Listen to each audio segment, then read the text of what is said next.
Hello everyone, and welcome in to the next episode of The Fifth Trumpet and the start of our next canto. The light grows softer under a fading sky, daylight burning along with the tires of an RV, weaving through traffic and sailing through the streets. The goal is singular, and the course is set. Old allies fighting a deadly former foe have called the managers to T Corp, and now the race is against fate and all odds to make it in time, to have even a chance of making a difference at all. But not all roads are straight and narrow. Some bend, may twist and turn, and sometimes the road leads nowhere at all. As Miix, you have taken over in the driver's seat. And at the start of this session, all of you can first, because of affinity, gain an additional sin point. Starting with 4 instead of 3. All of your health and willpower should be at whatever it was last time, as there is no time to rest. You are all on your way. And we'll begin with you, Miix. How are you feeling right now with this information you have learned and being in the driver's seat again?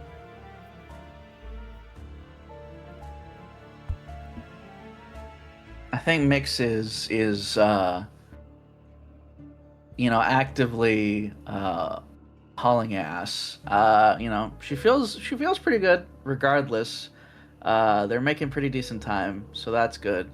Probably got something playing on the radio. And just trying to get to places as fast as she can. And it probably has like the manager's playlist or something on the radio.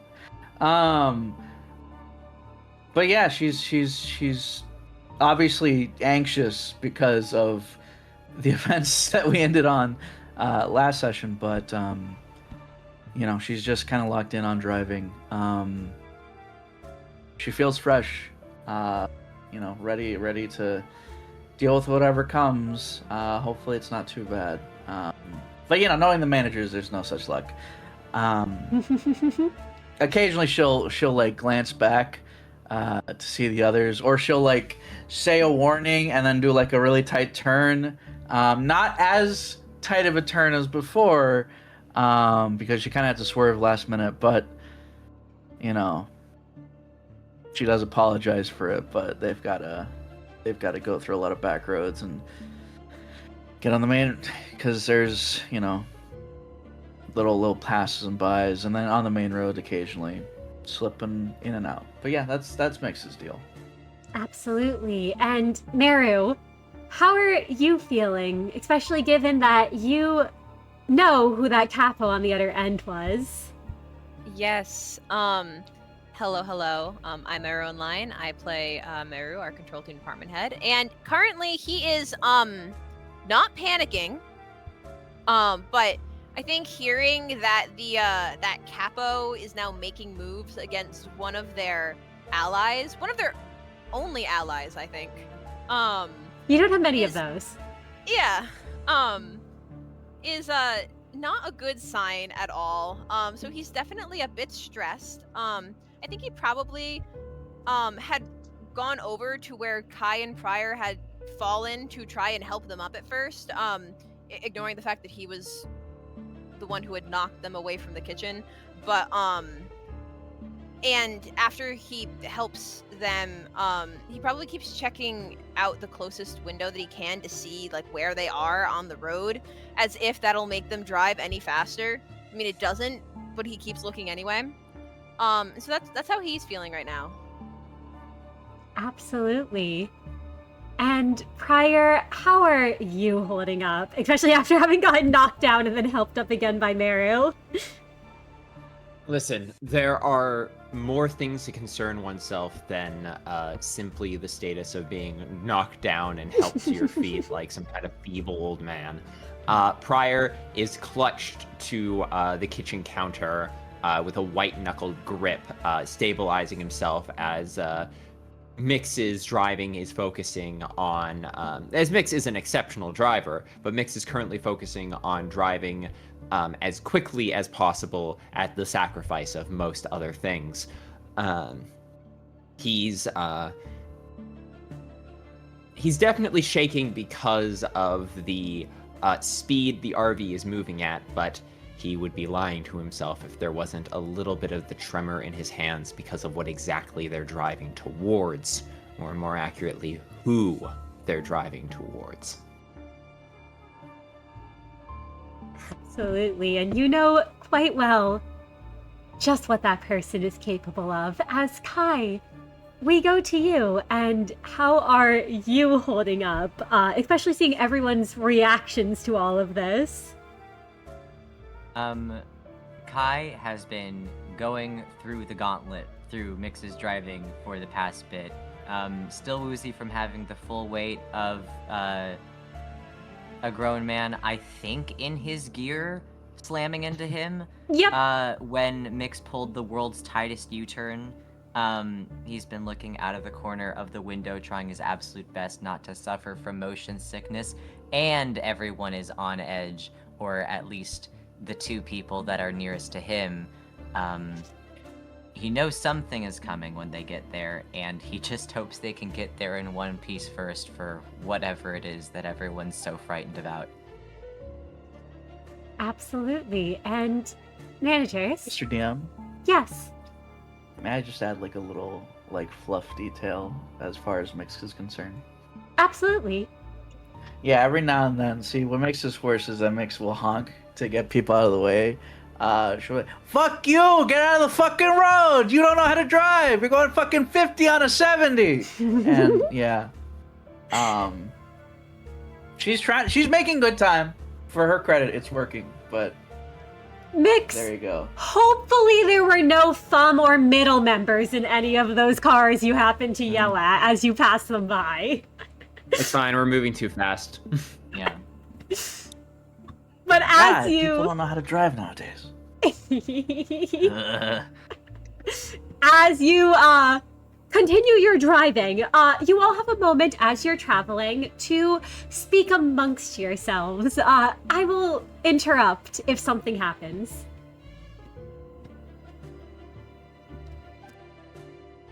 Miix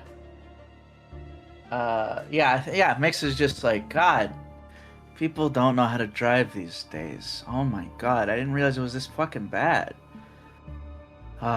Pryor pulls himself from the kitchen towards Miix, nodding the whole way.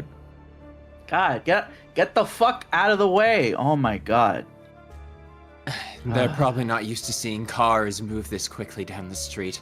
Normally, we're already a pretty rare form of transportation, all things considered. On the main road.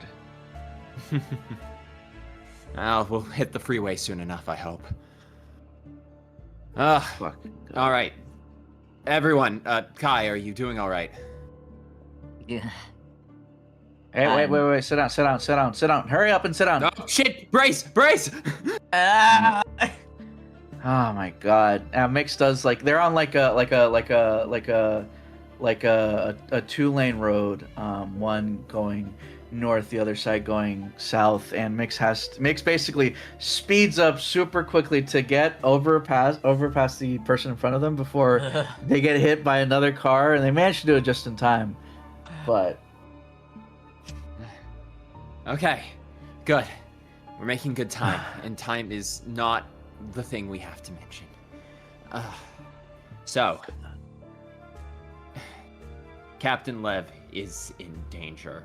Real danger. Danger that, honestly, we might not even be fully able to comprehend. You know that there's an attacker? Yes. Unfortunately, me and Merru do. And Pryor looks over to Merru with a grim, set expression. I imagine Merru doesn't look much happier than Pryor does. Yeah, no, he doesn't, but he'll close his eyes and nod his head in agreement. So, who is this brick, anyways? His name is Dino.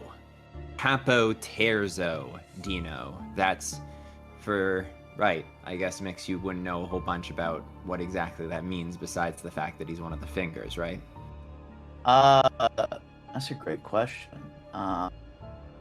Just because of the general infamy of the fingers, Mr. DM, may I ask for a City Secrets roll here? See if Miix would know.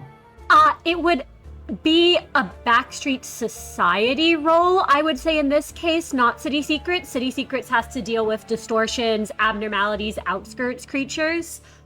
This one would have to be a Backstreet Society, since it's regarding... Actually, Mr. DM, I would argue that City Secrets could potentially be used for secrets about the thumb, but probably not actually general knowledge. Yes, if you were trying to find out, like, I guess City Secrets could be used, but it wouldn't give you general knowledge. I guess on more the so thumb. because of the general infamy of the fingers in general. Like, obviously, Miix wouldn't know like the super exact details, but would she have at least an idea? Is there a role I can make there? You know what? Sorry, not to play advocate on my on my own system, but could I argue Capos specifically, you might be able to get some knowledge on them through high society because of their connection to etiquette? You know what? I will allow high society for specifically the etiquette of the thumb. It won't give you general information on the fingers or the thumb, but it will give you information on their etiquette.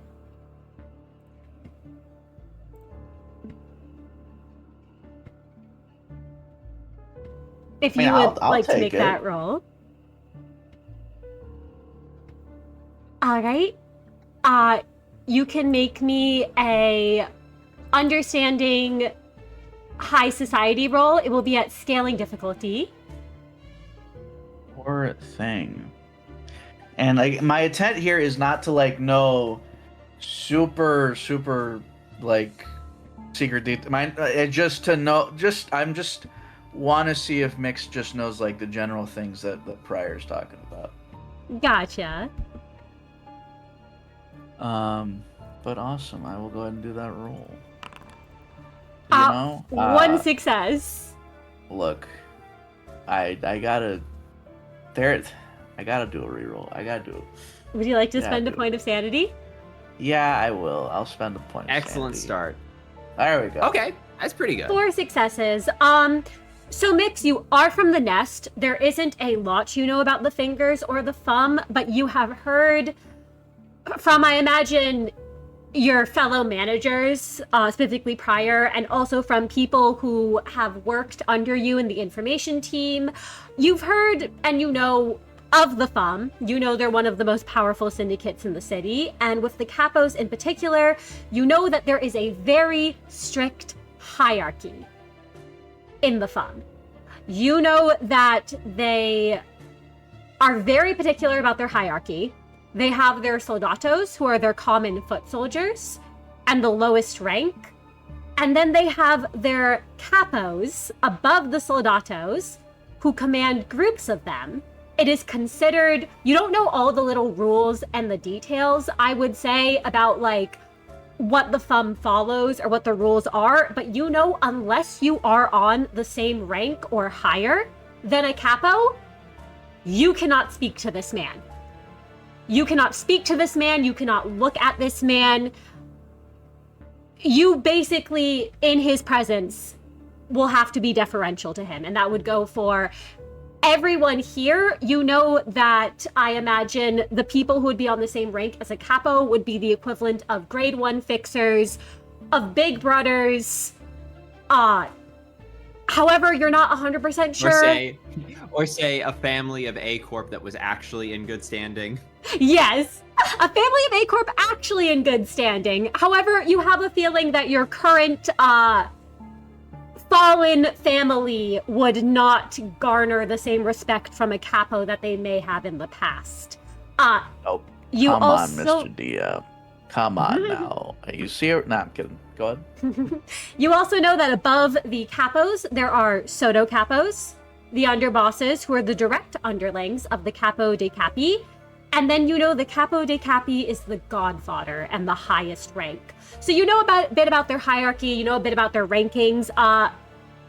You also are aware that the only person here who might be able to speak on equal standing to this capo is Prior, and possibly you in the past may have had a chance to. But with the current ruin the Leonis family has fallen into, you have a feeling this capo would see it as a sign of disrespect. No, I could probably talk to a soldado, and that's about it. Yeah,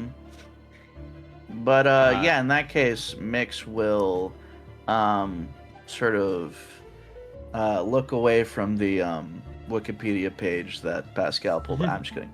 But Miix will, eyes on the road, say, Yeah, I have an idea about him. What about him?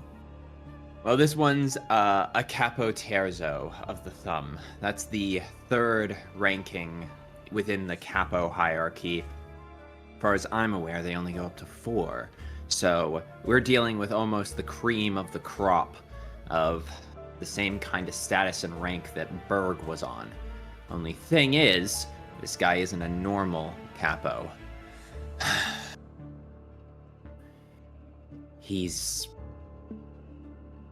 Look, when me and Merru were off trying to get those supplies that were waylaid, let's say, by the middle, we encountered this Capo. Despite everything we threw at him, and I mean everything and the kitchen sink, we barely put a scratch on him. He was strong, tough, experienced, everything you'd expect from a seasoned warrior of the higher rankings of the Thumb, but he was even more than that. He had this aura about him. I don't know how else to describe it. Like he was sheathed in this barrier, this glow. And no matter how hard we hit him, it was like our attacks just bounced off his skin, left a small gash at best.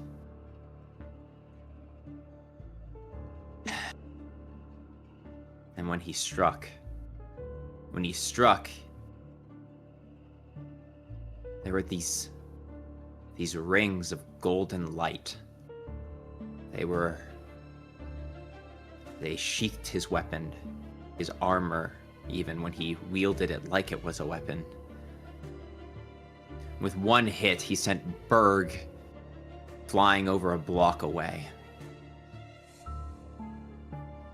This man was nothing. Nothing like what we expected. He was terrifying in every sense of the word. Berg was powerless to stop him. We weren't faring much better. And Prior looks over at Merru.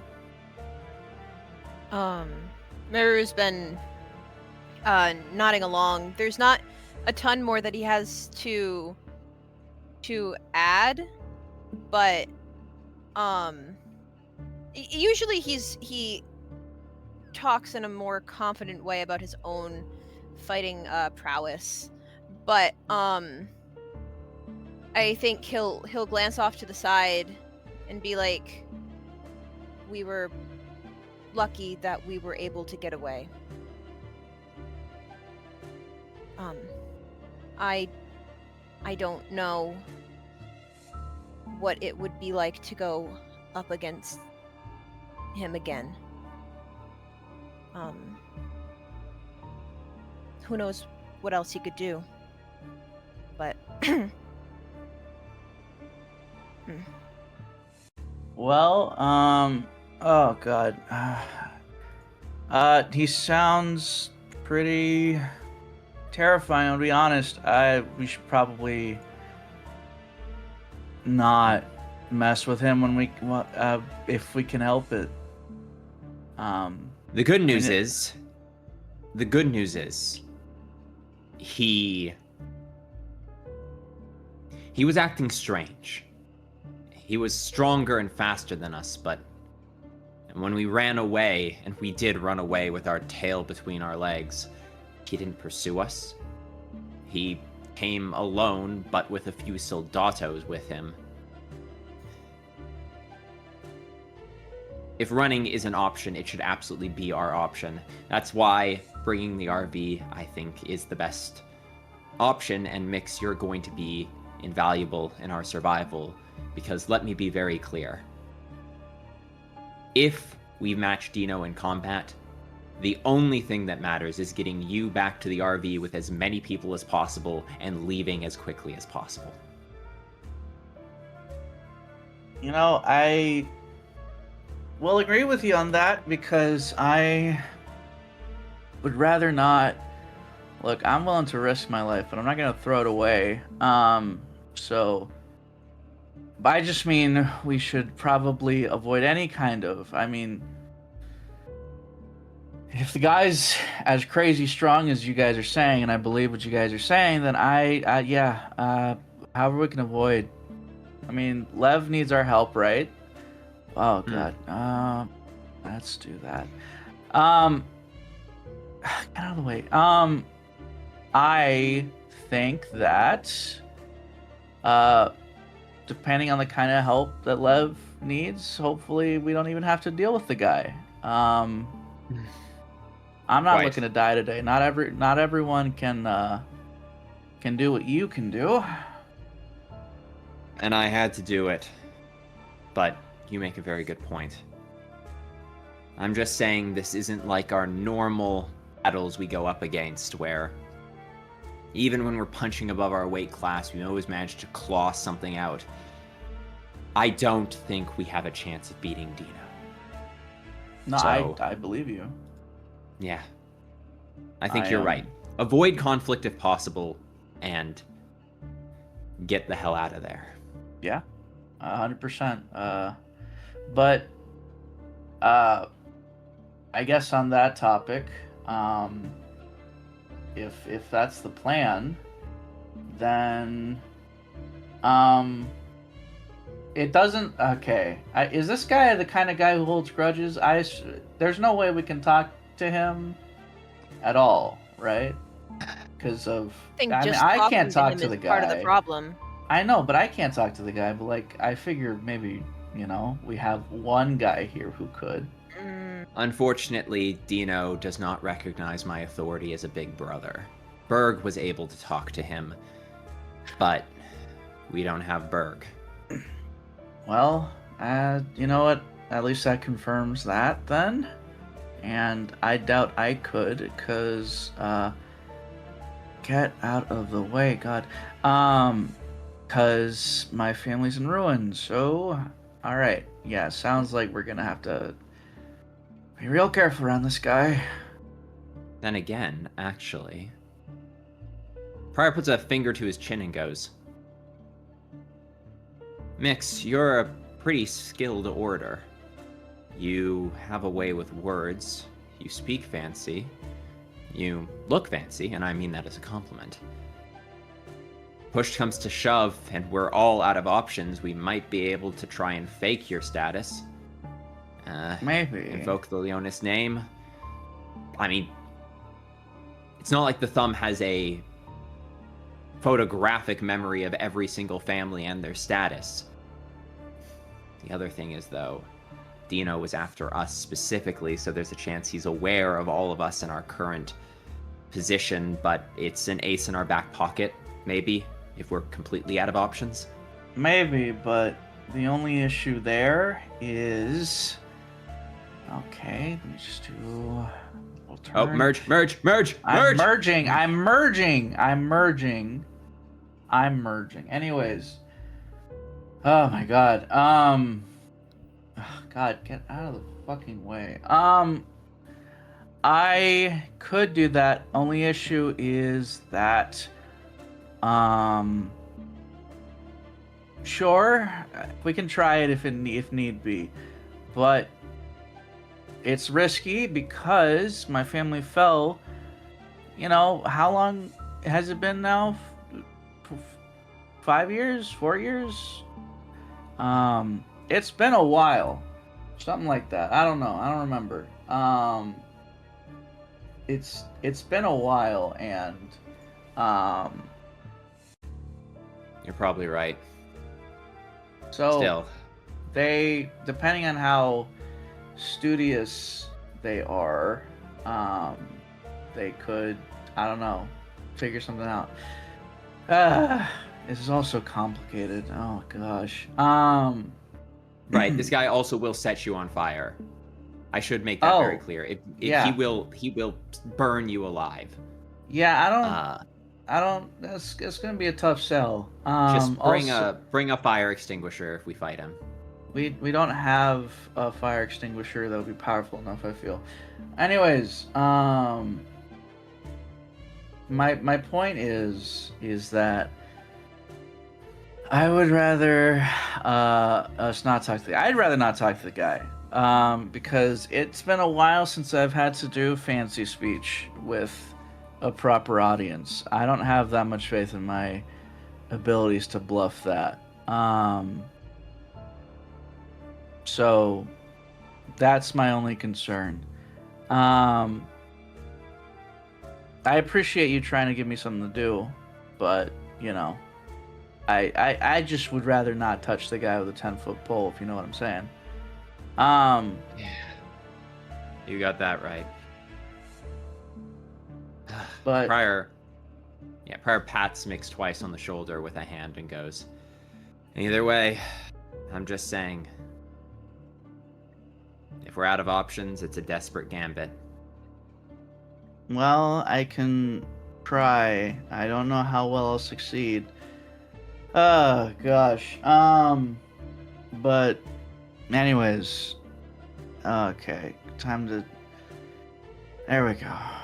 And Miix will start to relax. It seems that she's found a nice bit of road for a little bit. Hopefully, we'll see how that goes.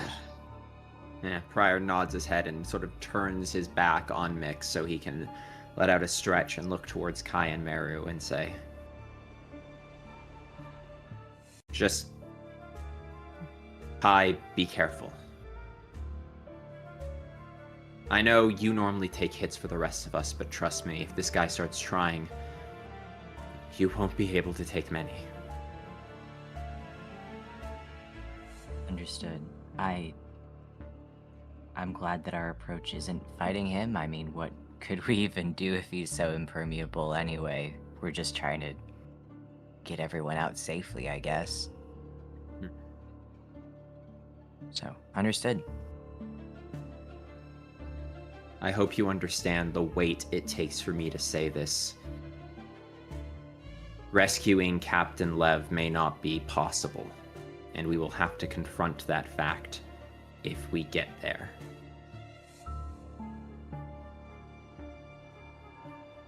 Well, if that's how it shakes out, then I don't think he'd blame us. Captain dies with his ship. Where our hope is to leave with the ship, so the captain doesn't have to go down with it. Yeah. Oh man. Either way, he's buying us time, and city willing, if there's one thing Captain Lev has been very good at, it's surviving things he really should have no right to survive. So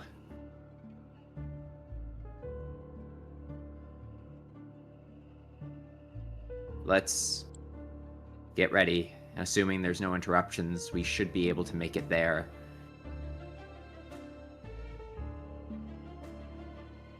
Well, hopefully not too late.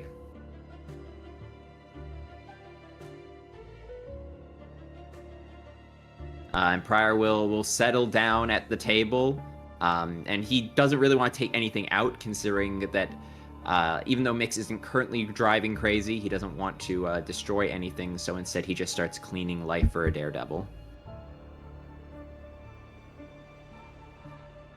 Absolutely. And as you've all settled down, Miix, you're able to drive along for a bit longer, but you notice that the cars have started slowing Oh. as you go Oh. along. Oh, fuck. Don't tell me it's a traffic jam. And Miix, at some Yeah? point, the traffic has gotten so bad that you aren't able to maneuver forward. You find that you're basically stuck.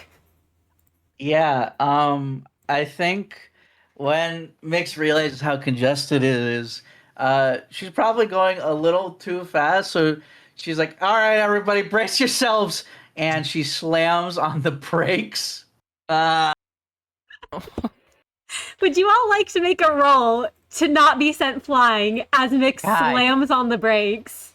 Yeah. what is it, Mr. reflex DM, athletics? sir, I am seated at a table. Can Pryor just hold on to the table for dear life? Pryor can, but Pascal also needs to roll to not go flying. Oh my god. What's the I'm sorry, what are challenge? we rolling? The challenge is a challenge free, and you're all rolling your reflex athletics. Let's go. Never worried.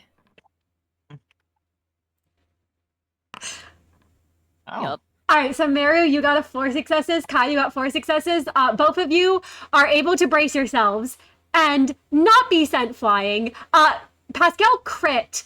So Pascal is hovering in the air happily and even does a flip as it goes flying. Jesus, Mix, watch the... Holy shit. I told you guys to brace, and also I have... Mix clears her throat, stares at the huge amount of, like, the huge traffic jam up ahead and says, guys, you might want to see this. Shit. That's a Pryor... big traffic jam. Yeah. Yeah, Pryor glances, pokes his head out the window from the side of the RV and goes, oh, holy shit.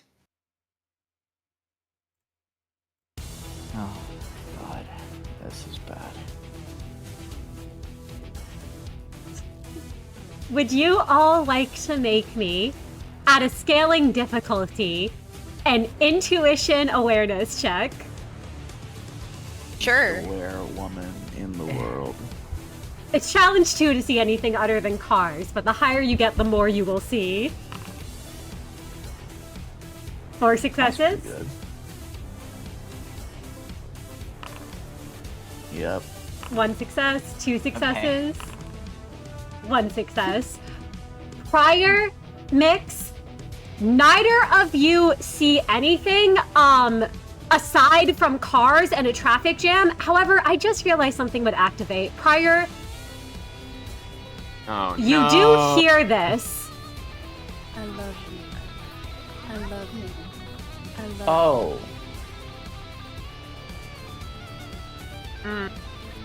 Which one's that, Mr. DM? That's I love you.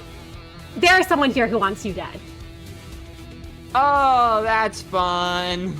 Pryor stops poking his head out the side of the RV and slams the window shut and goes, someone here wants... Well, I say us dead. Could be all of us. Someone wants someone dead, and I'm related to it. Fuck. Hi. With 2 success. Oh, sorry. If you had all more to say, please do. No, Mix just said, oh, this is bad. Kai with 2 successes. You can't see too much. You see there is a crowd of people fighting. You recognize that there are different syndicates. You can see some members of what looks like the Ting Tang Gang throwing hands with the Pichu crew, and there are some Los Mariachi members who are dancing on top of cars, and a couple of them are chucking the maracas down at the people under them. Kai's face pales a little bit more than it already is from the car sickness he's been experiencing for the past however long. We're gonna have to deal with that, right? Like, this is a... And Damn it, they all got out of their vehicles and they started fighting? it looks to be the case based on what Kai has said, and with 4 successes, Merru, you see the same thing. You see the same thing that Kai has seen, but in addition to that, you can see a bunch of Syndicate members are throwing hands. It looks like people are getting out of their cars or either hunkering down, depending on how capable or how brave those people are. You also do notice that there are shots being fired into the crowd that don't look like normal bullets. Oh, someone brought a gun to the traffic jam. This is my fantastic. Oh god. Yeah, I think Merru will notice. Someone is so angry they're spending hundreds of dollars. Oh! They are... No, please continue. Yeah, Pryor is swearing as he straps life to a daredevil to his back, and he goes, I assume if we look behind us, Mr. DM, if we look behind us, are there more cars that are also trying to come down the highway that have started to box us in? Yes, more cars are coming down the highway. More cars have begun to box you in, and there are more Syndicate members getting out of different cars to join the fight as well. Oh my god. Also, yes, Merru, there's one other thing regarding that gun that with a 4 success I will give you, especially because you have magic bullet. Those aren't regular bullets.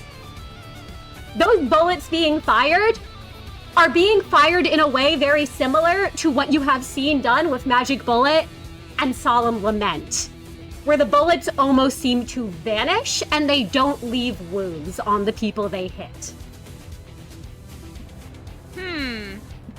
Oh. Yeah, no, I think Merru, like, everyone was kind of, like, talking about, like, oh my god, everyone's fighting, and Merru kind of just, he keeps, like, leaning forward, like, squinting his eyes, and he goes, there's something not right about one of those weapons. There's something not right about this entire situation. No, but specifically about one of those weapons. It reminds me of ours, Miix. Oh, fuck me.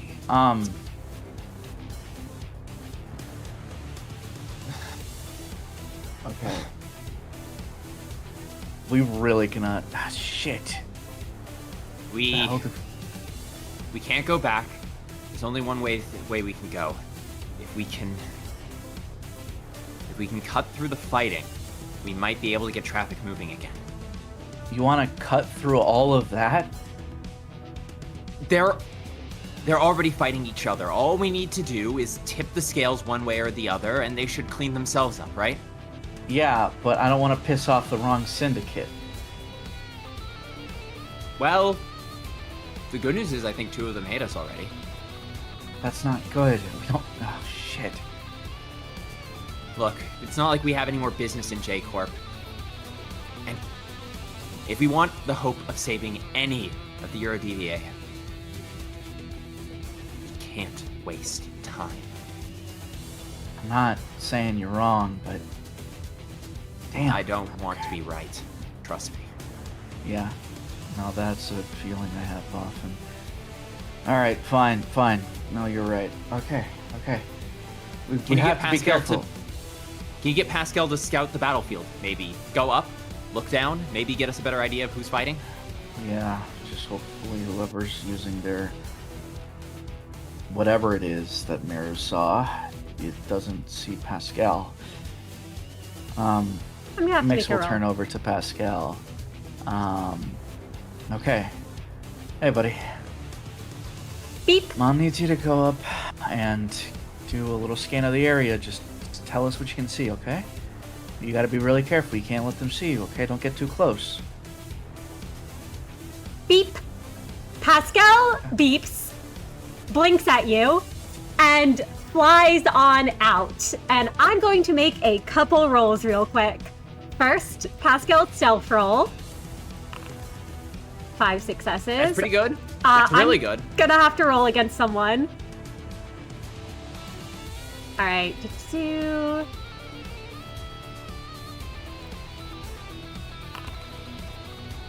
Pascal is spotted. But don't worry about that and what that might mean. And then Pascal will make that awareness roll. And I need to make another roll real quick. Who was he rolling against? Don't worry about it. With 4 successes, Pascal does not see this person. This person does see Pascal. But as Pascal goes up in the air, what Pascal takes in the view below and flies back in, Miix, to the RV. Miix lets out a sigh of relief. Okay, good job. And I guess on Miix's tablet, what's the feed show? The feed shows you that there is a bunch of people fighting. It is a swarm out there.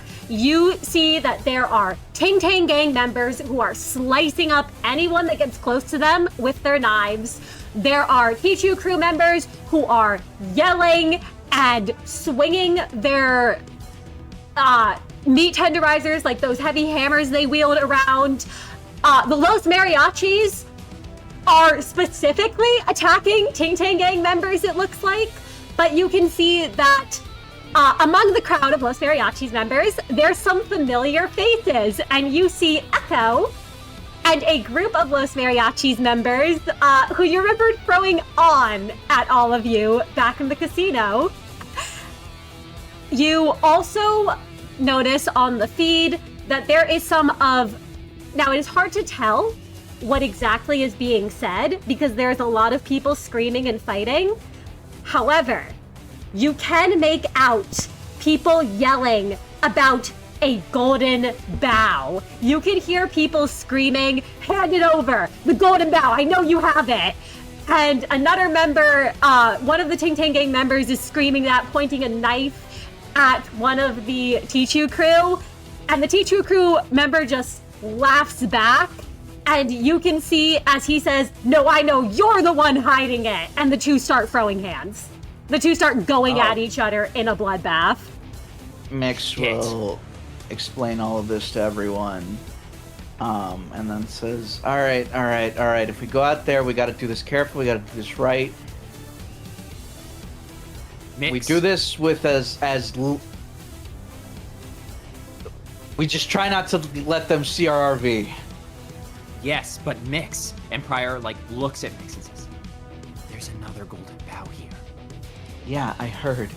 I also really, really don't want them to notice where we live. But yeah, okay. Okay, we have to be really careful. Pryor hooks the containment unit that their golden bow is in a little closer to his utility belt. Miix nods, glad that Pryor got the point. We have to be really careful. If they're going that crazy over one, we really don't need... Shit! We can't... Do we just leave it here, or are we bringing it with us? I don't... Let's not leave it in the RV. I think it's better if it's closer to us. Trust me, I'll give my life before I give this golden bow. And I can do it twice. Do you have anything to hide it with? And Pryor just turns around, and while he's wearing his weird, bulky ego, the containment unit does just look like it's a part of his backpack, basically. Okay, that'll work. Trust me. You can't sense anything through this containment unit. It's secure against everything I've personally tested so far. It's why I've been the one carrying them. Okay, awesome. Alright, draw your weapons, everyone. Shit. You want to take point here? Thank you. I'll do that. You watch my back? Yeah. Right. Let's do this, Miix. Pascal, Pascal keep beeps. watch. Don't let anyone in the RV except us. You be careful though. You stay away from windows. Just try not to let anyone see you. Pascal beeps at that and will do its best to be stealthy. 7 Worst success case crit. scenario. Oh shit! None Oh, of you yeah. except possibly Merru could find Pascal at this point. Pascal seems to just vanish from sight in the RV. Miix will call out not being able to see Pascal anymore and say, if anything happens and there's trouble, just come find us. But be careful. You don't hear anything back. I'm sorry, what were you going to say? Kai. I was just saying, Merru, Kai, you two ready? Yeah, All right. Drew is ready to fight since Prior said, draw your Yeah. weapons. Let's go.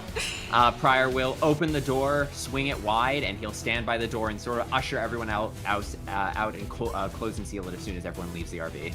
Absolutely. And as you all head out, I'm going to need you to all roll for initiative. So give me one moment as I just get that started as you all head on outside into the fray.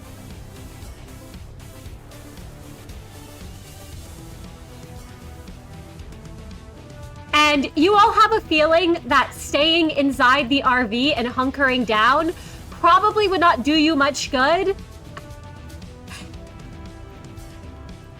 You would just be waiting until the fighting ended. And by the looks of it, more and more people just keep coming.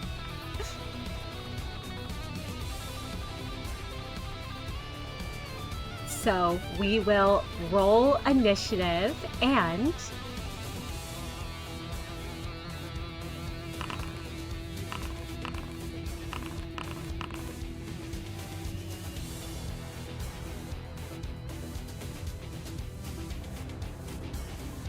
a couple things happen as well. Or a couple special redeems, rather, are now available.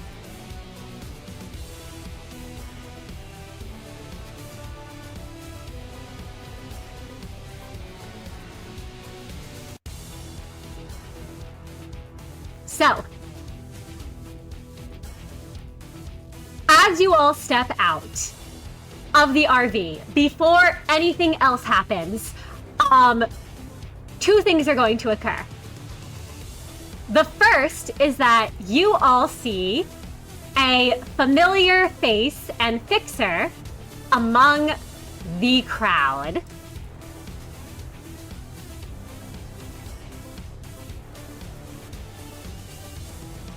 Jay, who had helped you all before back in J Corp, can be seen in the middle of the fighting and goes, "Need a hand, you four?"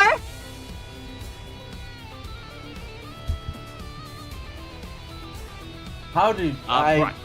What? How? Yes.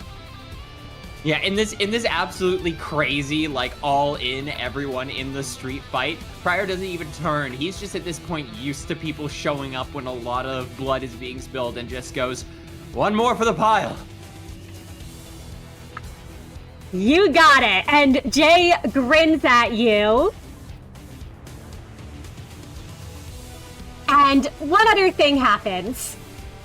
There is a bullet that is fired at this T2 crew member. It actually goes right past you, Prior, as it's fired. And I'm just gonna have to roll something real quick.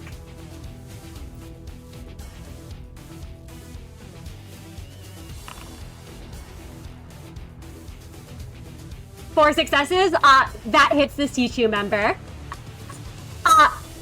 You all watch as this T2 crew member suddenly is struck with a bullet before all of you have even joined the fray. They're going to take free white damage as you can see them sort of like convulse almost, like grabbing at their head. And they're gonna be inflicted with 1 bleed. Oh, wait, 2 of any non-unique negative side effect? Oh, it's not 2 different ones. 2 bleed. So this person has 2 bleed on them.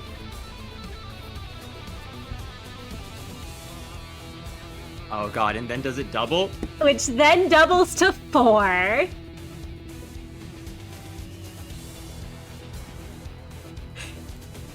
That's gross. Oh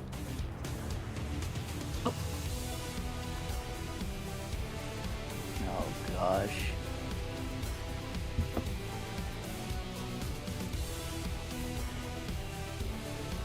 And as that happens, at the start of the round, what happens first is the Tishu crewmen have their passive go off. As you all enter into the fight, you can all make me a challenge for present calmness roll.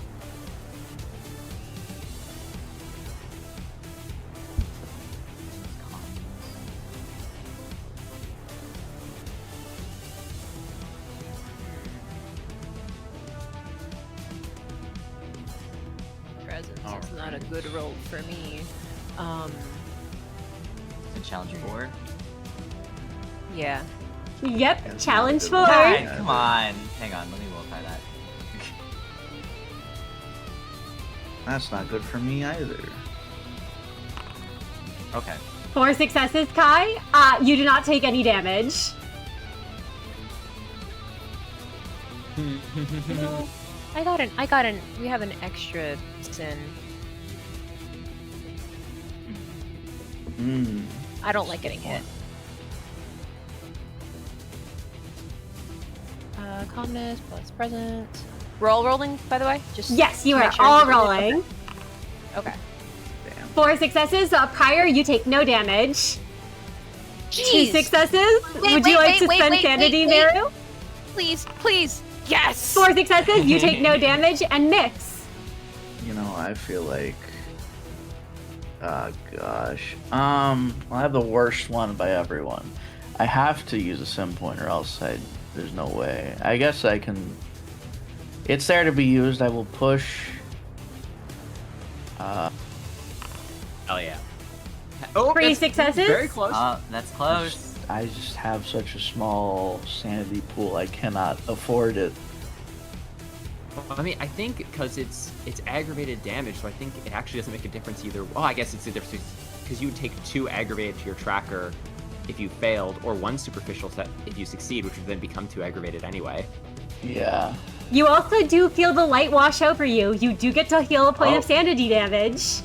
Okay, well in that case I'll do it.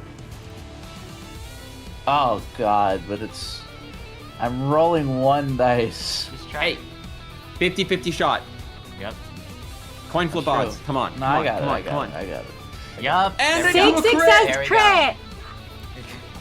All 4 of you have heard the T2 crew's words before, and it does not matter to you what they are saying. As all of you are able to withstand their insults and their threats and their profanities that they are screaming at you. That said, it is now their turn. As they all surge forward. And they are going to use their skill 1.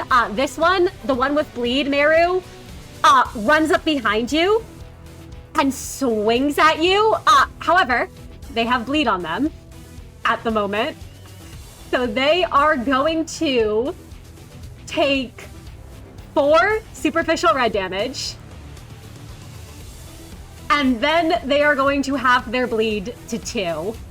You can see, while the bullet left no visible wounds, it's almost as if there was something coating it as their skin begins to open up and blood begins to drip from those wounds. And Merru, can you make me a challenge 5 defensive skill against this T2 crewman? Yes, I can. Challenge 5. I don't want to use desperation again. No, we're just gonna roll well. We're going to willpower. Absolutely, that's 4 successes. Yup, I just need 1, come on. Yup. 7 successes. Merru, you are able to dodge as they come up behind you. Let's go. And swing Merru's their ready. weapon down. Yeah, no, Merru, he easily is able to hop backwards, and dodge the attack. There's a lot of people around, but he's trying to keep his eye on the people closest to him. Absolutely. And as you dodge, they yell at you, "You're the one who shot me, aren't you? I'm gonna make you pay for that." Merru will scoff at that, but he won't stoop so low. He won't reply yet. This member is going to run up to you, Prior, and swing at you. Yeah. And that's gonna be a challenge 5. Fine. I'll just 3 successes.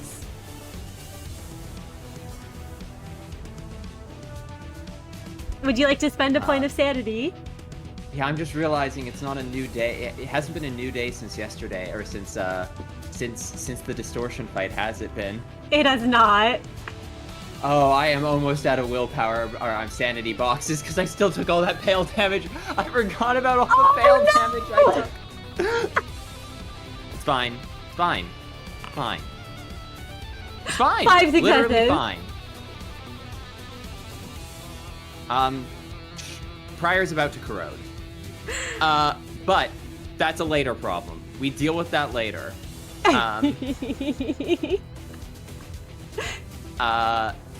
Prior effortlessly dodges the attack even as Gaze begins to crawl up his neck. Absolutely. You can feel your ego starting to crawl up your neck and taking over as this guy swings at you, Prior, not seeming to recognize you or really knowing who you are, and just like seeing you from behind. As he goes, "Which one of you has the golden bow? We know it's here." Yeah, Prior effortlessly sidesteps and just grunts and goes, "I don't know who has it here. That's what we got out of the van for." And as you say it, this member is gonna run up and go for you, Miix. And you can make me a challenge 5 against this skill too, with your defensive skill.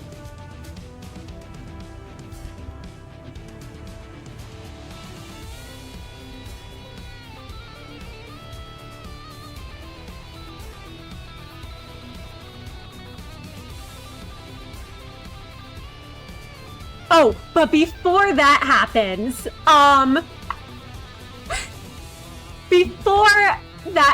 Miix, Prior, Yes. something's coming at you. Yeah, I figured. And you can hear mimicry as it comes at you once again with the I love you. I love you. I love you. That's gonna be 5 successes. So it'll be a challenge 5 to dodge getting shot at.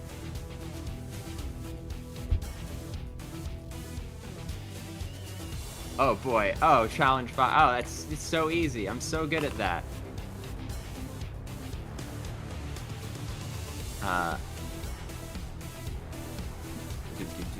4 successes. Oh wait, I think it has been a day because we regained sanity equal Oh, to. yes, our... it has been a Yeah, day. okay. Wait, Prior, you should have gotten back your boxes. That is my Okay, bad. never mind. I Prior's- thought everyone's boxes Prior's were way reset. better. If anyone else has not reset their pale damage, you can reset your pale damage. which I think the rest of you should be good, but... Okay, which is really good. I'm gonna try and avoid this, because now I have more sanity boxes. Okay, the bullet flies at Pryor, and as Nothing There's voice echoes from the gift on his ear, the eyes each go in a different direction. Pryor sees the bullet, and he just barely manages to bring up life for a daredevil and feels the metal bend as his body is like thrown as the bullet deflects off the edge of the ego. Absolutely. And Pryor, as you were almost hit with this bullet, you can tell it is indeed ego. It reminds you a lot of how Magic Bullet and Solemn Lament are when it hits. Not only that, but it is ego that seems to be equal to your level. Oh boy, someone with HE ego, yay! Pryor shuffles back, shrugs his shoulders and goes, I don't think the shooter's on our side necessarily.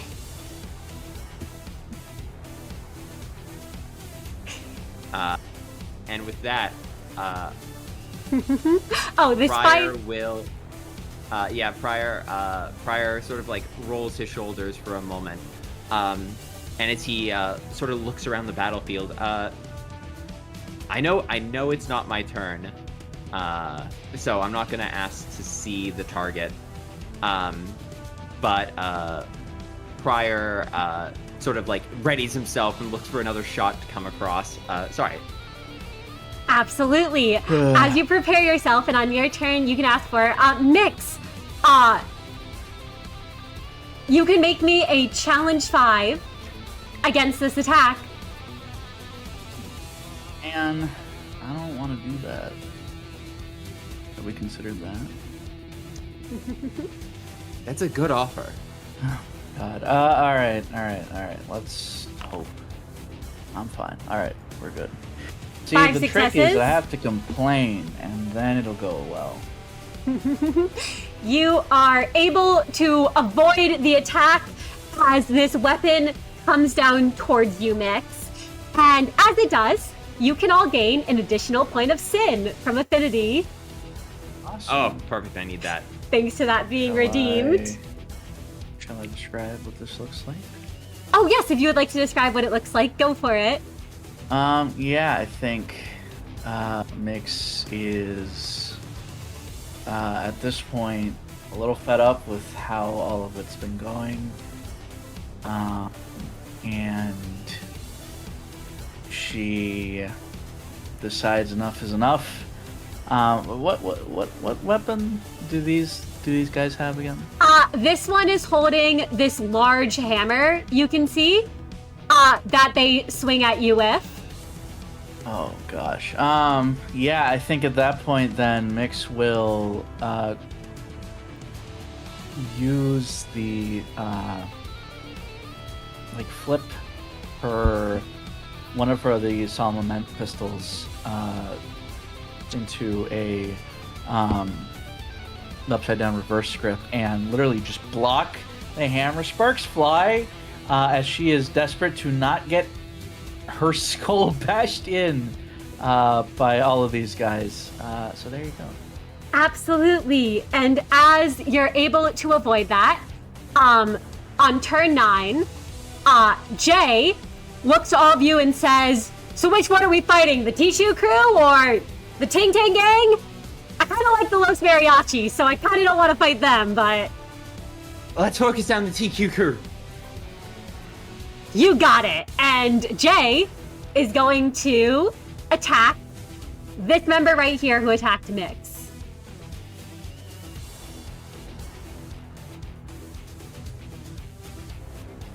Dealing 2 red damage and 2 defensive paralysis on this enemy.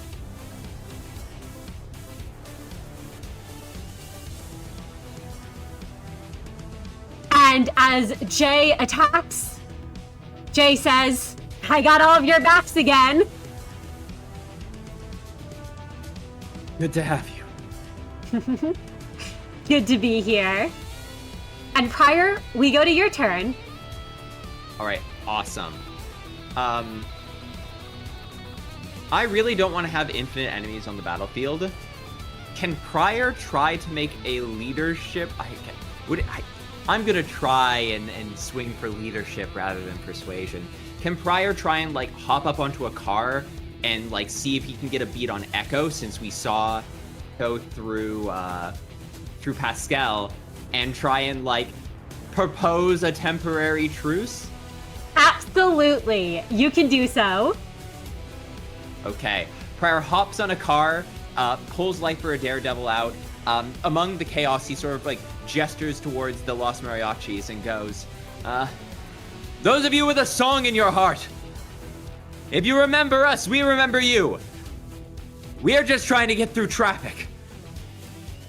Shall we dance together until this battle's done? Prior, make me I believe it would probably be a presence leadership, and you can use your specialty to rally them.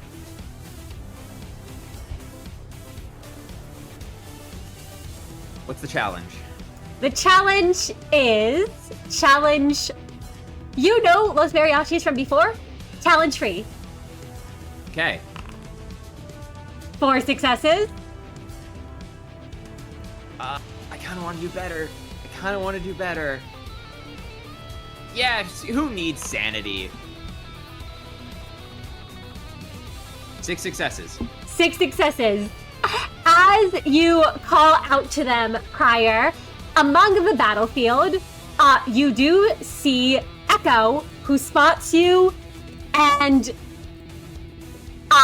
waves to you and says, amigo, it is good to see you again. And Echo does step forward through the fighting, and you can see the other Los Mariachi members assembling around him. And he looks to you to see if there's anything you have to add. Let's clear the highway and then we can figure out what we're gonna do next, shall we? Understood! We shall dance with you again. And Echo will turn to the other Los Mariachis members, and they will remove themselves from the combat, as they will try to clear the highway. And they will also take that. do one other thing for you all. You can get 2 damage up, Prior. Hell yeah! And as you get that, and the Los Mariachis go to try to get people off the highway, convincing their own forces to leave and fighting the other ones, another shot rings out. This sniper is terrifying. And this one is aimed at one of the Ting Ting Gang members. This Ting Ting Gang member is going to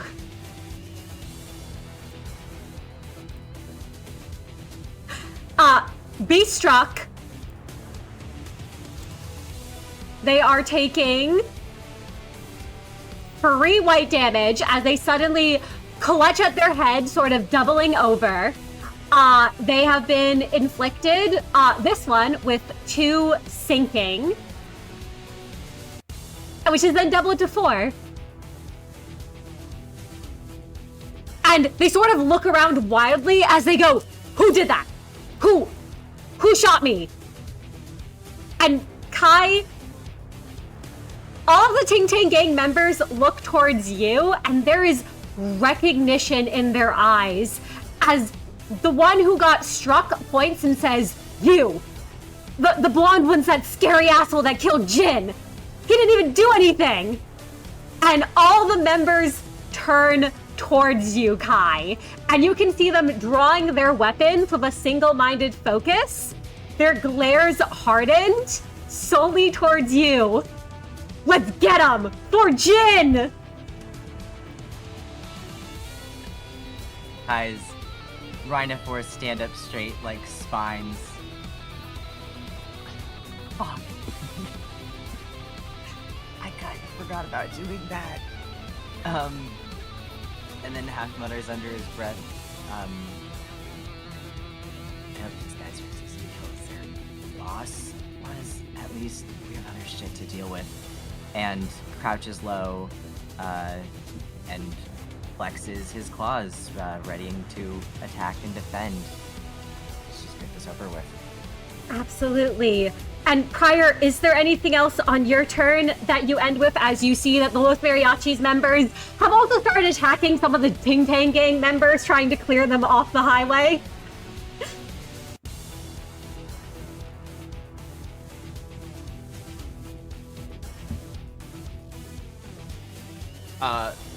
Yeah, Prior's looking at all this chaos, and honestly, he's keeping his mouth shut. He's standing on a car. He's a really vulnerable target for the sniper right now. Absolutely. Kai, we go to your turn, and there are Ting Tang Gang members approaching you. Great. I'm so sorry. Which one is the one that recognized me immediately? This guy? Yeah, the guy right in the front with the sinking on him. Okay, awesome.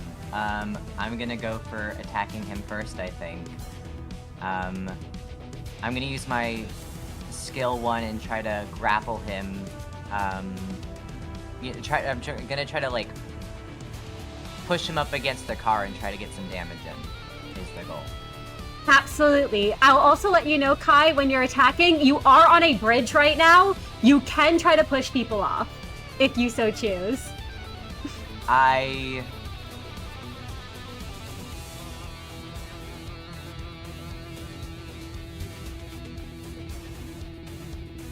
Do I want to come off as that callous? I mean, it's, you know... Yeah, sure. Can I try to push this specific guy off the bridge? Absolutely. It's a challenge 4, if you're, if you want to pop your skill 1. Alright. Okay. 5 successes. Would you like to elect to do 0 damage to grapple the target instead? Yes. Alright, so, Kai, you're able to grapple him. The sinking does activate, when you do, I believe. Oh, yes, it's doing plus 0 damage, so the sinking would activate.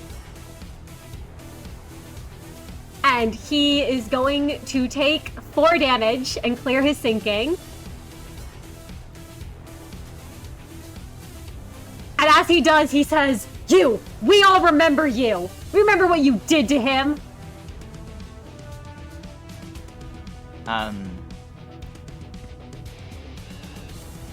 Yeah, sorry. He says that after I start attacking him or right before I attack? Right as you grapple him. Right as you grapple him. You've grappled him and you're holding him, so you can choose if you want to push him off or not. Okay.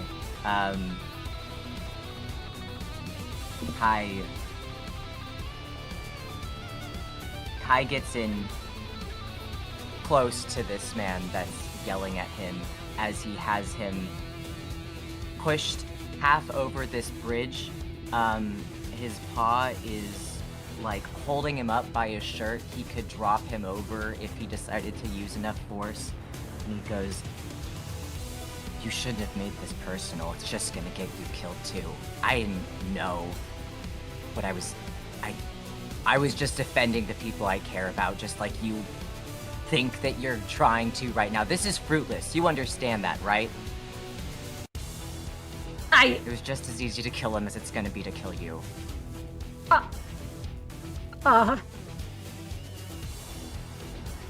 You can see that this guy,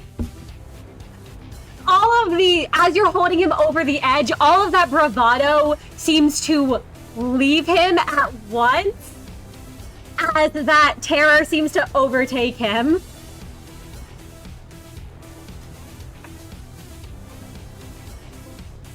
Mr. DM, Yes. you can say no to me. Just letting you know, you absolutely can. Is there any way, considering how terrified I just made this person, if I can bark at him to get some of his crew off our back, because clearly he just doesn't stand a chance against us, and that at least gets some of our annoying enemies off this field. You know what? Absolutely, Kai. I will let you make a presence intimidation roll, and you can add your beautiful to it. Fantastic. Okay, well, I'm glad that I'm adding my beautiful, because I really don't have much in terms of intimidation. You might want to push this as well. You get those 2 extra dice. True. Sorry, beautiful is 2 die, right? And then so Yes. is pushing. Okay. I'm gonna push this. What did you say that the challenge was?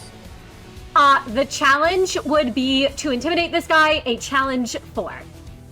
Okay. 4 successes. Seeing the look of terror in this guy's eyes, Kai figures that he can take advantage of it, and he'll pull him a little bit closer to himself rather than over the guardrail on the bridge, and he'll say, "Call off your stupid lackeys. I really don't think that you're as strong as you believe that you are in this fight. You're really lucky I'm letting you live instead of..." And he'll let him go. He stumbles back, and as he does, he looks to the rest of the Ting Tang gang members. He says,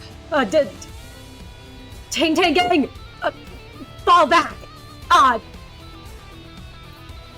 guy's crazy. And they all turn and they start running. As they're running, a couple of the Los Mariachi members start pelting them with with coins. Yum. Yeah. As they would. Kai kind of shakes himself off a little bit. His hairs have been standing on end. Like he's been making himself bigger than he was, and I think he just tries to get rid of that threatening aura that he must have been showing to make someone react like that to him.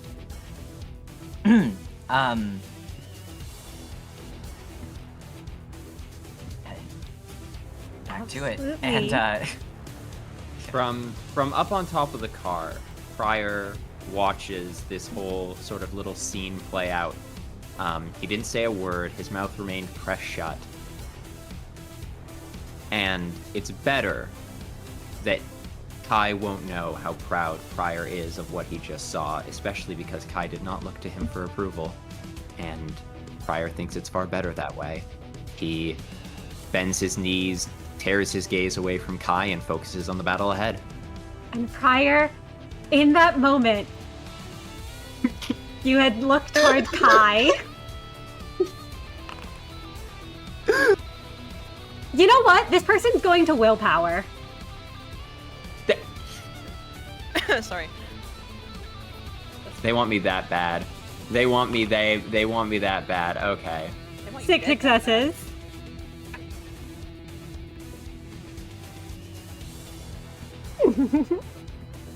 And once again, you hear that sound. I love you. I love you. I love you.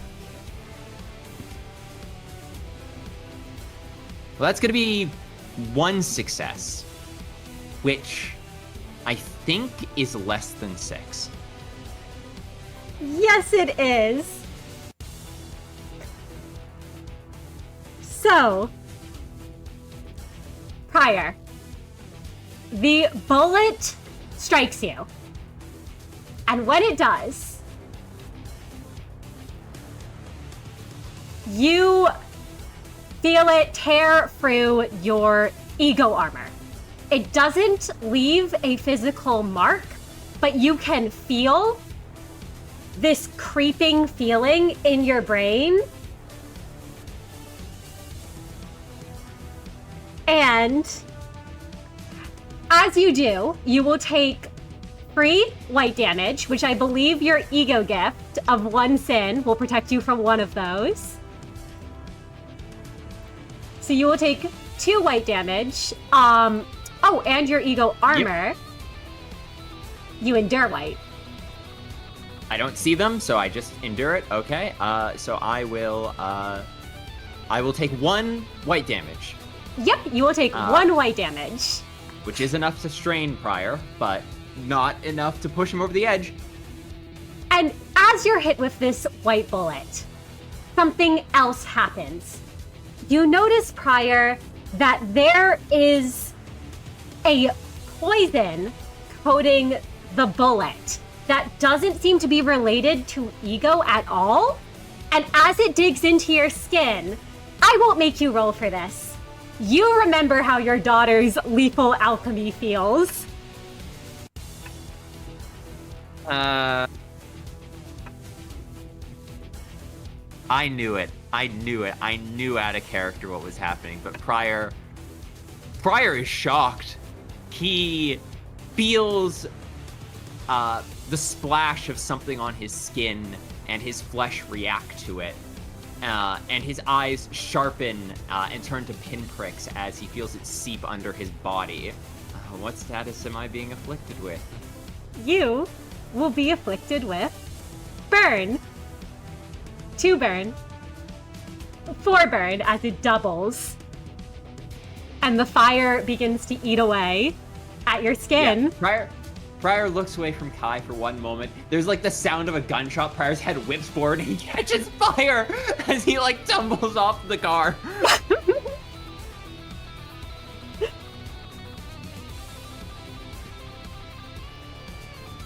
And as you tumble off the car and you all see Prior catch fire all of a sudden, Miix, Yeah. we go to your turn. Unless you have anything to add, Prior, before then. Yeah.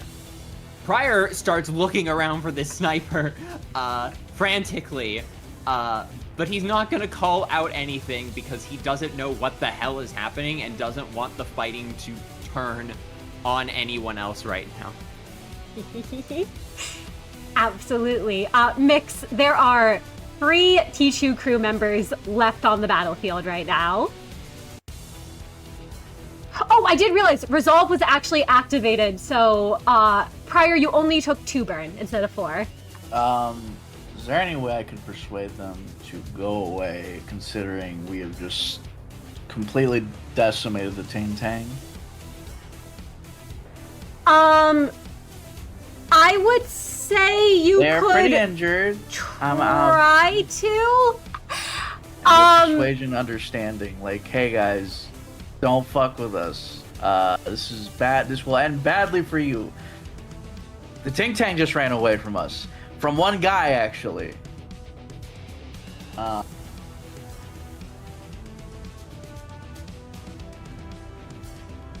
Yeah, I would say you could make a conviction. Are you trying to persuade them? Are you trying to intimidate them? No, Miix is trying to persuade them. Got it. I would say a conviction persuasion roll then against challenge 4.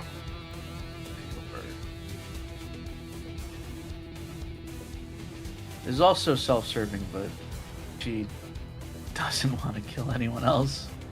At this point, she kind of just sees it as waste. But yeah, you said challenge 4? Yep, it would be challenge 4. Alright. Yeah, it works out. 4 successes. What do you say to them? Miix like sees everything that just happened and looks back and says, "Okay, you just saw. They ran away. The Ting Tang completely ran away from one person. If you stay here, you're dead. Stop. It's enough. Just go. We can go our own separate ways, but you can't fight us, or you're gonna die. Okay? Just go. They all sort of look around at each other. No, don't look at each other. Don't look at each other. Look at what just happened behind us, okay? You want that to happen to you? No? Okay, quite frankly, you are out of your league. Now go. They hear that, and then they kind of grumbling go, guess we'll go hunt this another golden bow elsewhere. As they kind of drag themselves grumbling off the field. Walk properly. Lift your feet. Oh my god. And Miix will let out like this huge sigh of relief. She was very nervous saying all that. Okay.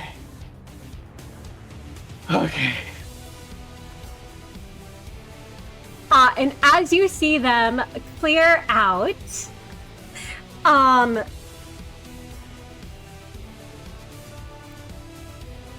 Merru, we go to you. Yeah. I mean, there's no one to, you know, Merru had been waiting. Like, he had been standing there waiting for a clear point to attack because there were just so many people, and he wanted to hit the people he wanted to hit, but that's it. And he knows how his gun works. But it seems like the situation has been pretty clear by themselves. So I'm not sure exactly where he would be. As you look around, Merru, you see that there is more fighting up ahead. You've all cleared out this area, it looks like. As, you know, Jay turns to you all looking pretty impressed and says, man, you all just got those guys to leave. And you see that there is, further down the road, it looks like more people fighting. As you look down, and you see that there are more members of the Tichu and Ting Tang gangs. And they almost seem to be surrounding something or someone.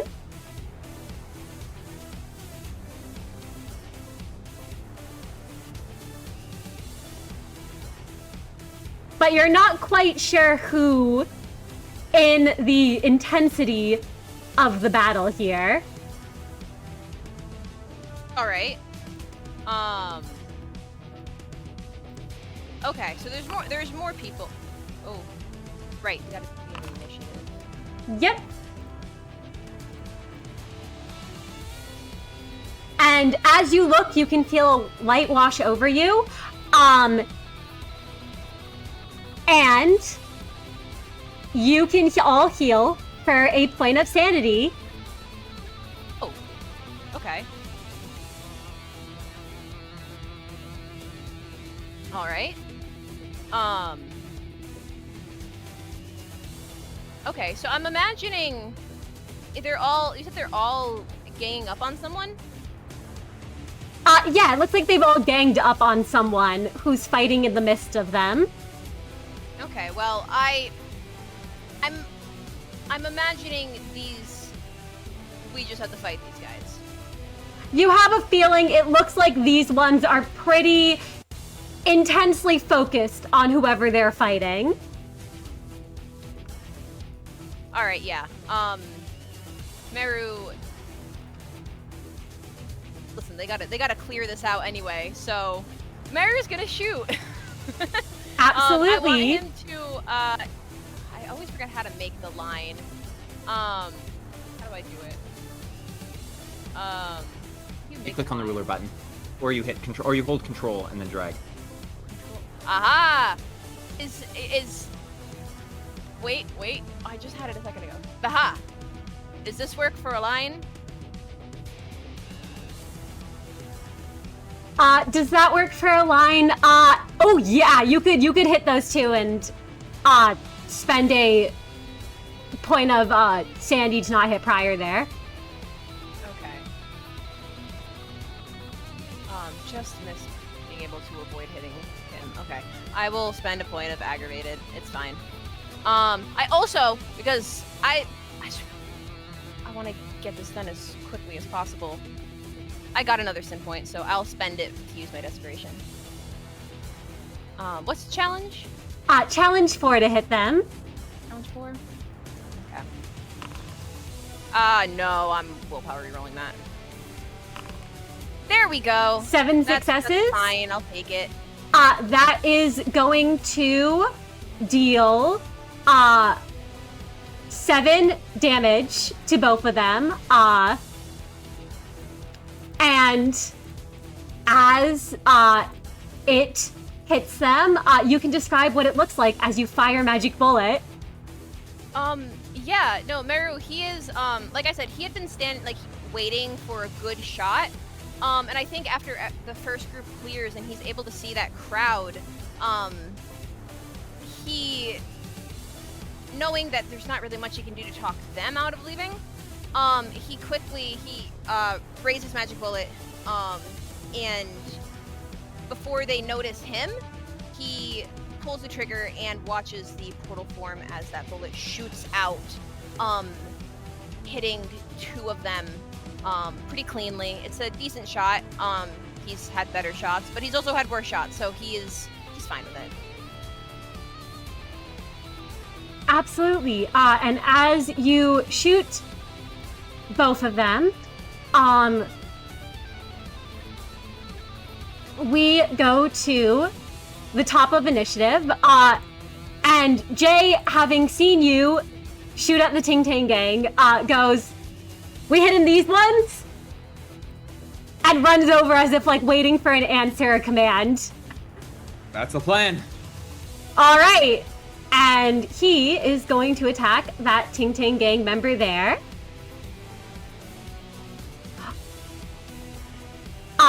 Inflicting 2 red damage to them and hitting them with 2 defensive paralysis.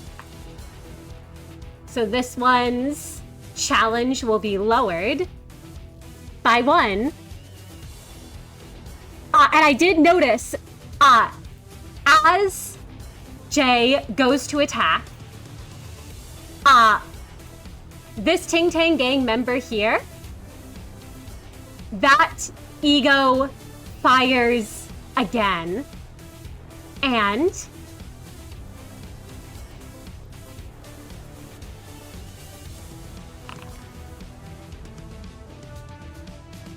it'd be in challenge free, so that's 7 successes, as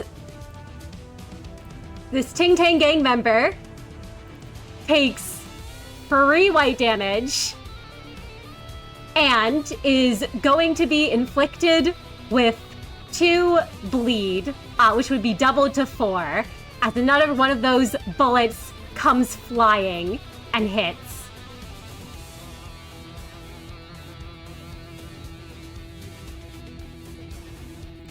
And Prior, we go to you. Okay. Oh, right. I took damage at the end of the last round, didn't I? Oh, yes, from the burn. You would take 2 damage from the burn and have it to 1. Get Baroonies. Alright, perfect. Well. Seeing this Ting Tang gang member is already bleeding, shot, not having a great day. Prior's just trying to clean this up as fast as possible. He's going to approach, and I'm just going to skill 1. Absolutely. My desperation in there. Or my push, rather. 4 successes. Let's try and get some more damage on that. Alright, well. That's gonna I have 2 damage up, so that's 4 pale damage total.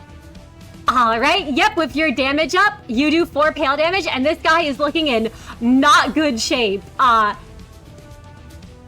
And if you want to describe what it looks like when you attack.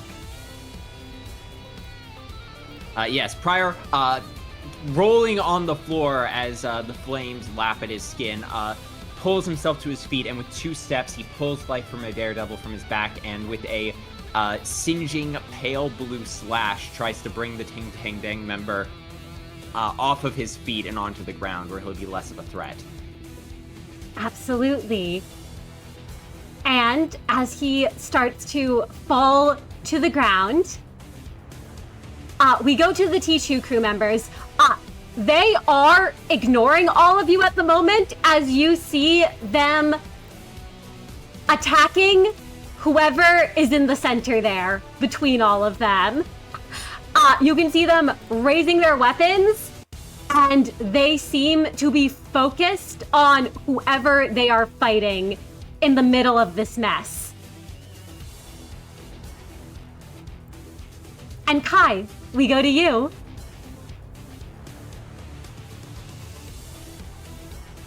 Meow.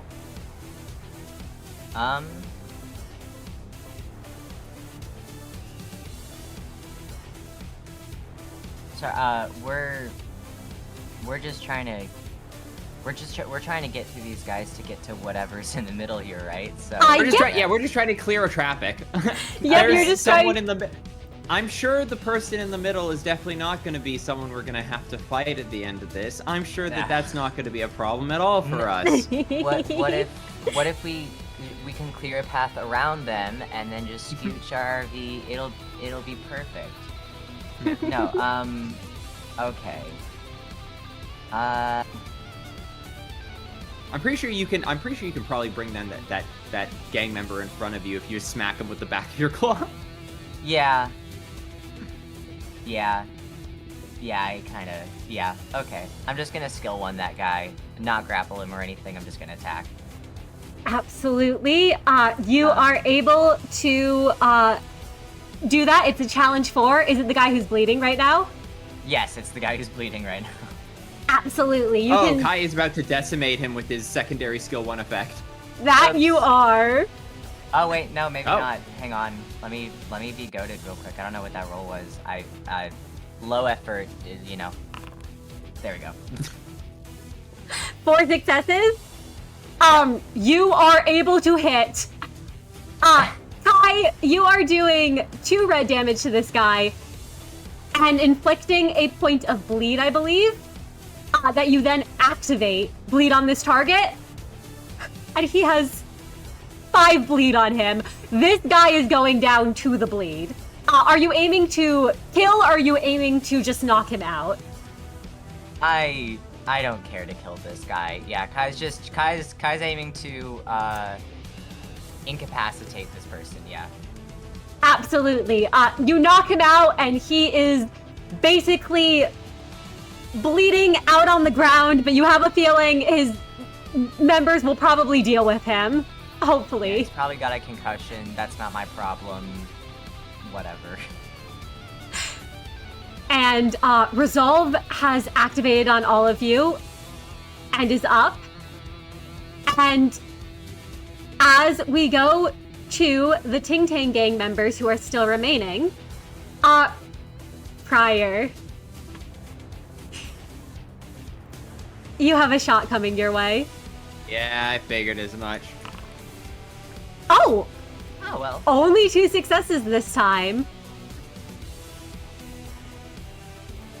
Let's see if they willpower. 5 successes.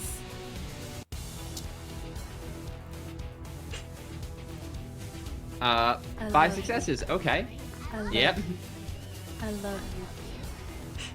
So you can make a challenge 5 defensive roll. Yeah. 8 success crit. Prior sees the blow coming this time.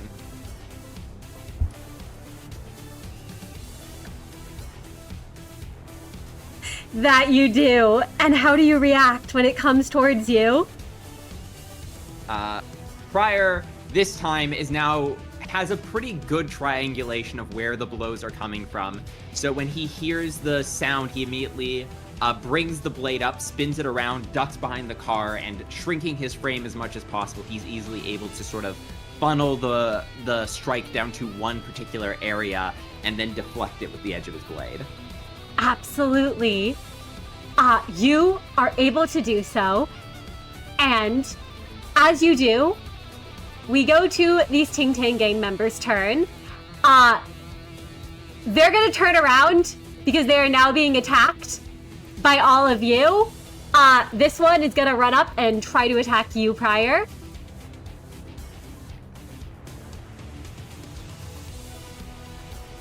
With a challenge 5. Let's do it again. Let's do it one more time. Run it back. Host just rolled with the very wrong difficulty modifier. There we go. 7 successes. You're able to dodge it.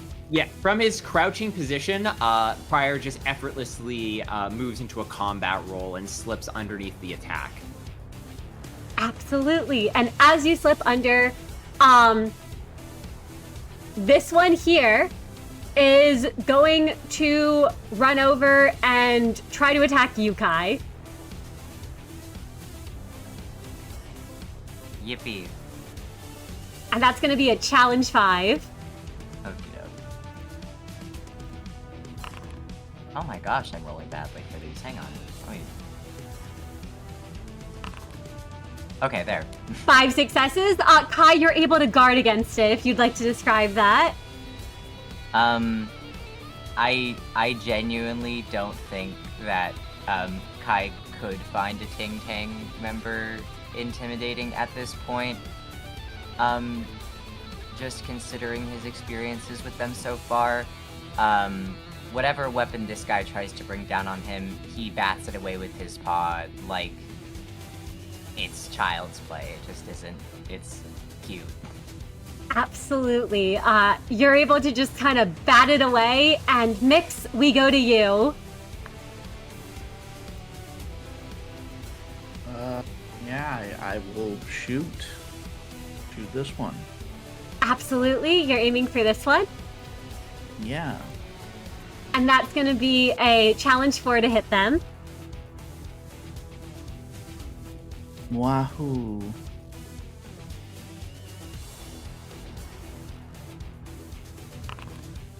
Seven success crit. You are dealing 2 black damage, 2 white damage to them, and inflicting free sinking. You get 2 butterfly.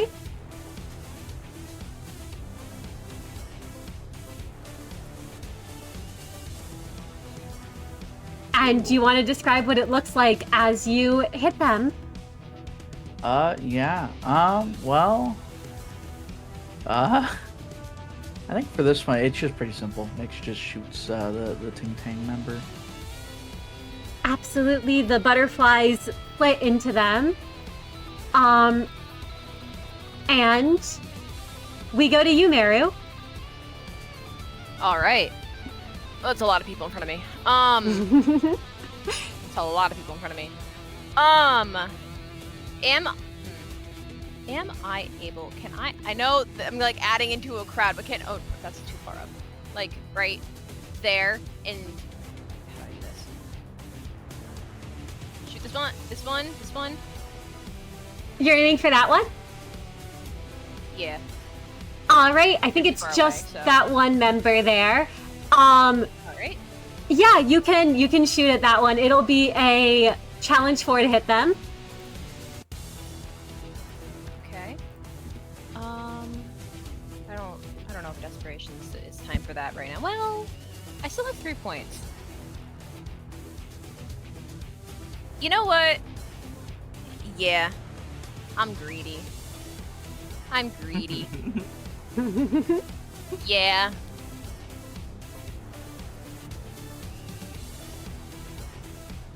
Challenge 4? Yep, challenge 4. Okay, I want this guy specifically to go down. This is personal. It's not, but it is. Absolutely. 7 successes. Well, what if I just... 10 success crit. Oh my gosh. Yeah, that's going to be a lot of damage. That's 6 plus 4, that's 10. Mm-hmm. 6, 7, 8, 9, 10. That's enough to bring this guy down. As you fire a magic bullet. That's right. If you'd like to describe what it looks like. Yeah, no, Merru, he ran forward a few steps, because he wanted to, he doesn't like fighting people who are close up, and if he tried to stay outside of the group, it'd be really difficult to find a good shot. So he figured if he gets right in the middle, but like, not on top of his own allies, and shoots away from the group, then he can find an easier shot. And so he does. And he targets one specific syndicate member, and when he fires the bullet, hear the the loud shot as he watches that one get shot through the chest and fall to the ground. Absolutely. And as he falls to the ground, at the end of the round, Prior, your burn activates, so you're going to take 1 damage from that. And then clear your burn. And the person in the middle fighting here is going to use something. As you all watch this T2 crewman just go down. Something in the crowd attacks him, and he falls to the ground. And at the top of the round, Jay says, it looks like the fighting's starting to clear out. I can probably help take 1 more of them down before I gotta go. Make it count. Will do. And on his final inferred turn, Jay is going to go for that Ting Tang gang member that Kai has injured up here. Inflict 2 red damage and 2 defensive paralysis on them. And then Jay's going to look to all of you and say, keep fighting. And you're all going to get 2 damage up. As Jay retreats into the crowd. Yep, all of you. All of you will gain 2 damage up. And Jay will retreat into the crowd and saying, hope to see you 4 again.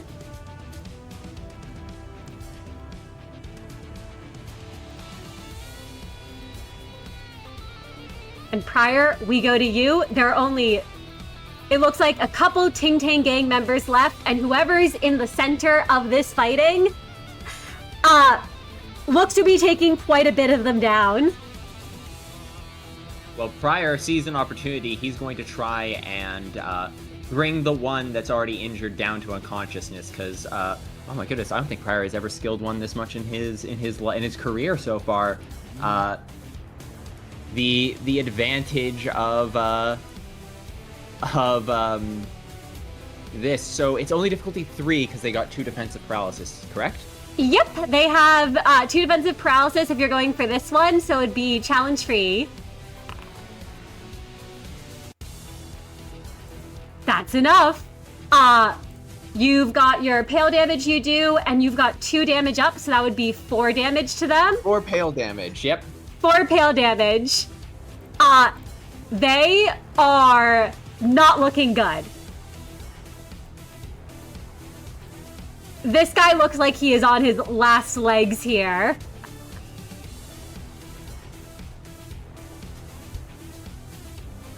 As you attack, if you'd like to describe that. Absolutely. Pryor sort of comes in swinging, and as he does, he strikes a blow against their back and goes, "Get down and stay there." And as you strike them and say that, against them, rings out a shot. And they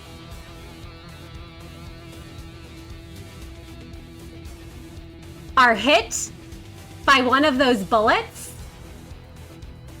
and inflicted with 4 bleed.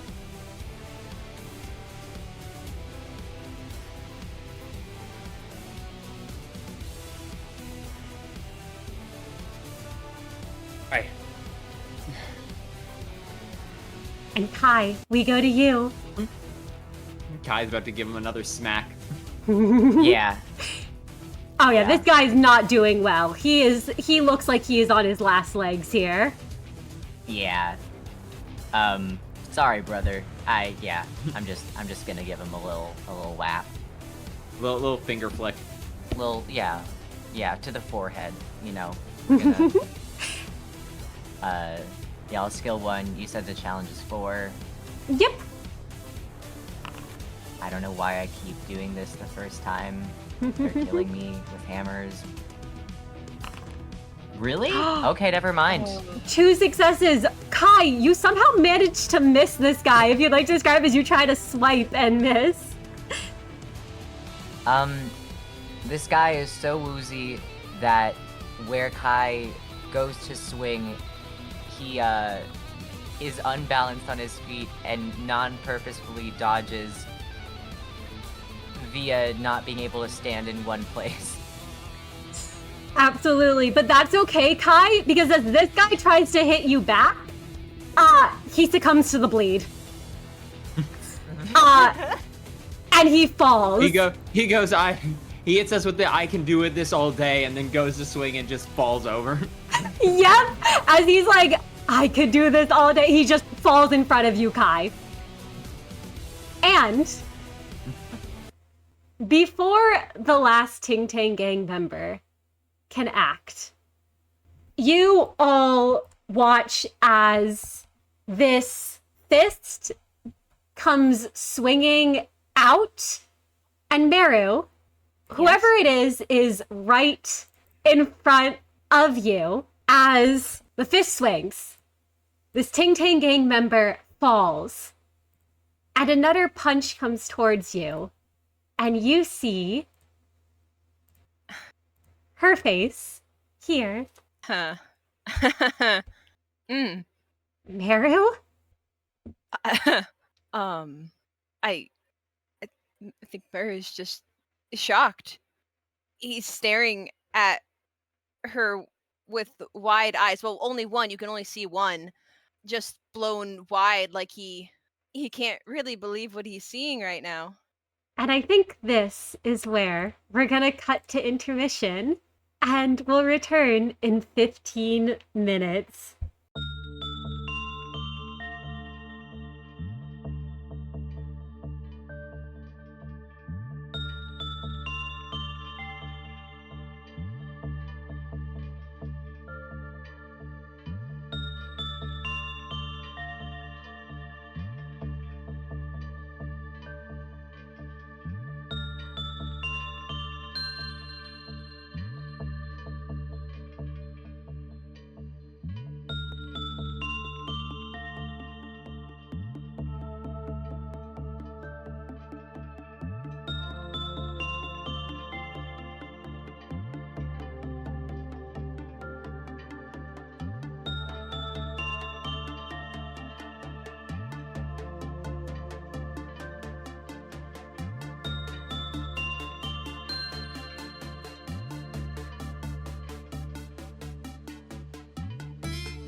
Welcome back, everyone, to the second half of our session. And you all find yourselves on the highway. At this point, most of the fighting is being cleared out. And Merru, you see your sister there. She reaches out towards you, the fist lowering into an outstretched hand. And there's a conflicted look in her eyes. Yes.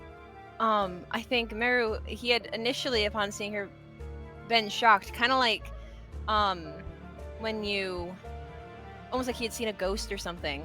But I think when his brain, realizes who he's looking at and hears the voice of the person he hasn't heard in so long, he had magic bullet raised because he had been shooting.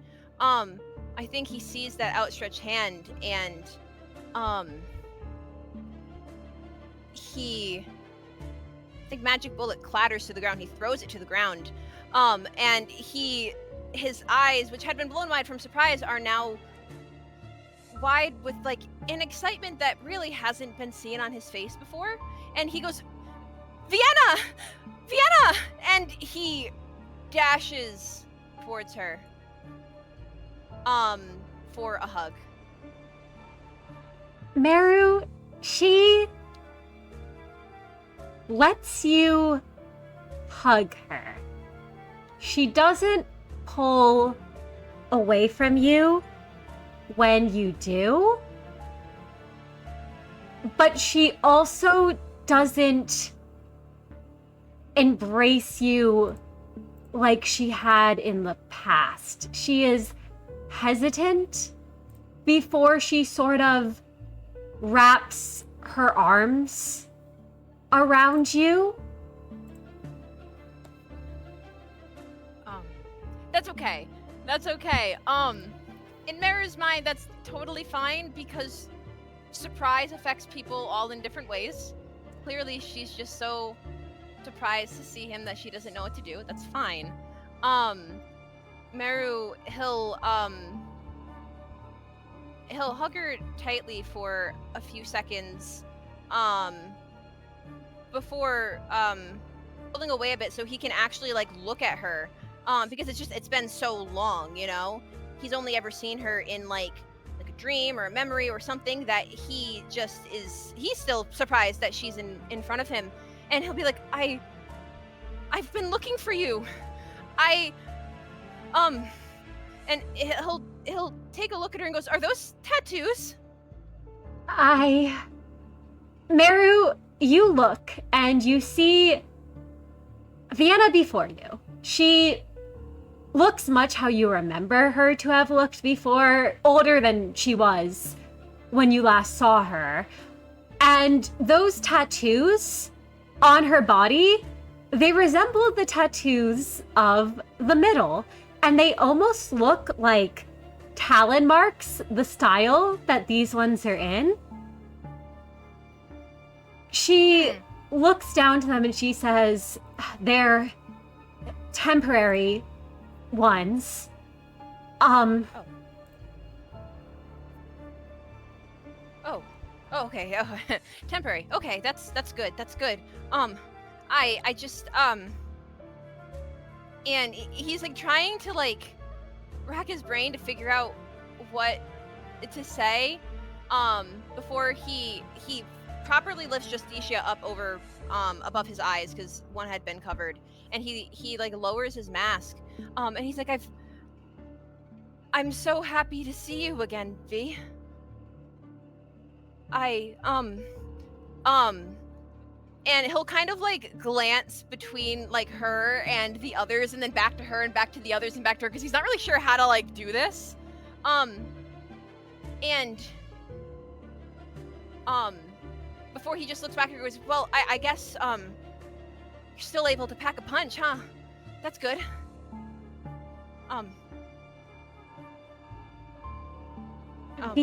Vienna? At that, Merru looks down at her hand and says, I guess so. And Merru, she's looking past you now at the Free with you and accompanying you. And you notice her eyes widen at the sight of her former boss. And she looks back to you, Merru, and she says, lowering her voice, Merru, are you aware whose company you are in? Merru will rapidly blink a number of times before furrowing his brow and going, I am very aware of the people I'm with, yeah. Oh, right, I should probably, and Merru, kind of ignoring the way she was saying that, will grab her wrist and kind of, like, tug her, towards the others. He goes, I know, I've heard you've kind of talked to all of them, so I guess they all know who you are. I don't know, an introduction would be weird. But, and he'll look over at the other man and he goes, guys, it's, Vienna, sister, clearly you can tell. Vienna, I know you know their names, but I'll say them anyway because I don't know how else to do this. That's Miix, that's Kai, and that's Prior. Merru, we work together. It's all good. The moment you say that, she pushes your head down a little bit, and says, Merru, you're supposed to use people's proper titles when addressing them. What? I think when Merru, his head gets pushed down, he gets kind of confused, and he, like, sidesteps and stands back up. He goes, what are you talking about, V? I am talking about the fact that you are in the presence of a Big Brother, and you should apologize to Big Brother Prior, Merru, who has been so kind and gracious as to not punish you for not using his proper title. Merru, he coughs a few times, not because he has something stuck in his throat, but because the thought of, like, apologizing to Prior for literally nothing is really funny to him. But he doesn't want to laugh at his sister, so he goes, V, no, it's no, it's fine. That's Prior. It's literally fine. He's not gonna do anything about it. Like, I get it. I've heard, like, things, but, like, about you working for, but, like, it's fine. Like, it's literally fine. Watch this, actually. And Merru will, march right over to Prior. And he'll, like, stand next to him and, like, shove him a little, like, not hard, but, like, just, like, a little bit. Like, he, like, stumbles, he goes, he's not gonna do anything, really. He's like I don't even know what word to call him. He's literally not gonna do anything. I've done way worse to him. And it's been, like, he's fine, see? It's all good. Nothing to worry about, right, Prior? You would, like, I can do whatever I want, right? Prior is shoved, and it's so unexpected, because obviously Merru doesn't mean him harm, so nothing there doesn't go off. He almost, like, his knee kind of buckles, but he catches himself, and thankfully does not tumble sideways, rubbing the spot where Merru's hand impacted his side. He goes back to standing with his arms crossed, and sort of, like, glances between Merru and Vienna. Ignoring Merru completely, he turns to Vienna and says, "It has been a long night and a day since I have last tasted your cooking, Vienna, though I still remember it well. I am glad that you have been keeping yourself healthy, and I find you in one piece.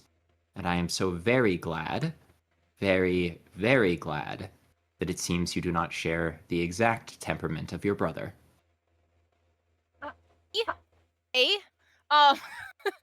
Merru, before Vienna can speak, Merru will turn and kind of like, because Pryor had ignored him, he'll like tug on Pryor's arm and goes, but he likes my cooking too. Actually. He begs me for seconds like every day because my cooking is that good. Merru I say has no. never. I say no. Well, yes, Merru has only once ever given me seconds. Ever. We ignore that one. I don't give seconds, and he knows it. He still asks, but I say no, and he doesn't do anything about it. It's fine. Right, Pryor? And he's like saying that like with like a pointed stare, like answer me. I would be remiss to deprive myself of your cooking, Merru, because it does greatly satisfy me, given the portions that you are willing to part with. Yeah. Vienna looks as if she's not quite sure what to even say as she glances from Merru to Big Brother Pryor. And there's just this look of almost utter shock on her face and then a dawning horror at it.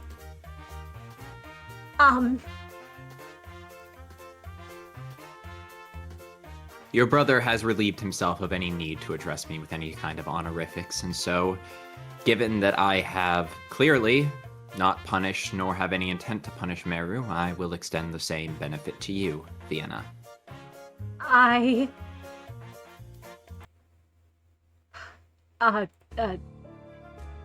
Thank you. It would, be odd for me not to refer to you as such, Big Brother. Then I will allow you to continue to do so. Take no offense at it.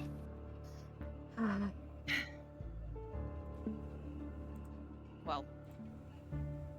Anyway, I proved my point, and Merru will walk back to Vienna and be like, see, there was nothing to worry about. Somehow she looks more worried, Merru. Well, Merru, he'll frown at that, and he'll be like, I promise, V, it's all fine. Really. Like, we're fine. I'm fine. Look, I'm fine. I look fine. You look fine. So it's, fine. You don't have to be so, like, weird about it. I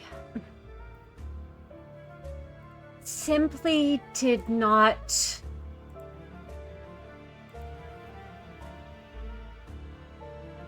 expect this. And she looks first like to you once more prior, like glancing at you, and there is a very concerned look on her face as if she's not quite sure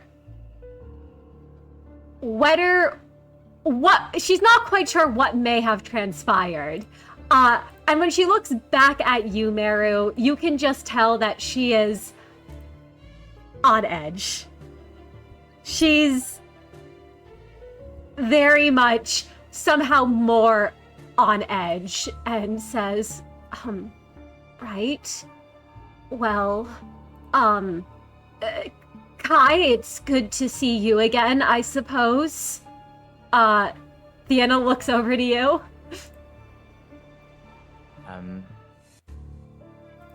It's,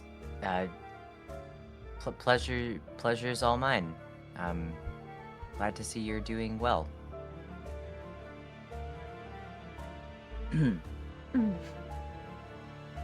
Right, and Miix, she has not said anything to you, but when she looks to you, there is a almost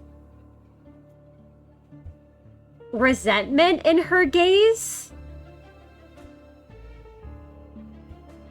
And you do know your previous meeting wasn't on the best terms, but there's almost like there's something else there.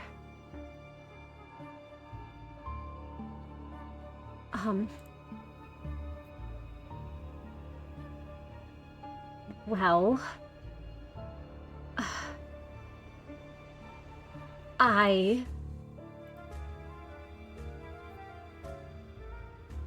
did not realize, Merru, that you had become his chef instead.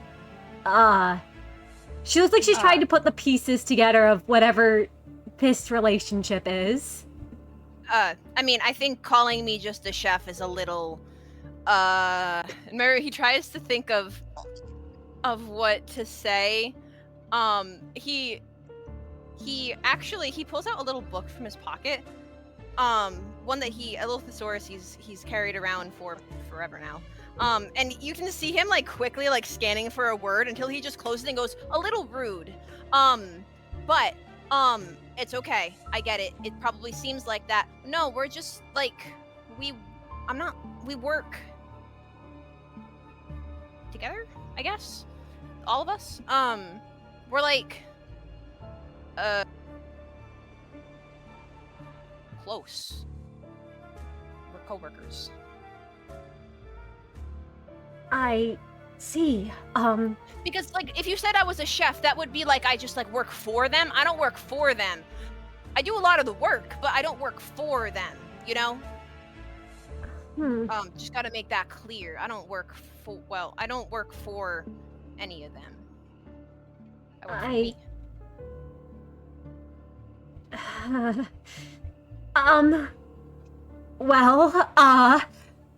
And Vienna turns as if looking for someone, and you all see cautiously approaching. Actually, would any of you like to give me an intuition awareness check to see if you notice this person before they approach? Sure. It's going to be at challenge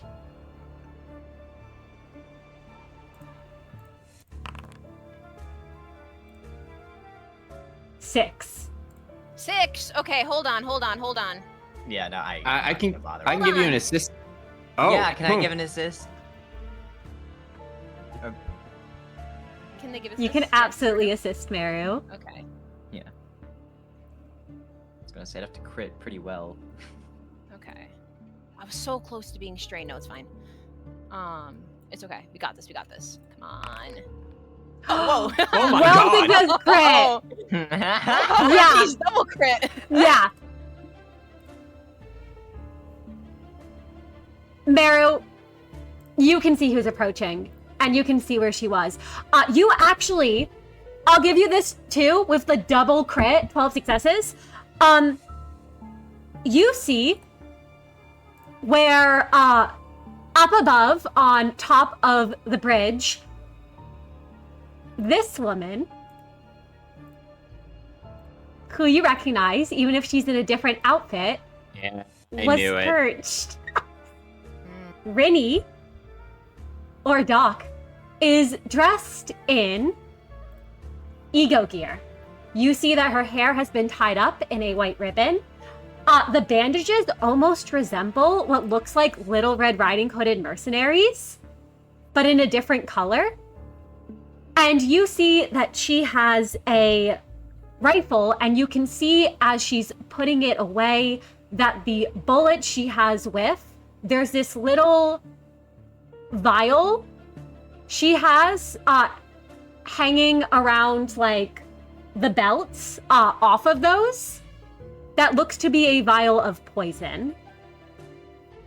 You always favored using her alchemy, didn't you? I recognized it the second it hit my flesh.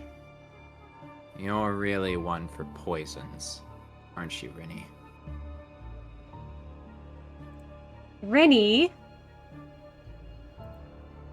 is cautiously approaching.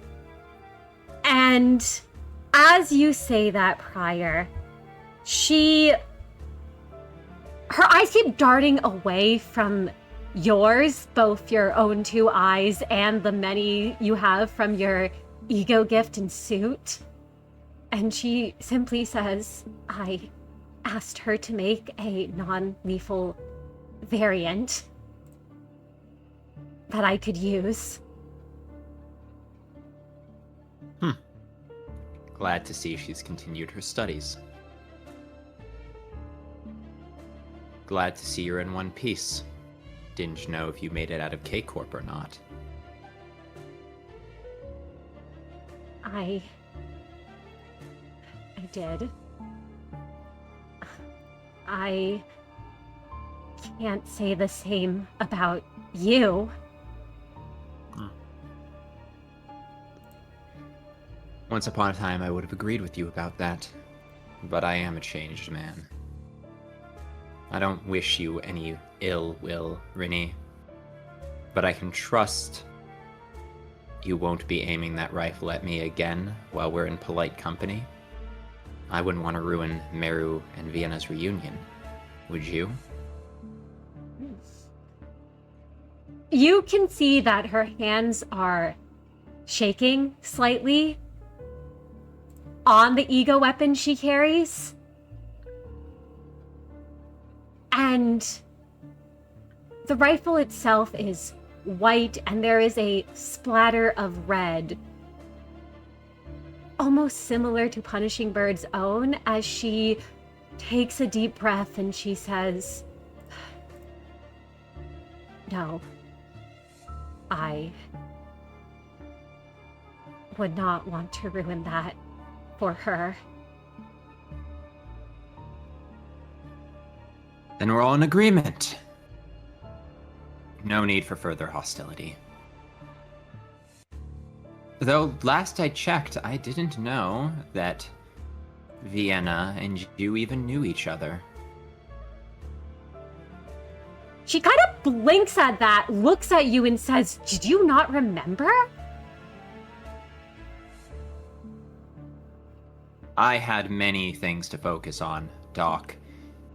Your private affairs or who you knew wasn't really my business now, was it?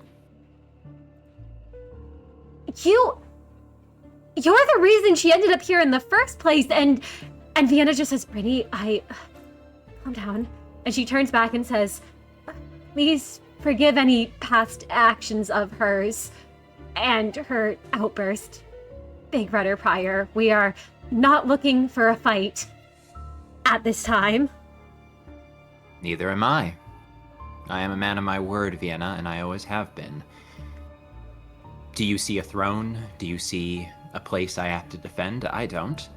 We are all just having a conversation.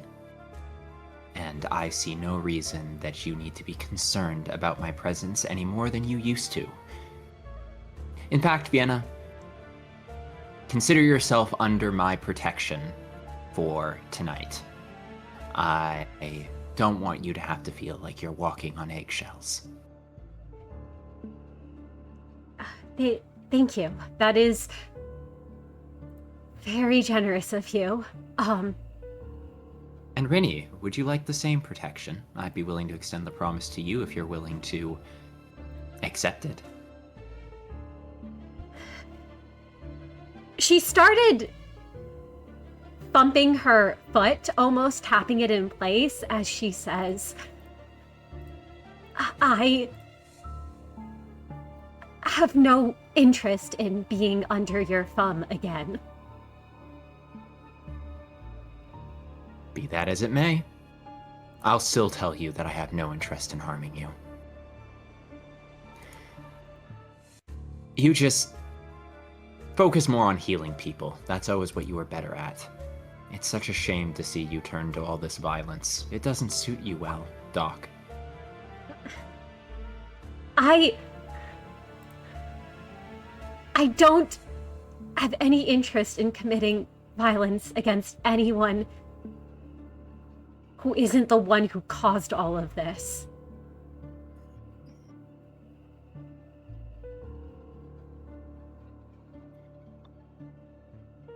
Prior turns his head to look over at Kai and Miix, ignoring Rennie completely.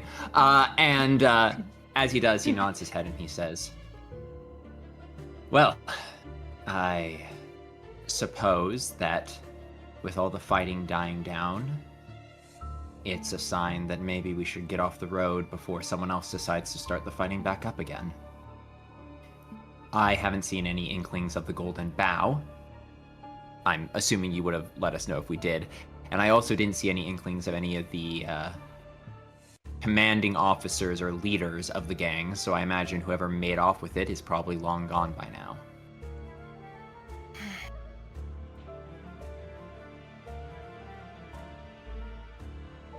How we head back? Yep, I can confirm. None of you have seen any sightings of the Golden Bough this entire fight. You have heard a lot of people screaming about a Golden Bough. You have not seen anyone with the Golden Bough. Prior's gonna turn back to them, cross his arms, and go, by the fact that you're not running away from us, I can imagine that, well, maybe we should talk somewhere else. I don't think the middle of the highway is a good place for this conversation. Vienna will nod her head and say, I think that would be wise. And you can all see while this area of the highway has been cleared, you can even see Echo and Los Mariachis kind of waving to you all from a distance. As it seems like they've handled things. The highway itself is in such disrepair right now from the amount of people who were crowding it that it doesn't look like anyone else is going anywhere tonight.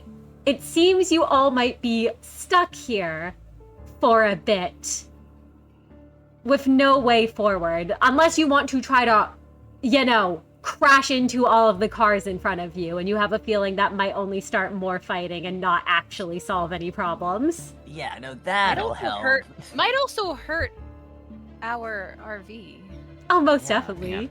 Yeah, I don't know. I don't think The one RV RV can. We haven't figured out how to make it fly yet, so True. Prior will place his hands on his hips and he'll look at Merru and say, why don't we invite the two of them back for dinner? Oh, Merru, he'll his eyes are widening and goes, yes, we should. Yes, and he'll turn to Vienna and Rennie and be like, I'll feed you. Like I said, good cook. Just come Vienna with us. It's not like you're going anywhere else, right? Vienna lets out a sigh and says, I suppose it's not like we can go anywhere until they clear up the highway here. What sort of food are you cooking, Merru? I got all sorts of things. I mean, I'd have to look at my supply list. I don't know. I got a lot of stuff. I made a good soup. A good vegetable soup last time. I don't know. Just whatever you taught me, really. What does Miss Rennie have an allergy or something? Or oh, is she vegetarian? Like Prior? Rennie kind of blinks at that, and Vienna blinks too, and they both exchange a look at that revelation. And Vienna kind of whispers, he's vegetarian? I don't remember him being vegetarian. And Rennie shakes her head and says, I don't think, before Vienna turns back to Merru and says, yeah, she's vegetarian. Oh, okay, then I'll just make something vegetarian if we got two people. Yeah, I guess we'll all eat something. I'll find something.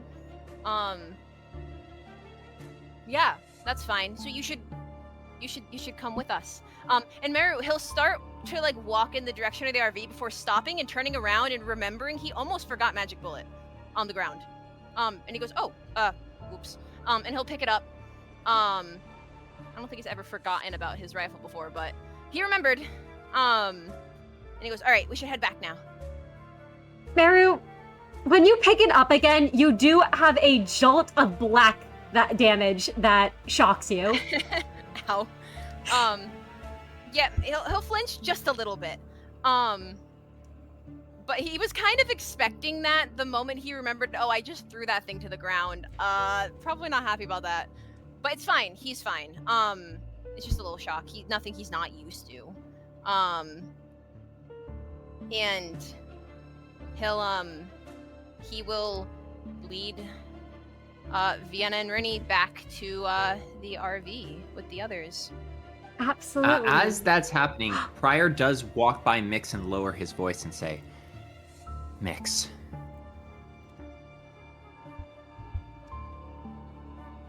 can you radio back to Pascal? Tell him to stay hidden. Keep an eye on our new guests. I have a feeling that they might have some mixed intentions." That's all Pryor has to say. Absolutely. You are able to let her know that, and Miix, you would be able to radio back to Pascal. Cool. Yeah, Miix will do that. You hear a faint little beep on the other end of the radio. And Pascal is clearly very happy to hear from you and will follow your instructions. Oh yeah, because we did tell him not to let anyone but us in. Yep. Yeah, I admit I did not want Vienna and Rennie to get immediately flashbanged the minute they walked into the RV. That would probably not leave a great impression. And do you all head back in then? I think so. Yeah. You all cram yourselves into the RV. And as you walk in, Vienna kind of looks around and you hear her go, "How do poor adults live inside here? Is there some kind of spatial compression singularity? Does the bathroom open up into another room?" Oh. No. I sleep in the bathroom. Yeah. Oh, I mean, yeah, I sleep in the bathroom. I don't. And Merru, he'll remember who he's talking to, and that would be a really weird thing for her to hear. And he goes, "Yeah, it's like fine though." And he'll walk further inside. And he knows it's awkward right now. Like, he's not good at telling like how people are feeling. He can tell it's awkward. And so he'll walk inside a little bit and then like turn around and put his arms out and he'll just be like, "Yep, so this is where we stay when we travel around, I guess." And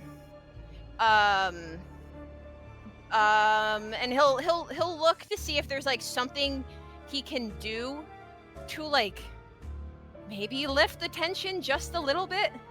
And he'll be like, "Oh, you know what? I think Pryor, you have a deck of cards, right?" I always keep a deck of cards on me, yes. Yes, you should take it out. Did you? Well, I'm sure you guys didn't know. Vienna, she's actually a master of this game called 3-2 Hana. It's a memory game. You play it with a deck of cards. You like put them all face down, and there's a bunch of rules. I don't really play it that much anymore, but like she was always really good at it. Could do something like that, if unless you guys just want to like stand around and like kind of awkwardly side-eye each other, that's like fine too. Any takers? Pryor will produce the deck of cards and say, "I think I'll abstain from playing, as both Vienna and Rennie would rather know I can't really play memory games." Yeah. Right. I think I can win memory games, I just can't play them. Right. And Briar will toss the pack of cards at Vienna underhand, like, you know, in a slow, like he doesn't whip them at her. He's just like a slow underhand throw. She catches it, and she kind of turns it over, like, very carefully in her hands, given it is his pack of cards that she is handling, and she says, right, I will make sure I return them all back in the condition they were given to me in. Thank you. You are most very welcome. Prior has not been addressed like this in a while. His shoulders kind of like fall back and like his chest opens up slightly. He doesn't smile, but he very quickly slips back into an affectuation in his voice you've not heard in a while. He nods his head. Well, as has been said, Vienna, make yourself at home, and Rinny, as a guest of Vienna, you may make yourself at home as well. I will go make sure that our friend knows that we'll be delayed. And Prior carefully takes out his EuroDVA communication device and he heads to where he sleeps in the back to go try and send the EuroDVA a message that they are being delayed. Not that he expects it'll do much good, but, well, there's nothing they can do right now. Absolutely. I did realize I'm very sorry to Fumi and Levy. I missed before the redeems there.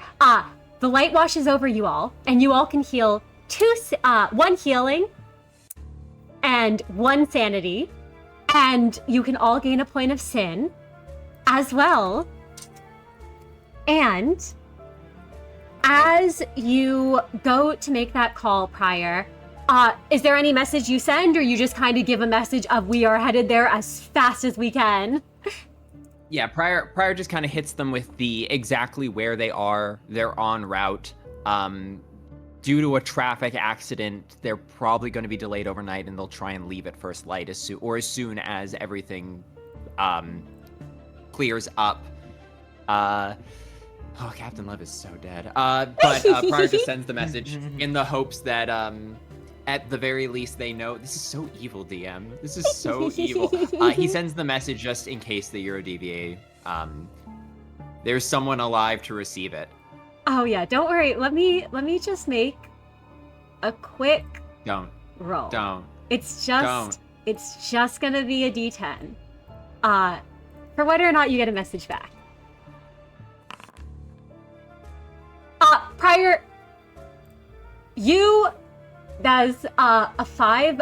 There is no message that is received back. You are not sure if that means that Captain Lev is unable to answer because he is preoccupied, or if something has happened. You do notice it does say red, but there is no message that is returned. Cool. That's it.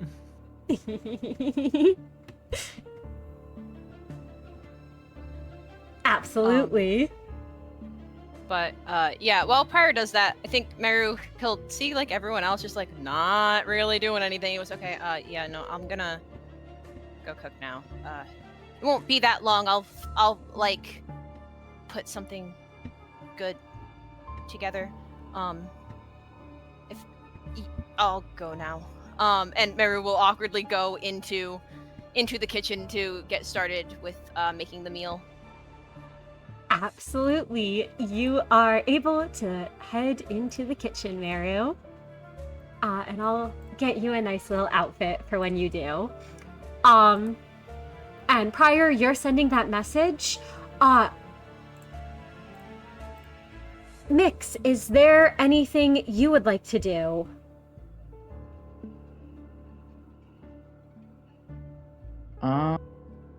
That's a good question.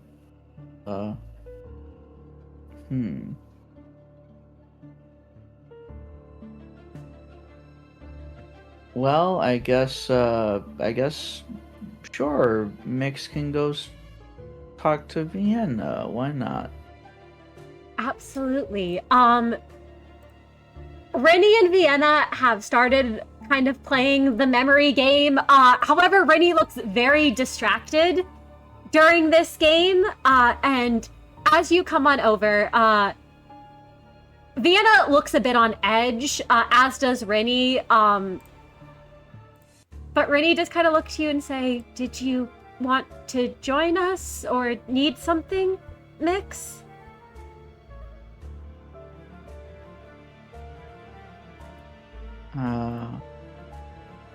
Miix will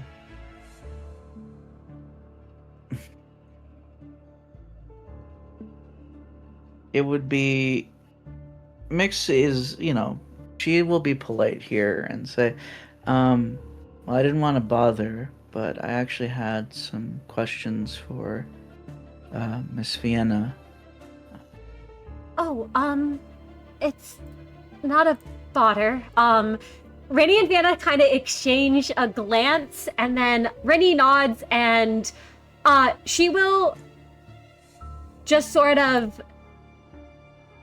head off a little to give you both some privacy. And Vienna steps forward. I imagine the two of you go to a more private area of the RV. At least when Vienna looks at you, she kind of is waiting as she says, "I imagine you want to talk alone?" Miix shrugs. We can. It's nothing that no one else that I travel with doesn't know, so... Whatever makes you more comfortable. All right. You can tell she's a bit on edge, Miix. But she will kind of lean against the wall, as you both head off a little to a more secluded area, and she'll say, "All right, well, what sort of questions do you have for me then?" It's just one, maybe a few more, depending, but one. I'm Miix. At least that's my name for now, but my real name is Kane, and from what I understand, you've had experience with, or at least have been around the web, is that correct? At the mention of your name, she lets out a sigh. You can see that she is tensed up a bit as she says, "I didn't want to think you were who I thought you were. I wasn't sure even when we first met. But yes, I work for the web and the people there." Are you familiar with a man named Abel? Miix, there is a very conflicted look in her eyes at this. And would you like to make me an understanding insight check? At challenge sure. What's tree. the difficulty? Gotcha.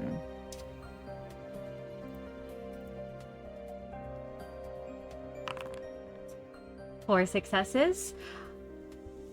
Miix, there is a fondness in her eyes, like that of a friend's name being mentioned when you speak his name aloud, but there is also a worry in her eyes. With 4 successes, you can tell she looks worried not just by who is asking the question, by the fact that you have presented it, but there is also this worry regarding the mention of him. And it seems to be regarding his state, as she says,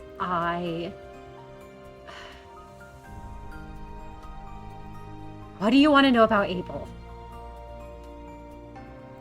He's He like, is my brother. And I intend to see him again. So, where he is, how he's doing, what he's doing, anything you can share.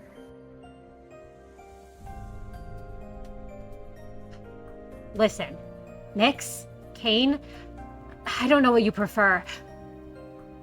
I can't share much about how that man is doing.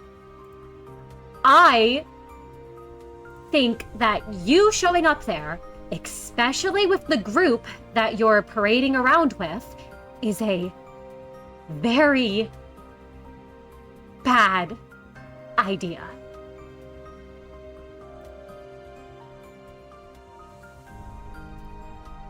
If Are you you going to explain why?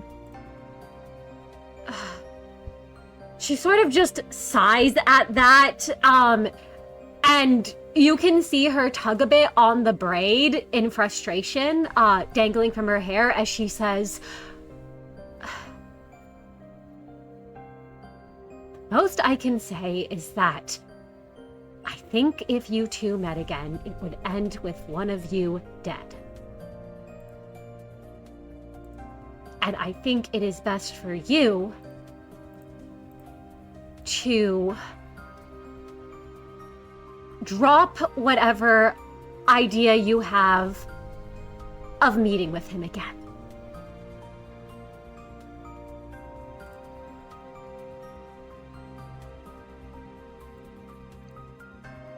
I appreciate the warning, Vienna.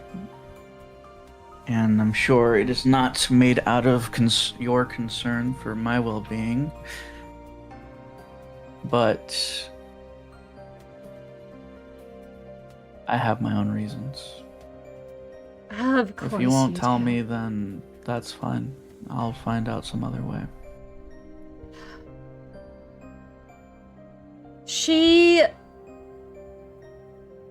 At that, you can see her gaze sort of harden as she just says,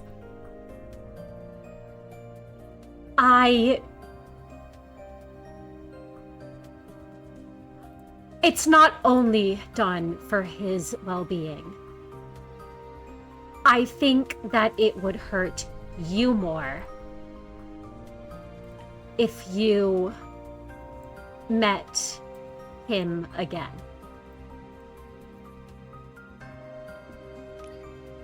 I have been forced to go through a hell that was not of my own choosing.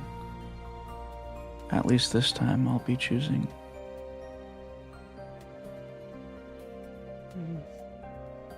I don't think you're fully understanding that this wouldn't just affect you. This wouldn't even just affect him.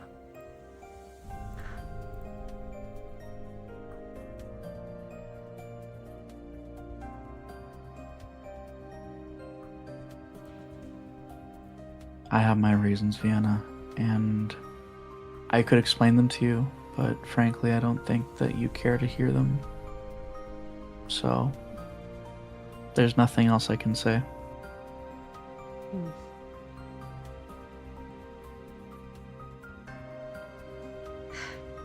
No. You can feel free to prove me wrong, but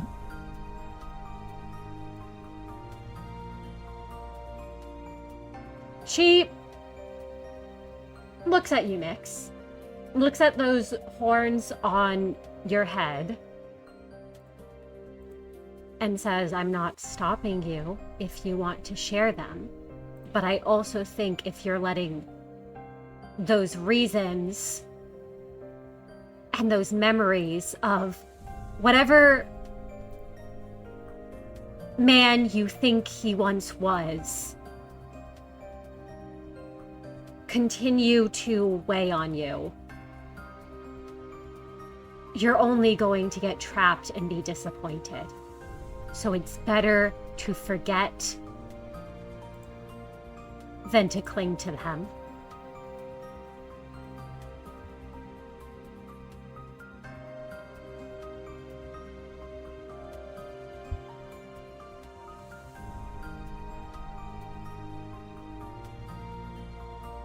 I appreciate the warning.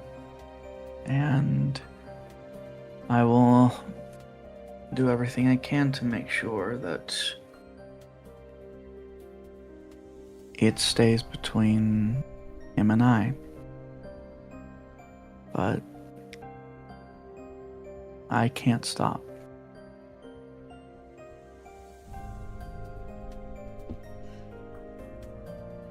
Of course you can't.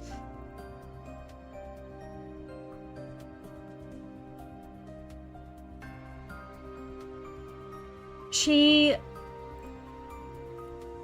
turns her back on you, Miix, and says, well, is there anything else you were looking to hear or wanting to learn?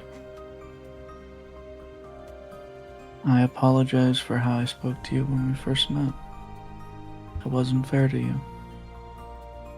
There's surprise in her eyes at that. She actually does turn back around, Miix, and she kind of blinks and says, I wasn't expecting you to apologize. I thought you were just gonna say it wasn't your fault. I thought your situation with Merru was similar to mine. But it wasn't. It was very different. And you have your reasons. I'm sorry.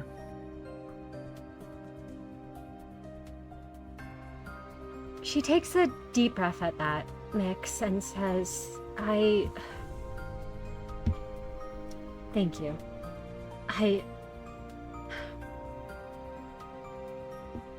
Kane, it's not that I don't love Merru, I do. It's that I can't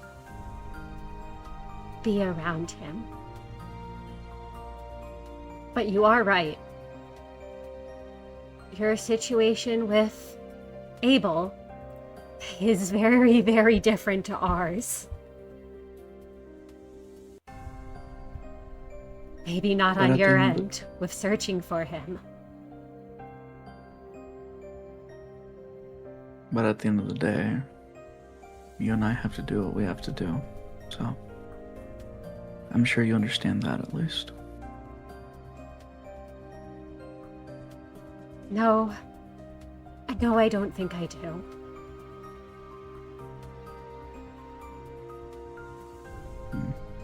We're just different. We just might be.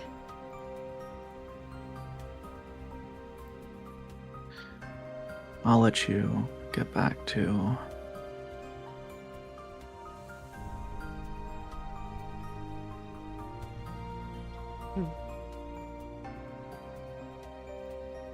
She turns to go, and as she does, Miix, you can see there is this deep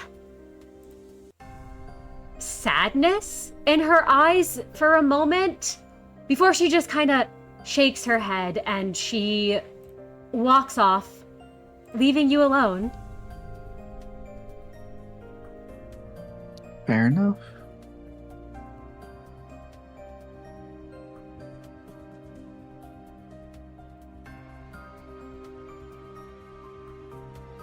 And as she goes off, Miix, is there any final thoughts you have or anything else you do?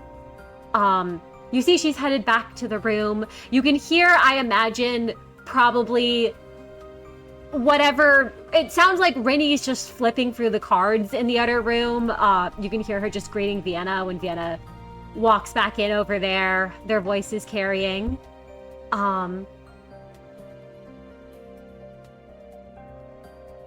Miix will go lay down in bed, write more in her journal, filled with whatever she writes in there.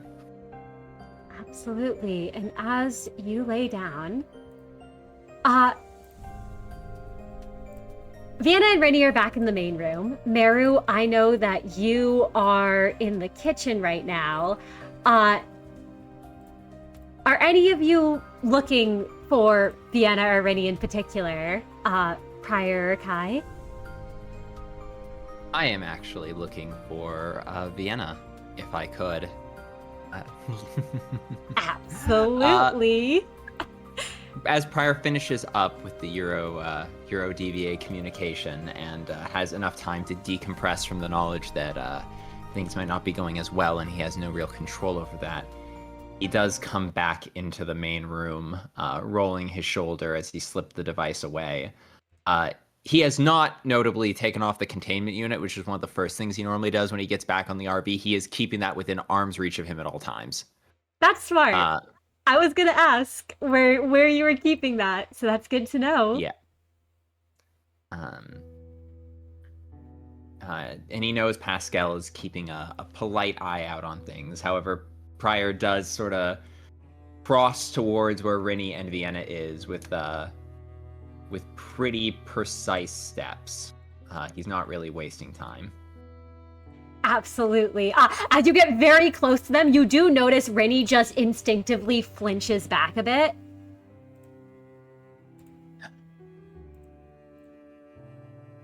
It's a long night in a small RV. Vienna. Yes, Big Brother Pryor? Would you care to have a short conversation? We can head up to the front of the RV. The seats are comfortable and warmed, actually. Nice place to go get a look out at what's happening on the road. Yes, I would be more than willing to. She kind of mouths that you see I'm sorry for leaving again to Rennie, who just kind of shakes her head. And she'd go to follow you, Pryor. Lovely. Pryor heads to the front of the RV, into the driver's and passenger side seat where, you can kind of take a seat without anyone else disturbing you. Absolutely. You can feel Rennie's glare on your back until you fade from her sight.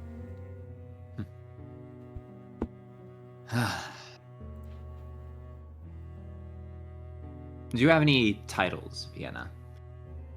Despite the fact that I doubt they may not match mine, but I do feel it would be rude of me not to see if there's something more proper I should be calling you than simply Vienna. She shakes her head and says, no, Big Brother, I am not a formal member of the Middle. These tattoos here are temporary ones that Big Brother Zachary granted to me. Zachary? Big Brother? Yes, Big Brother Zachary has risen to that position in the absence of both you and Big Brother Berg. The Butcher? Yes, the Butcher, that one.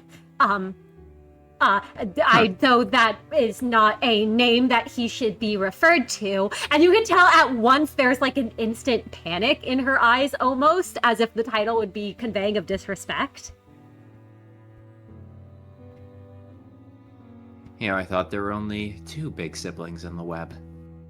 She blinks in confusion at that and says, that there are Big Brother Pryor. I mean, there's you and Big Brother Berg, but back at the web itself, there's only Big Brother Zachary and Big Sister Mary.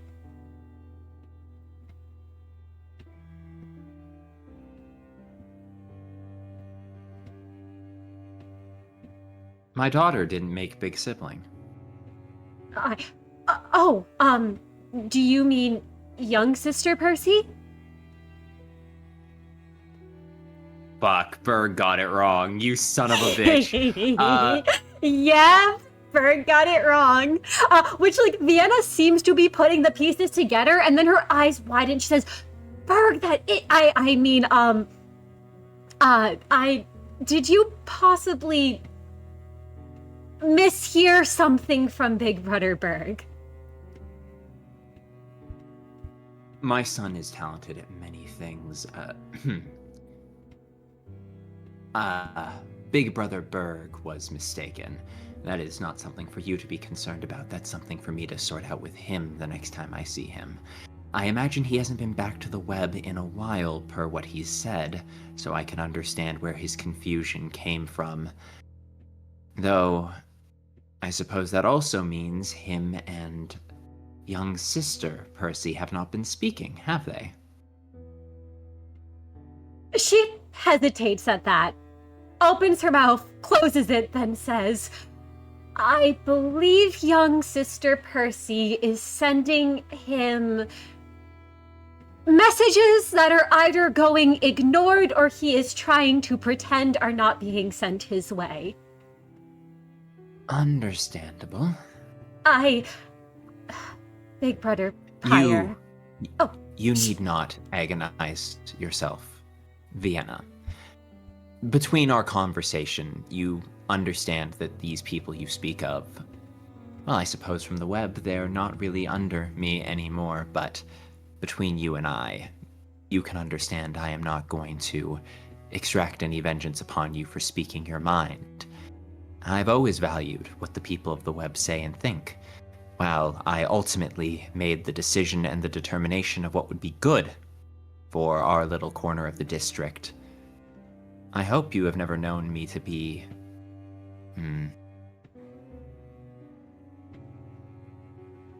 contemptuous in my punishments. Though if you felt that way, no, you could say so and I would extract no vengeance upon you. I've always tried to listen, Vienna, so speak. I am listening to you.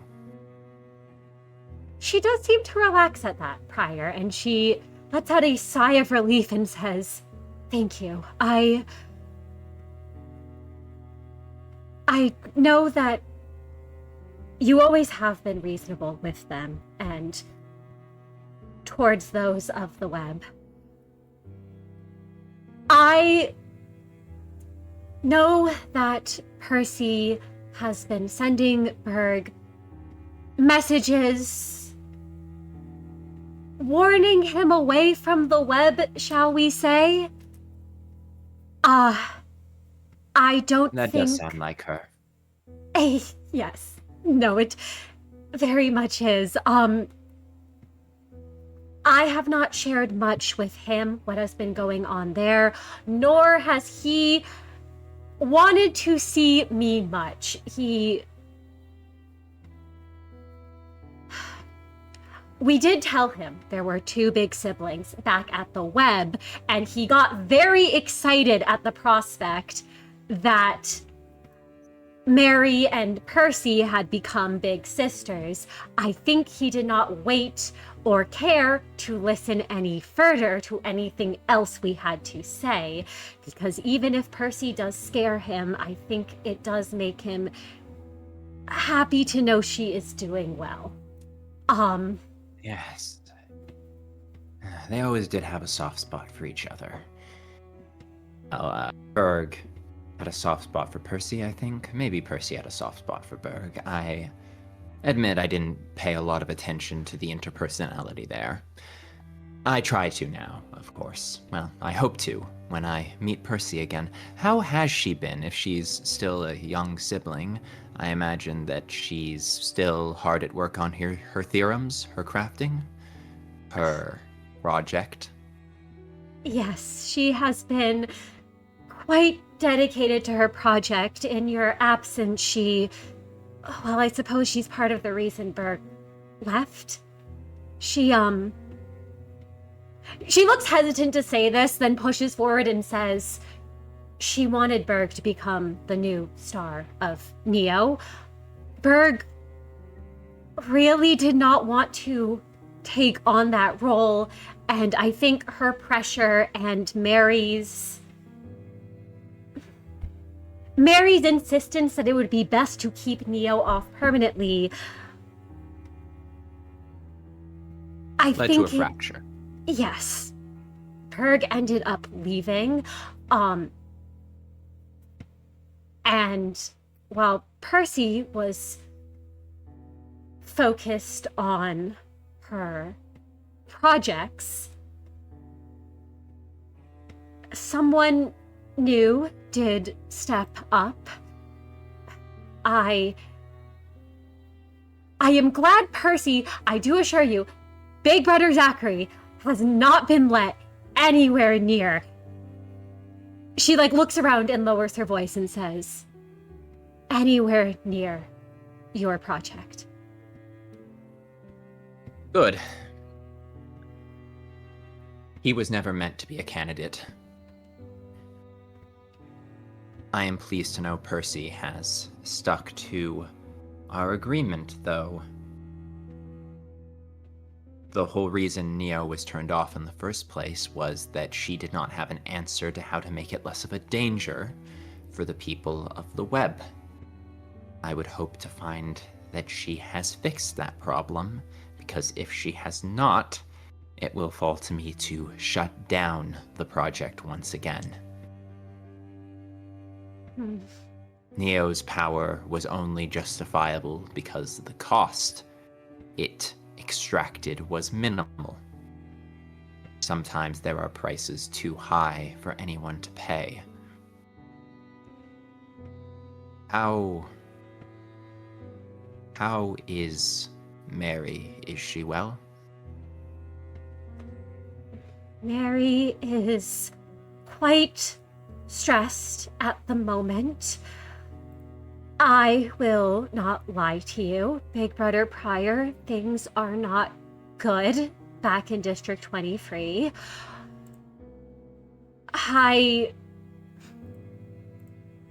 The territory has shrunk. Mary can't keep control of everything that she could before. And when she was working with you, even if you had your differences, she at the very least both of you agreed on keeping the subjects of the web safe.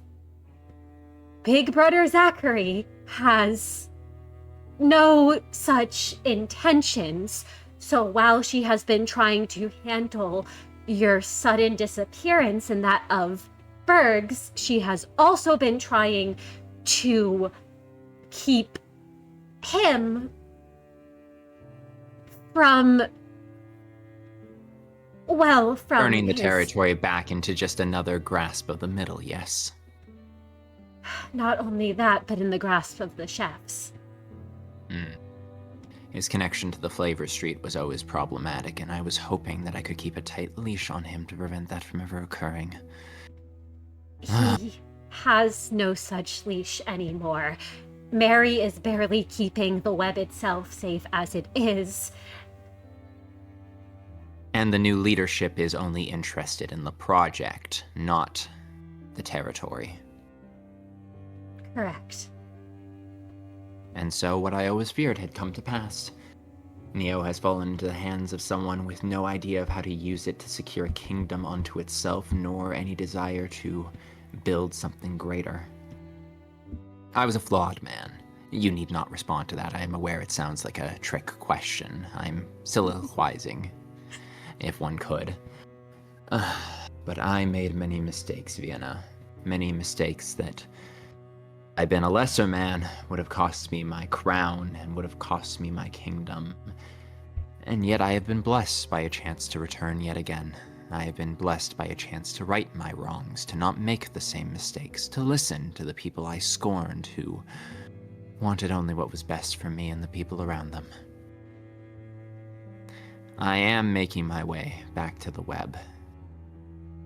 And I have no plans. No.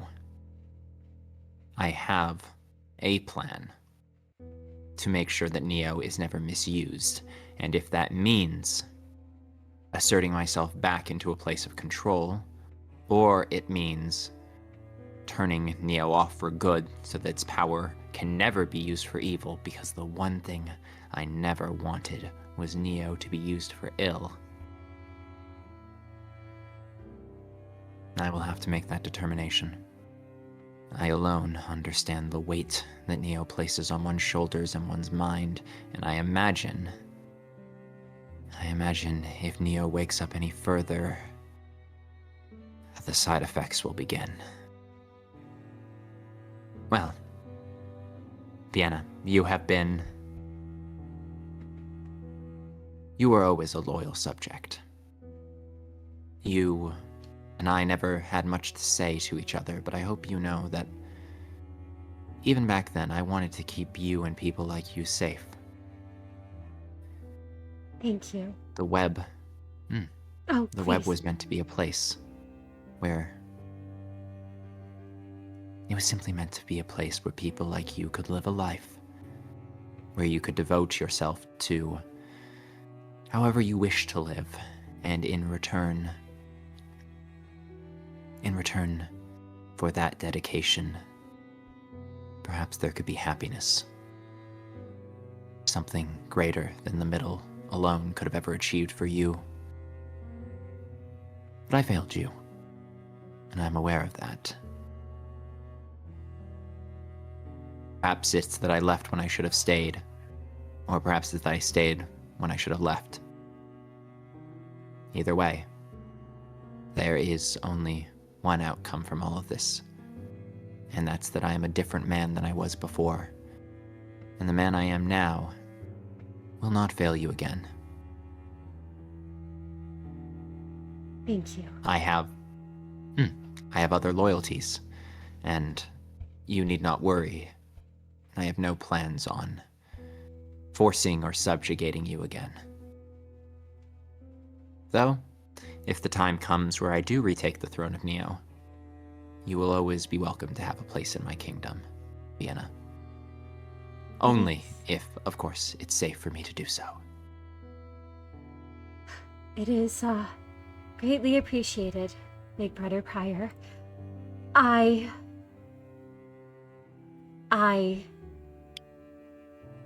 confess that there are many there who do want you back. I also do admit that there are many who would rather not see you return. I am worried for the state of District 23 at the moment. I don't think those back there... I know you probably see what they did as betrayal. Mary, Percy, the new owner of the web.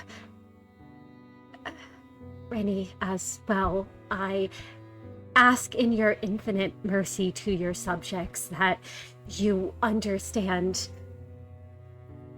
that everyone is doing what they have to do, and that you, if you come back to reclaim the throne, that you consider that.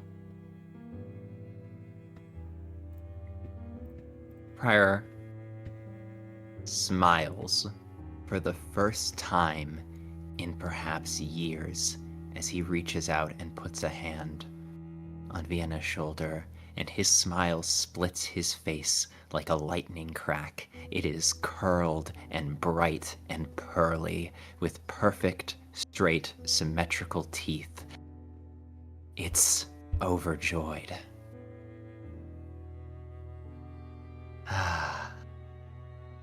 Vienna.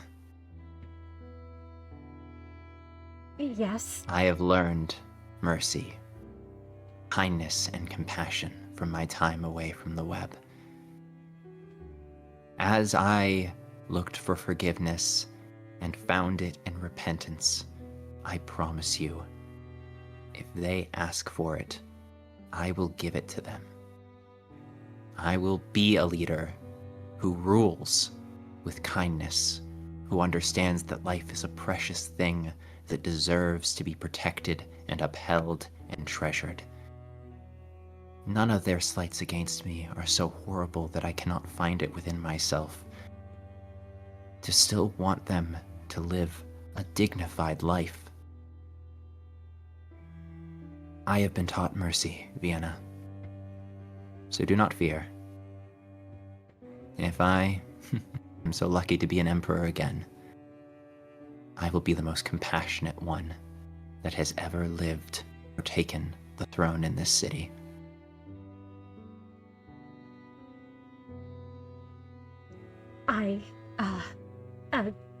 You can tell there is a mix of reverence but also fear on her face as she sort of lowers her head and says, I greatly appreciate that fact. If there is one last thing I may speak on, Big Brother Prior. My ears are all for you. It is regarding returning. One of the members among you, Miix, you probably know her as. I don't think you should let her meet with the new owner of the web, if you can avoid it. Prior's smile uncurls like two curtains closing in the center of the stage as he goes back to his set, neutral expression. I shall take that under consideration, and I will advise them that for which is in my capacity to do so. Thank you for your concern, Vienna. I shall think on it.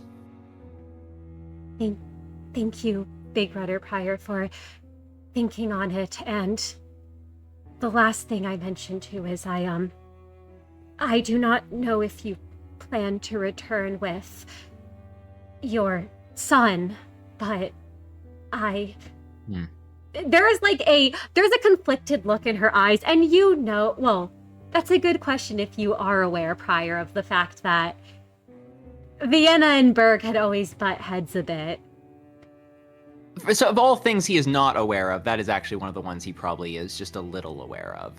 And he will let out a tiny laugh.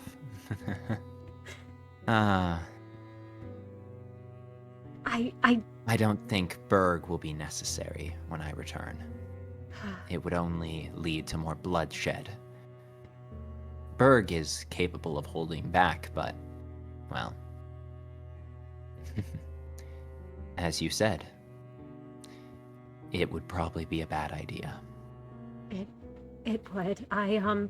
We may have had our differences, but I don't wish to see him have to fight his former family.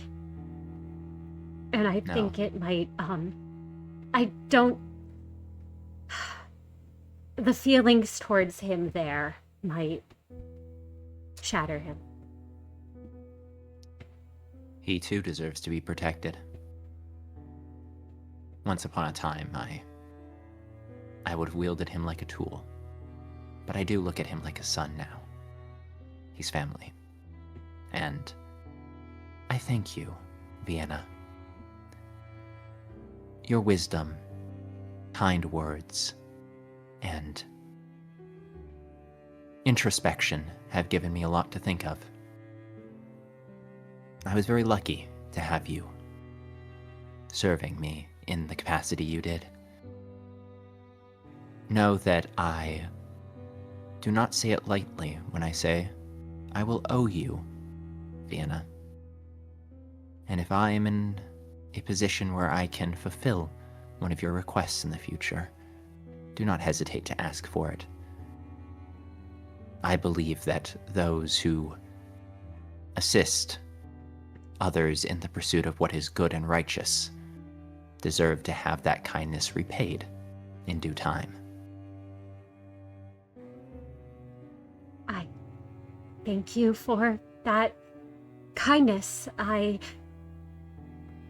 cannot yet think of something I would ask for, but it is greatly appreciated, especially from you. You'll have a long time to consider what it is you want. You know as well as I that I'm not going anywhere anytime soon. Very well. And she nods You are her dismissed. head. Unless you had something else. No, she shakes her head and shuts her mouth and says, thank you for, hearing me out. And, thank you, Big Brother Pryor. And at that, she nods her head and, she will turn to go since she's been... more thing. Oh, yes? Tell the good doctor that she has been pardoned. I'm not sure she would take it well hearing it from me.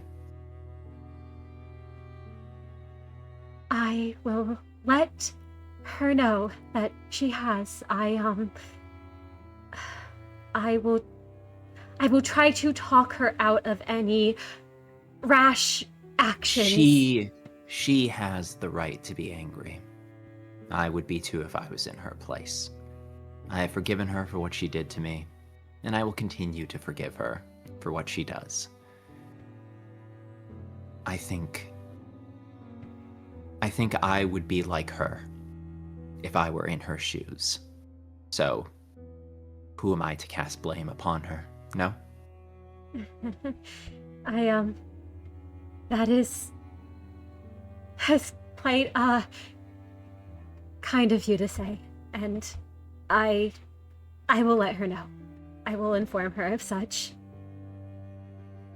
Pryor smiles again, and it curls the sides of his face for but a moment before he lets it drop into that blank neutrality he often wears, the three eyes of nothing there following her as he lifts his fingers and with a tiny twitch of his hand, which he hasn't done in years, he gives the signal he used to give all the time for, I do have other things to attend to. And seeing that signal, she will head off to let you get to the business that you need to do.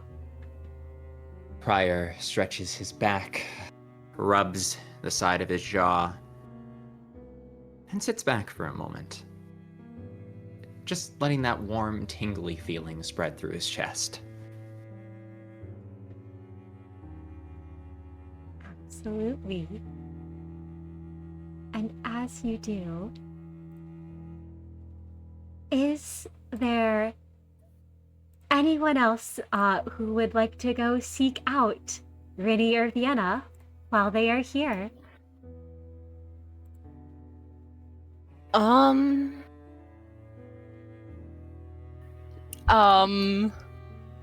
know that you've been in the kitchen, Merru, I believe. I have been in the kitchen. I was gonna say, Merru has made his food. I don't know if anyone's up to eating, but he did finish his food.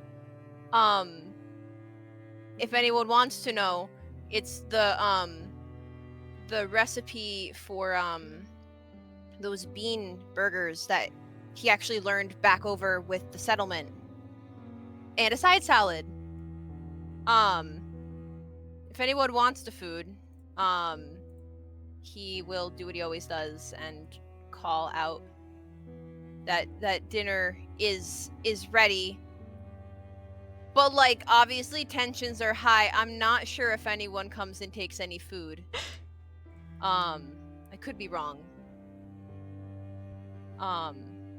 If anyone does, I don't know. We're just taking food. Yeah. Kai, If anyone wants food. Kai doesn't have a problem with that. Yeah. Kai will meander his way into the kitchen, and do we serve ourselves or you serve us? Because I know that we only do one portion. Yeah, we've only got one portion. I think Merru made the plates. Okay. Yeah, Fantastic. he's got it all ready. He's very prepared. So I think he is, when Kai comes in, he is a little relieved.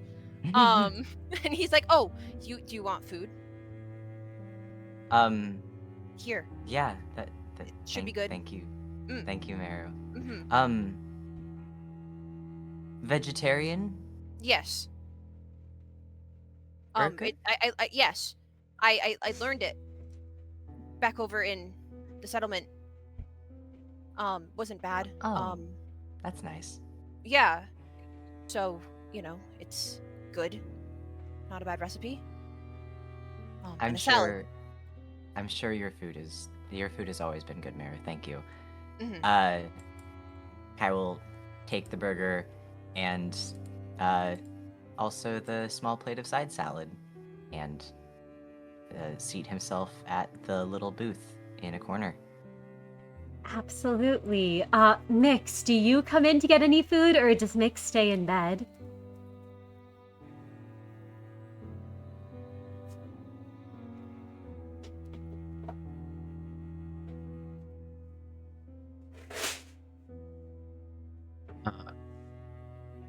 I should Ooh, also ask actually, if Prior. sorry. Oh, no worries, Yeah, no worries. I will actually slide out of the front seat to come grab a plate. Absolutely. Well, I wait to see if Miix decides to or not. Prior, absolutely, you can come in to get some food then. I'm actually a bit of time fast.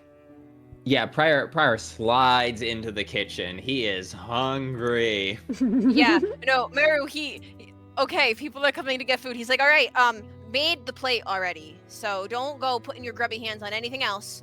Cooked extra, not for you, for them. So, here, you can have it. Here's the plate. Thank you very much, Merru. Prior is salivating as he gets it. Fully vegetarian. Always very much appreciated. Mm-hmm. Vienna's cooking was incredible, but I have come to appreciate the way that you put together your meals. We had a massive kitchen back at the web, but I'm always amazed by how you managed to do so much with so little. Well, could thank Vienna for that. She's the one who taught me how to do it. We didn't exactly have much back then, so we had to make do with what we had, and this is how I make do with what I have now.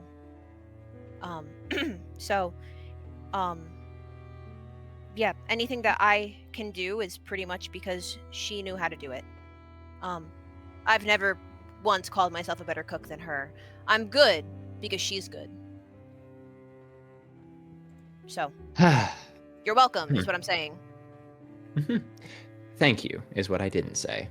And Prior will take a big bite of his food and he'll close his eyes and go, and he'll wander off back to the front seat to go eat. Absolutely. As he wanders off, Miix does not come out of her room. Merru. That's all right. Merru can put it aside so it doesn't go bad. That said, Rinny and Vienna do approach. Vienna sort of pulling Rinny more than the other way around. All right, this is showtime. Merru's like, all right, fully vegetarian, which he literally just said 5 seconds ago. Bean burger, salad, all vegetarian. Here, I made the plate. Yeah. Thank you, Merru. Vienna takes the plate from you, and Rinny kind of mutters a thanks as she grabs one also. It's very awkward, I imagine, as they're both eating. You could tell they're enjoying it. They're eating it much slower than Prior tends to eat your meals, I imagine. Most do, I would think. Yeah, even Merru himself, like, you can even see, like, he goes and grabs, like, some food. He rarely eats with anyone, and if he does, it's very little. But, like, you see he, like, goes and it's almost like he goes to, like, stay where he was, but then remember something and grabs some food and goes to eat with everyone else. Thank you so much.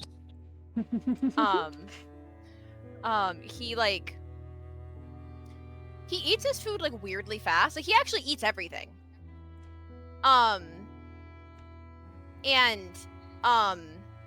It's not... it almost looks like he's trying to pretend that like he. How do I word this? You know, like when you eat too fast and you kind of feel a little sick from it. It's kind of like that, and he's trying to pretend that that didn't happen.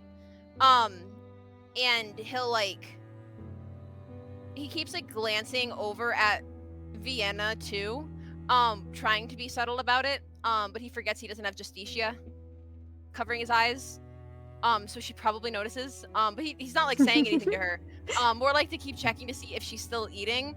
And keeps trying to like pretend that he's all chill and normal and fine. And then when he's done, he'll stand and go, "All right, I hope everyone liked their food. That's all good. I'm gonna put my plate in the kitchen. If anyone's done, I can take yours too." Rennie will hand her plate over, and it looks like she ate most of the food, Merru. Pretty much finished up. You imagine anything is the fact that, like, any appetite stuff, and Vienna's is completely finished, and she hands it over to you. It looks like both of them were enjoying their meals. That's good. Merru seems satisfied. If everyone else is handing their plates over, yeah, Kai will kind of shove the rest of what he had on his plate into his mouth and wordlessly hand over the plate. Yeah, Merru will take anyone's plates that's given to him, and he will hurry into the kitchen after coughing a few more times. Absolutely. I imagine a silence, an almost tense silence, kind of settles over the three of you left in the kitchen together as Merru heads out with the plates.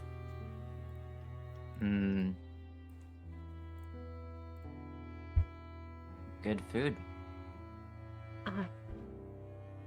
Vienna just kind of nods at you and says, yeah, it was. You,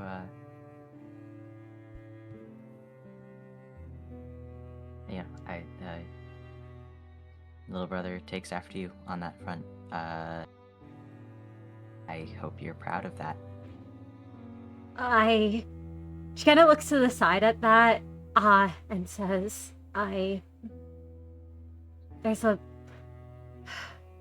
there's quite a few things we've been said to have in common.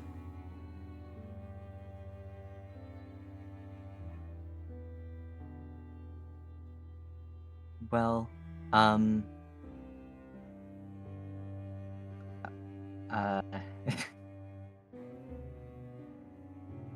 sorry, I'm not really good at the whole small talk thing. Good to see you're both, well though, you too, Rennie. You as well, Kai. And you can see Kai, Rennie looks very tense around you, especially given the last time you two met.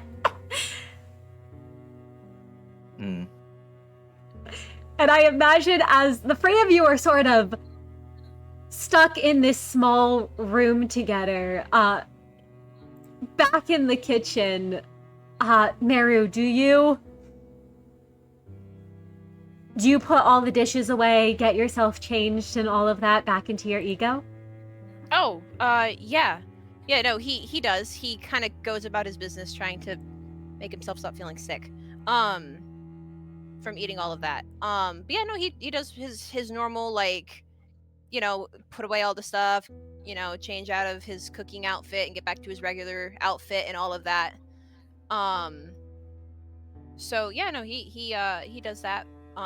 Totally wasn't feeling awkward or anything around everyone. So yeah. Absolutely. I imagine the rest of the night passes. Miix does not come out of her room. Prior, I don't know if you leave the front of the RV or if you're just sitting up there the rest of the night and avoiding the main room with everyone else. I mean, avoiding implies that he's, purposefully. He's actually just kind of relaxing. He's feeling great, honestly. Oh. He's, he feels like he has a sense of control. He's gotten the containment unit. Could I make a roll? I know all I can do is see outside the front of the RV, but I have been trying to keep watch. Do I see any sign of any, like, movement? Like, maybe someone's trying to do a golden bow handoff or something outside the RV window? Absolutely. You can make me, I would say, an intuition awareness roll. Scaling difficulty, Wow. so starting at challenge 1. Mr. DM, sir. Yes. Oh, kind and generous, infinite, in your infinite mercy, oh, Mr. DM, sir.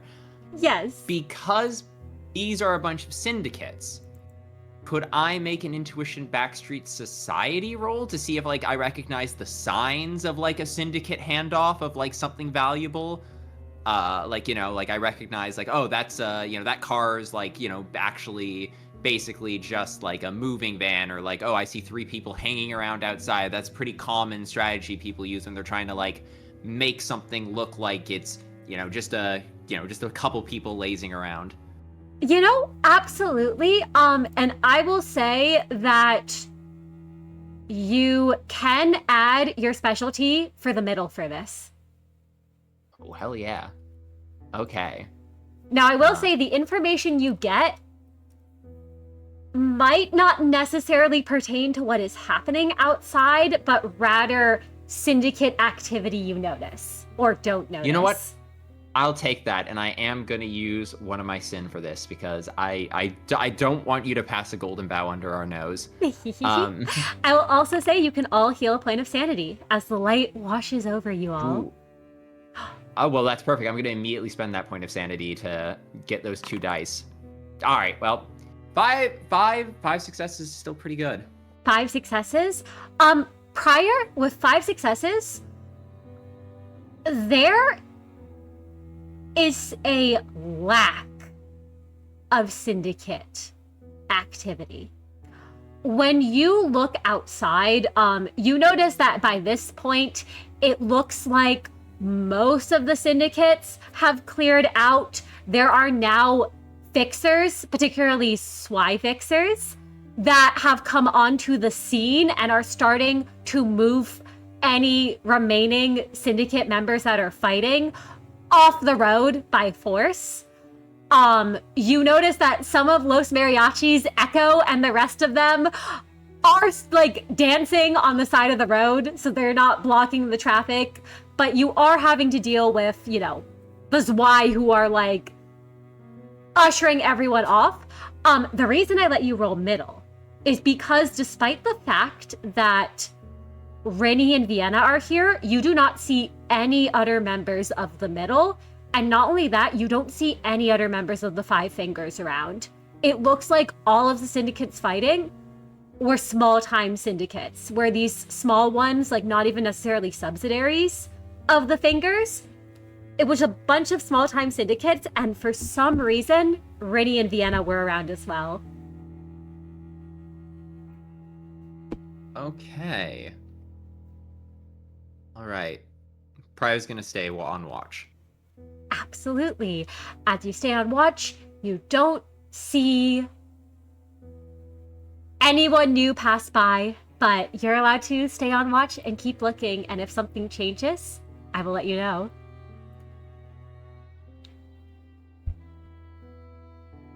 And at some point in the night, as it passes, Kai, Vienna ends up excusing herself from you and Rennie and heads outside. Mr. DM. Yes, Merru?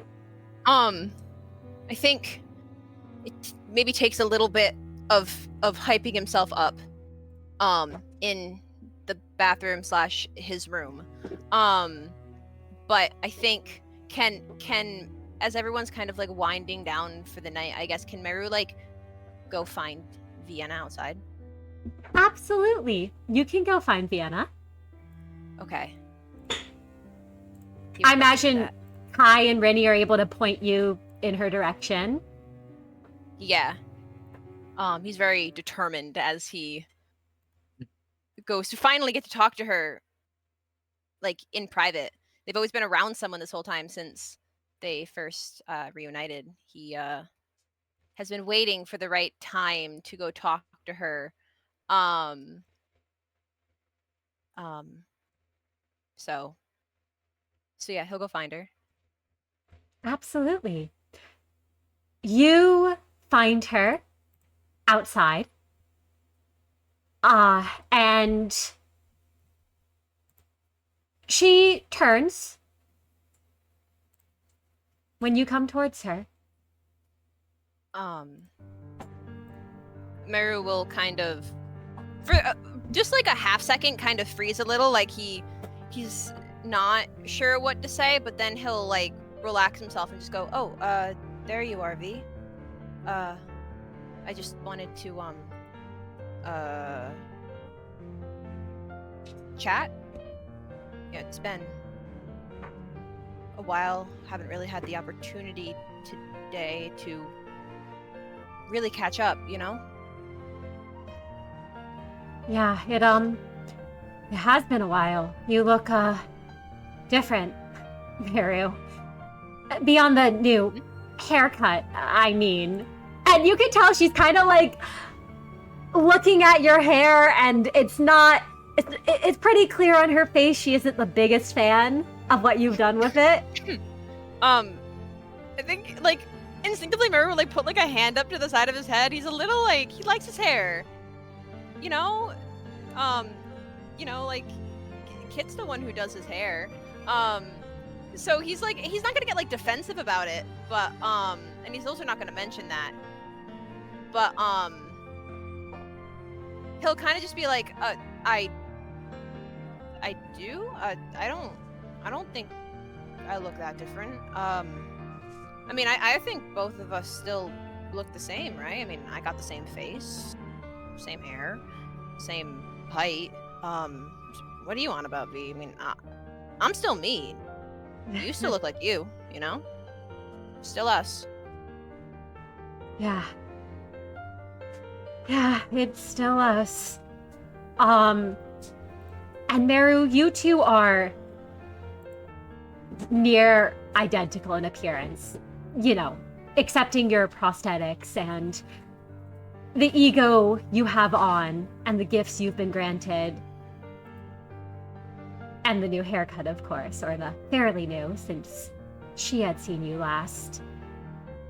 The same face, the same eyes, excepting your own prosthetic one, and the same hair. And as she looks at you, Merru, and looks you up and down, she says, "How's that mercenary job of yours going?"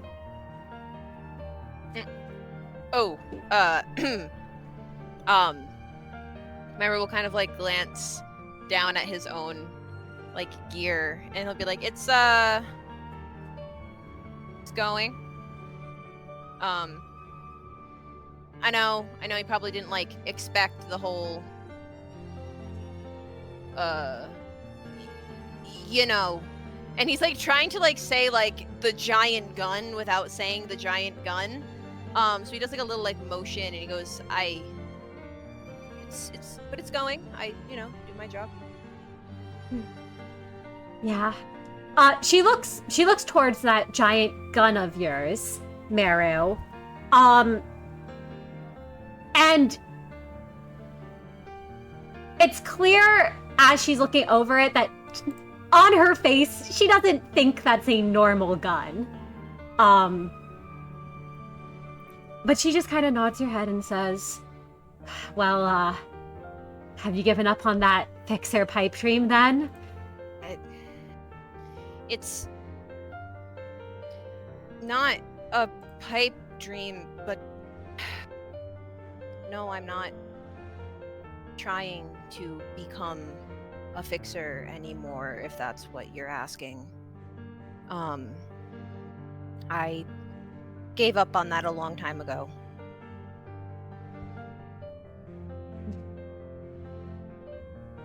I see. Was it after he left?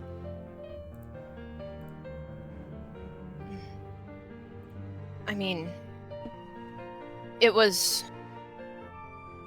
after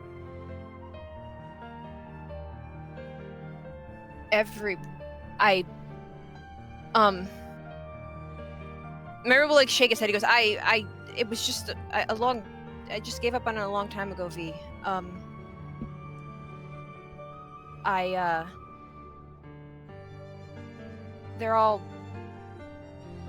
It was after they were all gone, you know? Yeah. Including you. Yeah. They're all dead now. And Yeah. yeah, I noticed you still have that old book with you. Oh, and Merru, he goes to, for a second, reach into his pocket, but then, he'll stop himself and he goes, yeah, I mean, I can't just get rid of it, V. I don't really have much from Theo or Misha anymore, and I mean, what I did have, I hid back at home when I left, but I just, I can't throw this away. I mean, it's all I have left of him, you know? Merru, if you let memories of the dead weigh you down, you'll only get trapped. It's best to forget. There's so much death in the city. It's far too common to let people linger after they're gone. Only thing you can do to protect yourself and be able to live is to leave those who are gone in the past and forget about them.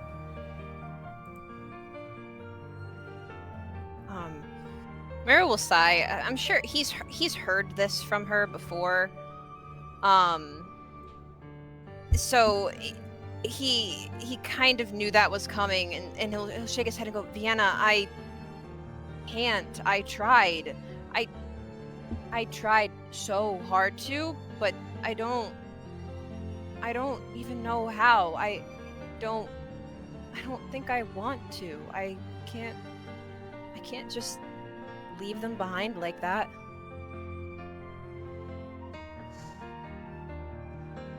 I know you don't want to leave them behind, Merru. It doesn't surprise me you tried and failed to do so. You've always been sensitive despite everything. But I think you need to let go of Jackson. I think you need to let go of the rest of them. And he's already like shaking his head. He goes, I don't want to do that. When I tried, I found that it felt worse to try to do that. I don't want to, and I think I'm doing fine. I mean I'm doing better now, you know. And he'll like gesture to himself. And he goes, I mean, I'm doing well. Can't you tell? I'm doing better than, well, maybe you don't know about before, but I'm doing better than I was before. I swear. I'm glad you're doing better, Merru. That's good.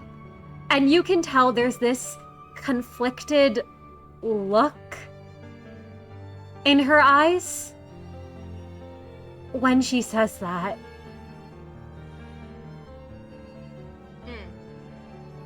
I think Merru, weirdly, he relaxes for a bit, but he's not quite sure what to say next. Now that they've gone in that direction of the conversation.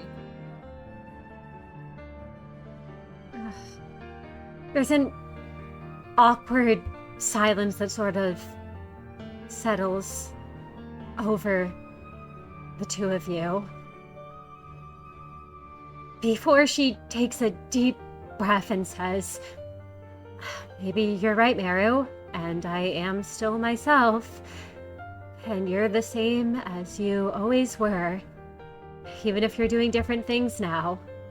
No longer babysitting those backstreets brats or playing pretend like before. And for a second, Merru like goes to get like a little, like, I don't know the right word. It's a little fresh, I guess, but he'll stop and just go, I don't think that's a very fair way of putting it. I mean, none of that was pretend, V. It just, everything I did was real. It just went wrong. And I said I'm doing it right now. You know, I'm doing what I need to do. Even if I didn't become a fixer, I'm still doing what I need.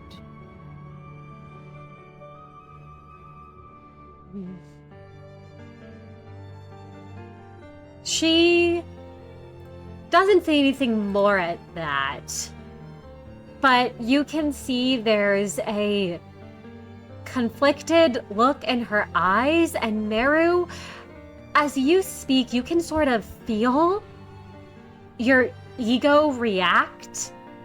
It's almost as if the suit on your skin has been filled with smoke, making it suffocatingly hot.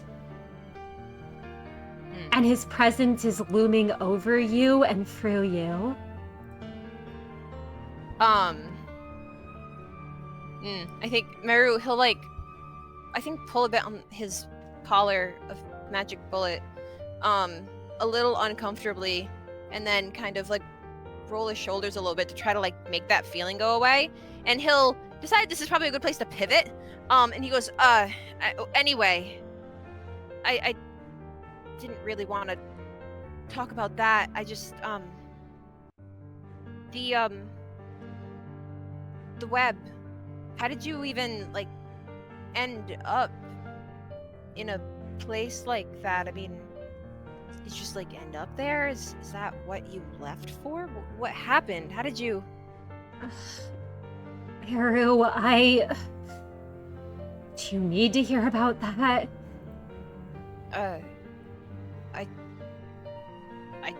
I mean, it's just so... How did you end up there? I just want to know. I didn't leave for the web. I probably would have ended up there regardless. Anyways, because of Zachary. But it was one of those game nights. I know you never went into that area of District 23's back streets, but you'd heard about them, right? The free food that was offered. There was the risk you could go in and end up on one of the hooks there and killed, but I mean, for the chance at getting more of a meal and the chance of something better and the chance of the on that carried for those who won, I figured it was worth the risk.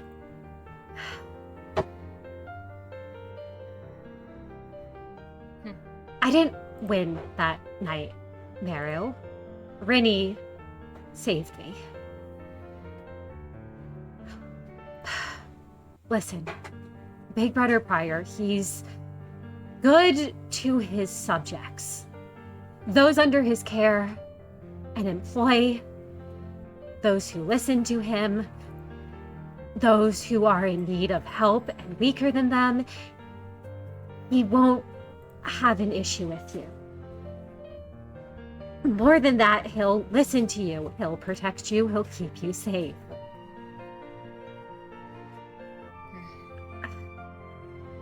I just think that you should be careful with the man that you are currently dealing with and with the way that I saw you talking to him. It's fine. I get it. I get he probably acts different around you than he does around me, but really, I've known him for a little while now. He's not gonna do anything bad to me. I'm not one of his subjects or anything like that. But, you know,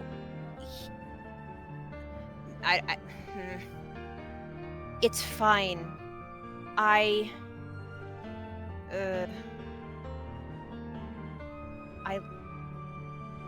don't want to talk about that, but it's fine. I promise you, it's fine. I don't. You know, I did see Berg actually, and you can tell he's like trying to like avoid talking about Big Brother Prior, and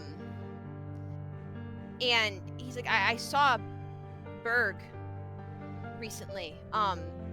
You know, I'm real glad the kid's doing okay. I heard he knew you, but he didn't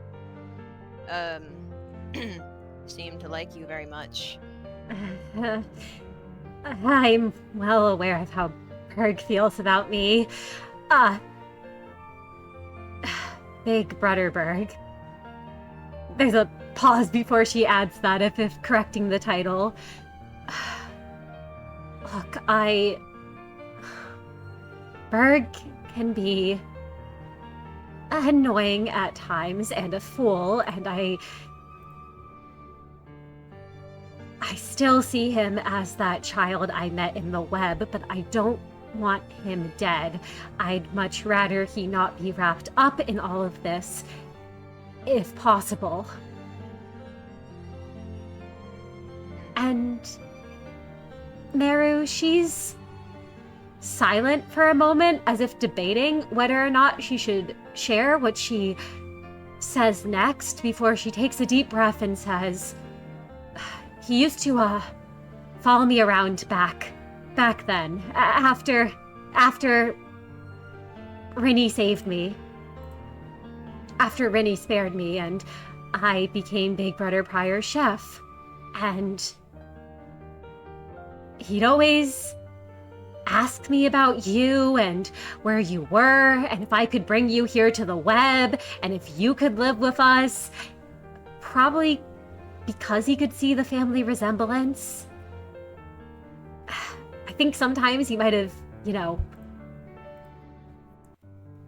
he just saw me and thought that I could bring you here, and I pushed him away. I told him to quit following me around and annoying me, and eventually he stopped asking altogether. And the older he got, once Big Brother Prior's training for him started, the less I saw of him.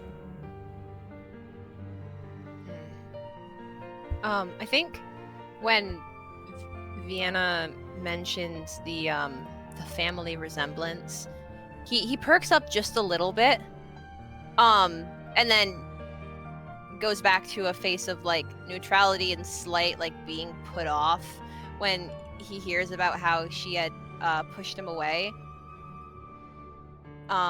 when Berg was asking about him, but he's not mad at her because he knows there's something going on, and he really wants to bring that up, but he's trying to, in a way, be careful about what he says while also trying to find out what's been going on. And so I think he'll kind of latch on to the part she said about Rinny, and he'll be like, I see, Berg, he also, I don't I don't know how else to say this. He said something about you and Rinny being, Vienna rushes forward when you say that, Merru, and there is almost like a panic on her face as she says, Berg said what? Forgetting the title even. I think it's a good thing. No, I'm happy for you. If he told you, who else has he? Maybe I'm special and he hasn't told anyone else. If you wanted to keep it a secret. Hope he hasn't told anyone else. Don't mention that I said anything. I just wanted to, say that I thought that was good. Compared to and then he almost says a certain other person's name. And then clears his throat and he goes, but anyway, I get it. I won't ask anything else about that. I get it. But Berg, he I don't really know what he meant by this. He said something about you I think working for some big sister or something. You can tell Vienna is clearly frustrated as she steps back a bit, but the frustration's not even at you, Merru, as she says, I do errands for Big Sister Mary on occasion, but she's not the big sister I'm directly under. I work under Big Brother Zachary. And he's the one who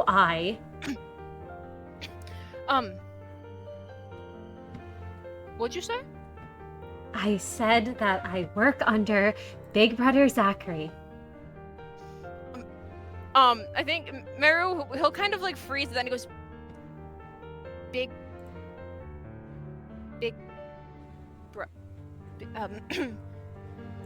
Brother Zachary? You work under him? Yes, Merru. He is a big brother now, and we are still together. And there's anything you heard from Berg regarding Rinny and me is probably Berg getting confused again about things. And this time, Merru, I won't even make you make an insight check. You know your sister, even if it's been quite some time. There is something going on between her and Rinny. Berg was not mistaken on that account. Oh, yes, of course. Of course. But I think Merru, he's not even focused on that part anymore. He's focused on the words Big Brother Zachary. And he can feel like his blood go cold and like his pulse, like his heartbeat start to race. And he's like, I didn't realize Zachary was trying to be and I'll take a deep breath and just You go, shouldn't refer to him without his title, Merru.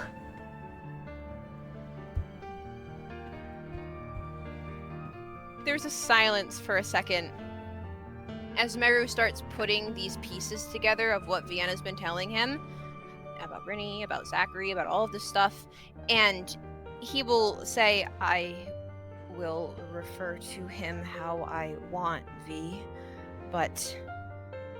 And he will take a step forward and look up at her, and he will say, Vienna, if you need any help dealing with him, I can do that. I'm always here to help you, V. I know he probably said things to you that made you not want to be around me. I get that. But I'm doing better, V, and I can that can all be put aside. I'll forgive you for that. If you need help, I can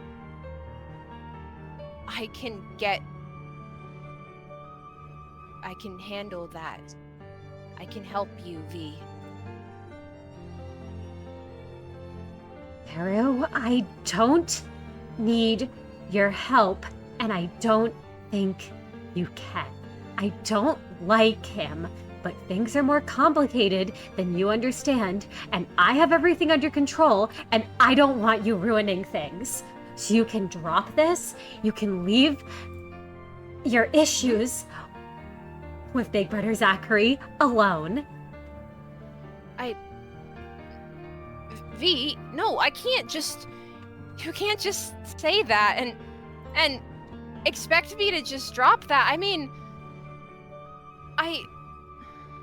Of course I don't understand what's really going on. I mean, you're clearly not telling me everything. I mean, if you would just let me actually help you for once, then, I mean, things don't have to be like they were back then. I can help you. Come on, V.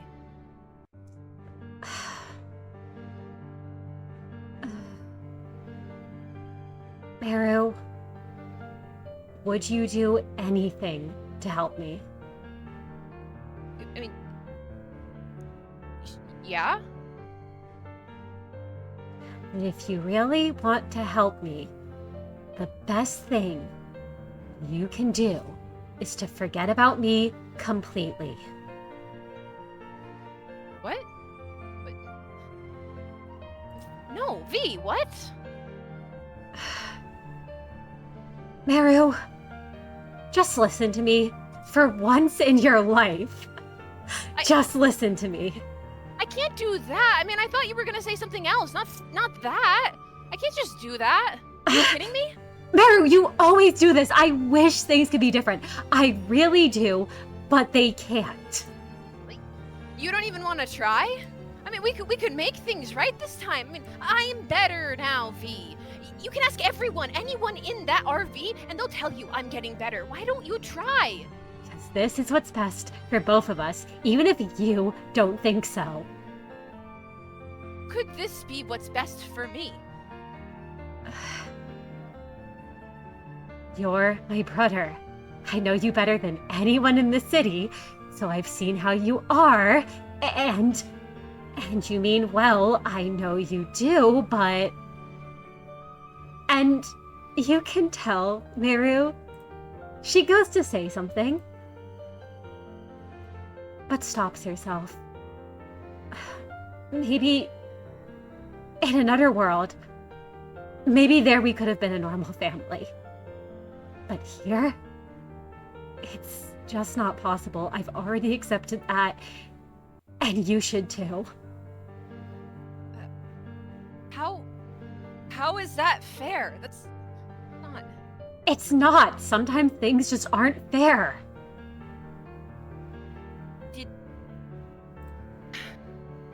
Did he tell you to say that to me? I don't want to talk about him. But And before you can continue, Merru, Vera looks you in the eye and says, "Drop it, Merru." I think Merru will stop whatever he was saying and just go, okay, fine.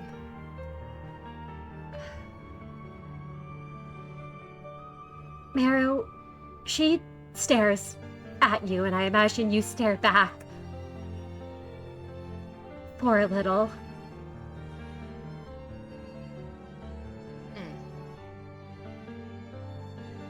And I don't know if you say anything to her or not. I think he's just a bit taken aback by the sharpness of her voice. They've argued before, of course. I mean, they're siblings. But he's not used to her sharp tone being, like, so genuinely directed at him. So I think that kind of stops a lot of the anger that was bubbling up in him for now.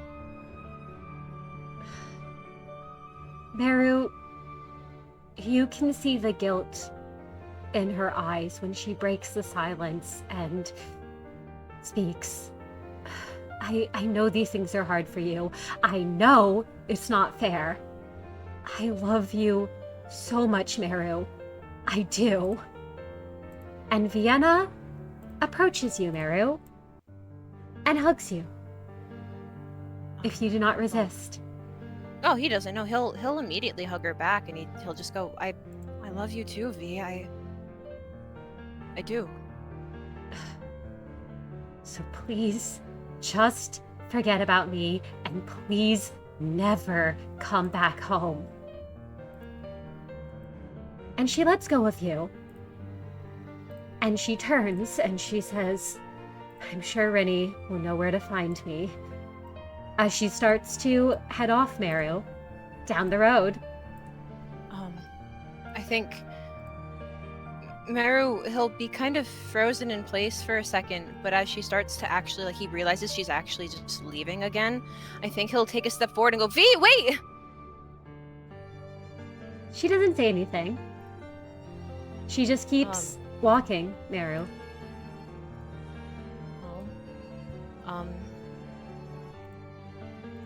He will watch her walk away. Feeling very reminiscent of how something similar to this went a long time ago.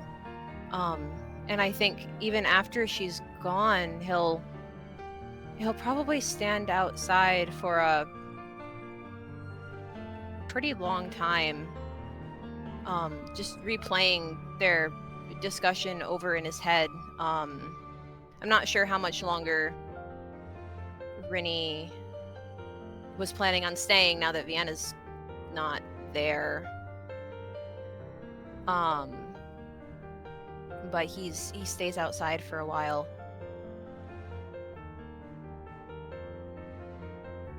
Absolutely. Merru, as you're outside, waiting, inside the RV, I imagine at some point, I don't know if there's anything any of you discuss with Rennie before she notices that Vienna hasn't come back in quite some time.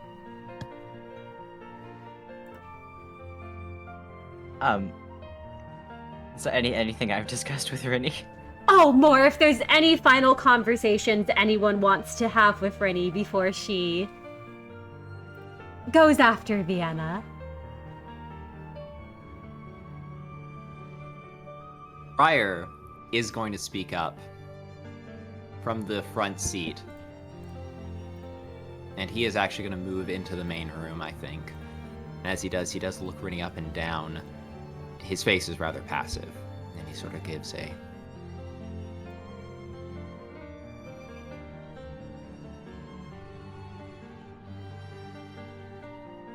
I don't suppose you found other employment after my absence.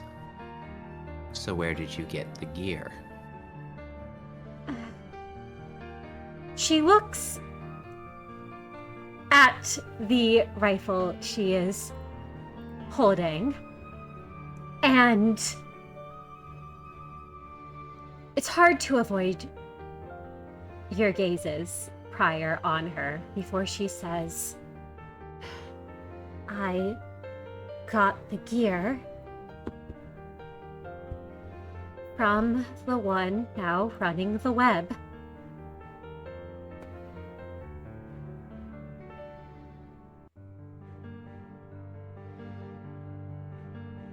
He looks up and down and goes, I'm suspecting he doesn't make it himself, does he? No. I don't know if anyone knows how to, but he's been going through those old facilities.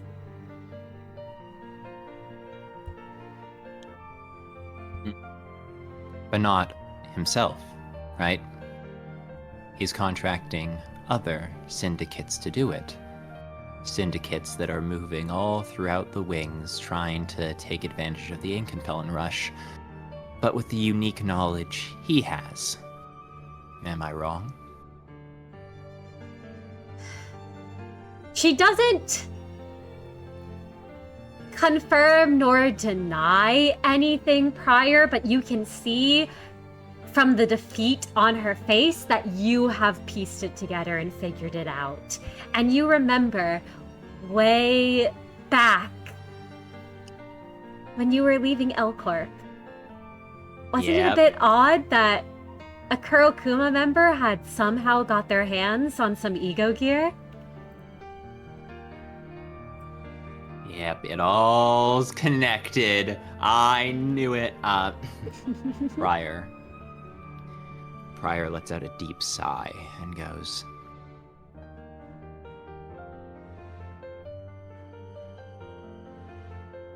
"You know, Rennie, for as much grief as you give me, you haven't changed much either."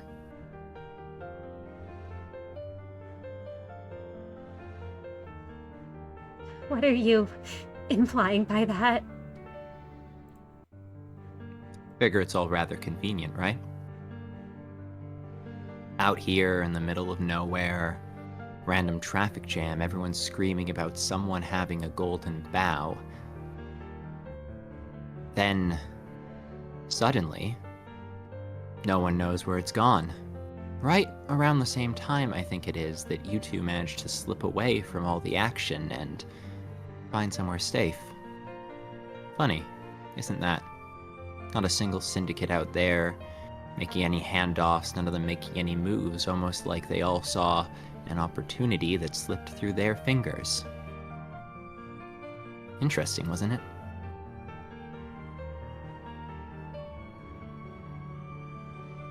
I'm going to make a quick roll.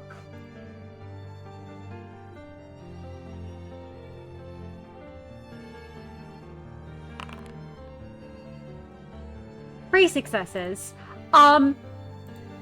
Pryor, you can tell that her composure is starting to falter a bit in your presence and at that accusation. You've noticed that her foot has begun to tap. And she can't meet your eyes as she just says, "I guess it is. And are you going to do anything about it?" I'm going to note that an item of that kind of power falling into the hands of a man who doesn't know how to use the tool that he has started to try and wield is incredibly stupid, irresponsible, and will result in far more deaths than I think you fully comprehend. But I suppose it will allow him to kill me, and that's all you really care about. But I will also say that Vienna has been given my protection. And you, as an extension of that. And as an extension of that, Merru has been through a lot. And he doesn't deserve to go through any more violence tonight. Plus, we have things to do and places to be, and we can't afford another fight. But your bloodlust will be the death of so many, Rennie. Unlike you, I have changed. But you still can't even see yourself on a throne. That's why you will always be responsible for the terrible things that happen around you, because when I was in your position, I grew to be someone who could stop it. While you sit there and keep on telling yourself it's not your fault because you don't have the power to change it. So I think you should get out of here, little rabbit. Run off. Because I think Vienna's voice has long since gone, and it's best you get the fuck out of this RV. Rennie is gone in an instant, Prior. The door to the RV opens, then shuts, and she darts out in that way you always remembered at the web, where she would dart in and out at moments, appearing then disappearing.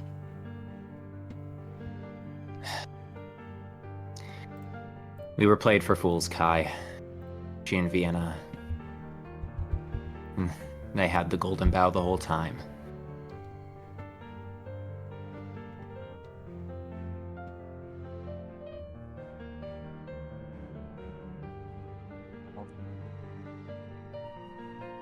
Not like there's anything you could have done about it, I guess.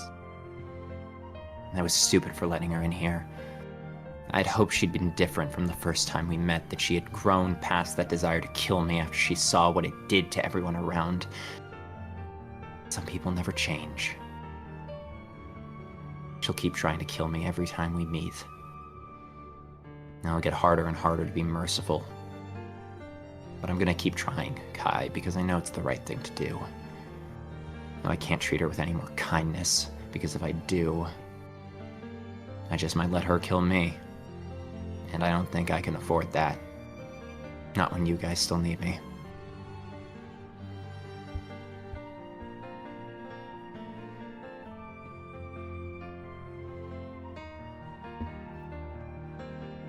I should go check on Merru.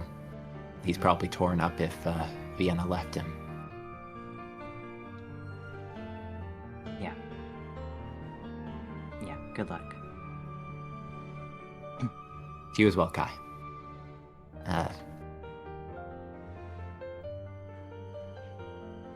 Prior, would you like to go find Merru? Yes. Absolutely. You are able to head outside.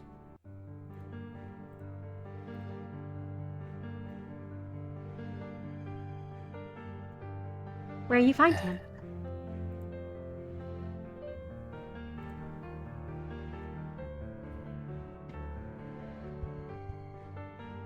Hey, Merru. Merru is still staring in the direction that Vienna left in, and you can see that he is rubbing at his right wrist. I wouldn't say absent-mindedly necessarily. You can tell that it's maybe a soothing gesture that he's doing for himself.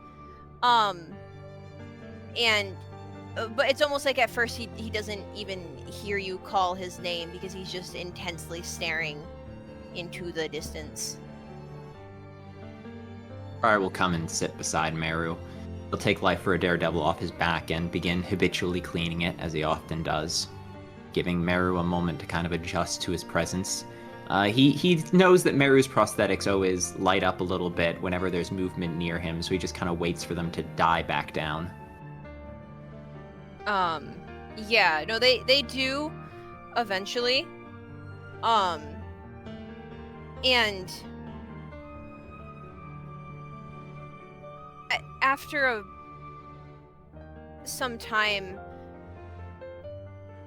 you can almost see, like, if you look at him, you can kind of see that he's like going through like different things in his head. You're not exactly sure what he's thinking about, but it's like he looks kind of sad and then like calms down, and then you can see like his prosthetic hand squeezes down harshly on his right wrist, and he just goes, Prior,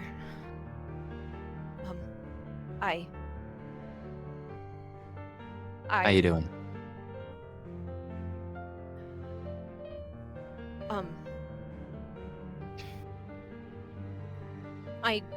I knew to be worried about him. I knew it. I always knew it. The butcher, right? Yes. He's a big brother, Prior. He's And you can tell that even just hearing like the term the butcher like gets him all on edge. Well, on edge is a light term. He seems a mix of infuriated and terrified. And he just keeps shaking his head and he goes, he's not supposed to be a big brother. That's not supposed to be how this happens. He's supposed to just be some stupid butcher. But he's a big brother and then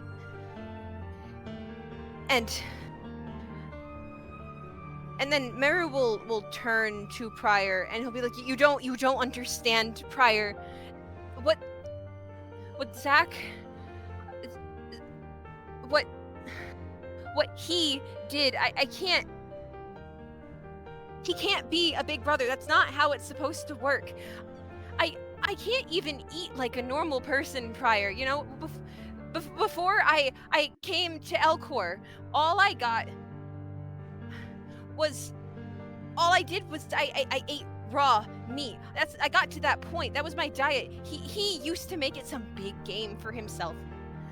He thought it'd be funny to see me starving and begging for any food, and he got this like sick satisfaction when I tear into flesh, and now I eat normal food and feel sick because I was taught I shouldn't eat it, but I eat that and I get sick because I know it's not good for me, and I don't want to be like that anymore. And you can see he's like forcing himself to calm down.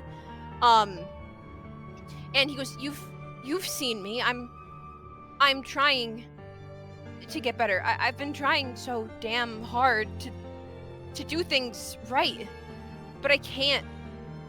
It's because of him. It's his fault.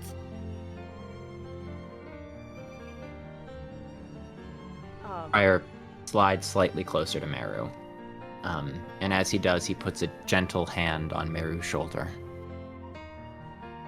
And his eyes are a little darkened. Yeah, no, his eyes are just a little darkened as he looks, and he says, I didn't know. I'm sorry. You are trying, Merru. I can see that. We all can. You try, and you have been getting better. I've seen you changing, and I've seen you growing. But the past is a terrible thing that's very hard to escape. It clings to our limbs, and it holds us down.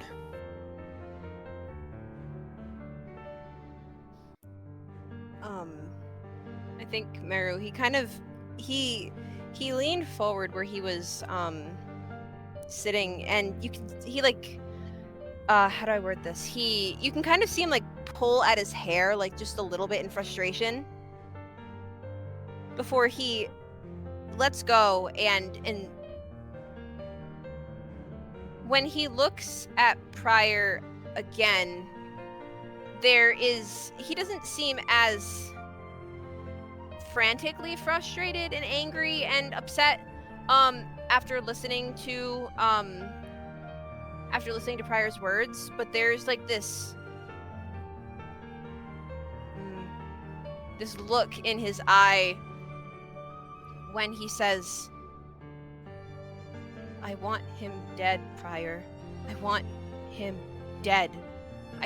I need him to be gone. Vienna left because of him. She told me to forget about her, to forget about everyone from back then. I want him dead. He ruined everything. I'm getting better. I know I am. But I can't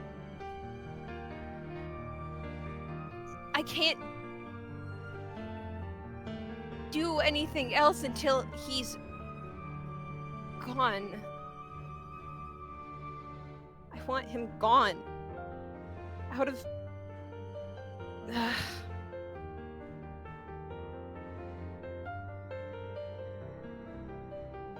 It can't tell you what to do, Merru. I know righteous vengeance. And if there's ever a cause for it, I think yours is pretty up there.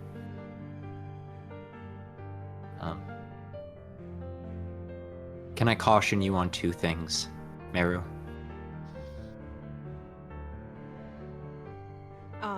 After a second, I think Merru's shoulders will slump a little, and he'll nod and go, "What?" 1.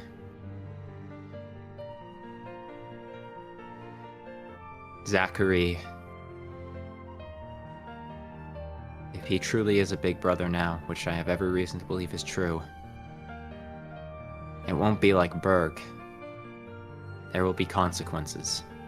Grand, giant consequences that you'll have to face if you make him your enemy. He's not some wayward soul, not some middle-of-the-ocean nobody. The death of a big brother is not looked at quietly.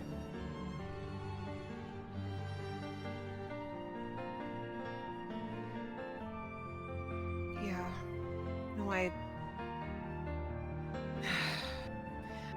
I think after hearing that, he'll let out like a deep sigh, and he'll lean against Pryor a bit, and he goes, I know you're right. I know that's true. I hate him. I know. And that's the second thing. And Pryor does put an arm around Merru very gently, and he says, the second thing is that killing a man in this world does not remove him from your dreams and your memory.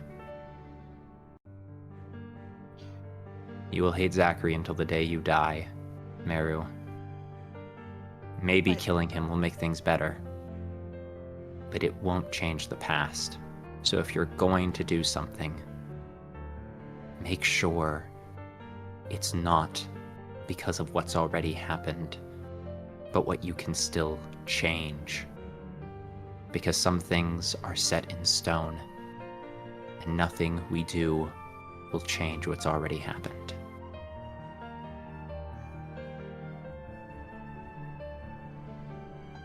That is true. But if he's gone, then he wouldn't be in Vienna's ear telling her all of this shit about me. But and you can tell it's like really hard for him to not just disagree. But he does recognize. Oh yes. Yeah, I know. And as Meru's struggling, as Meru's trying, fighting to listen, Pryor will add one more thing, and he'll say, and the unsolicited point number 3.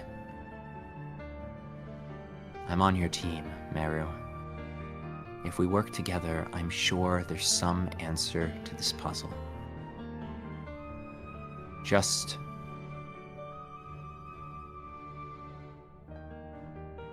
remember, the greatest plans require patience and time. But if you would allow me both, I'm not going to leave you.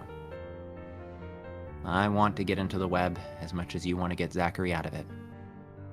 And I'm sure if we put our minds together, there's some answer to all this. It just might not be as fast as you want. Well, I mean, I guess I'm probably not seeing Vienna for pretty... Well, I don't know. She's definitely not going to be trying to come see me, considering. So, I guess I have time.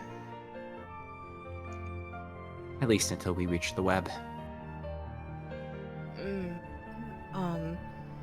And Merru, he thinks briefly about how Vienna told him not to come home. And he kind of grimaces a little and he goes, I don't I don't think she'd be super happy if I showed up, but I mean, yeah, no, yeah. Unfortunately, we do have even more of a reason to go there now. But I can talk about that later. For now, just... why don't we sit for a little bit longer? Alright? Okay. Yeah. And Merru will settle again, and after a second, he'll just quietly go, I was excited to see her. But I guess I've waited enough time to see her. I guess I can wait a little longer to make things right with her. You've been very patient, Merru. The people we love, they leave our lives so quickly. So... I know that. you still have time. I'm sure you two will make the most of it. I'll do whatever I need to do. Thank you. No. You're welcome, but no thanks necessary, Merru.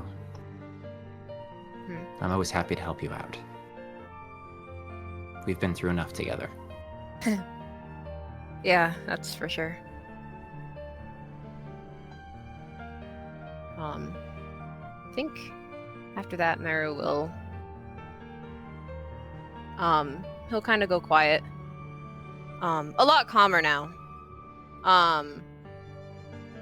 So... Merru.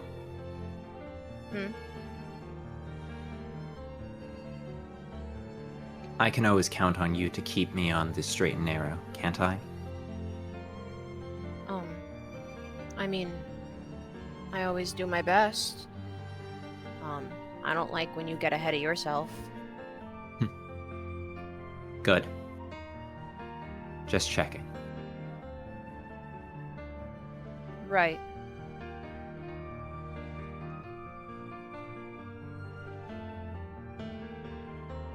It's always beautiful at night in the city. The moon hanging overhead. Yeah, I normally wasn't out too much late at night. I never really liked being out and about back then, at that time of the day. But it's nice, especially with this time of the year, so...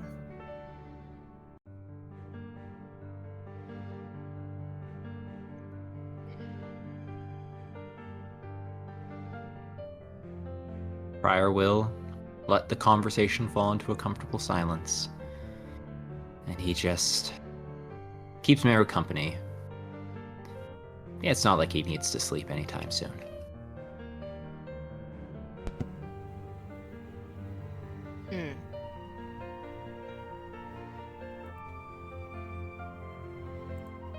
And the two of you wait out here for a while. At some point, the traffic starts moving again. It's getting later, so it looks as if most of the people in cars have left in order to avoid getting caught in the night in the back streets. All of you are safe in your RV, of course. And as you two return inside the RV for the night,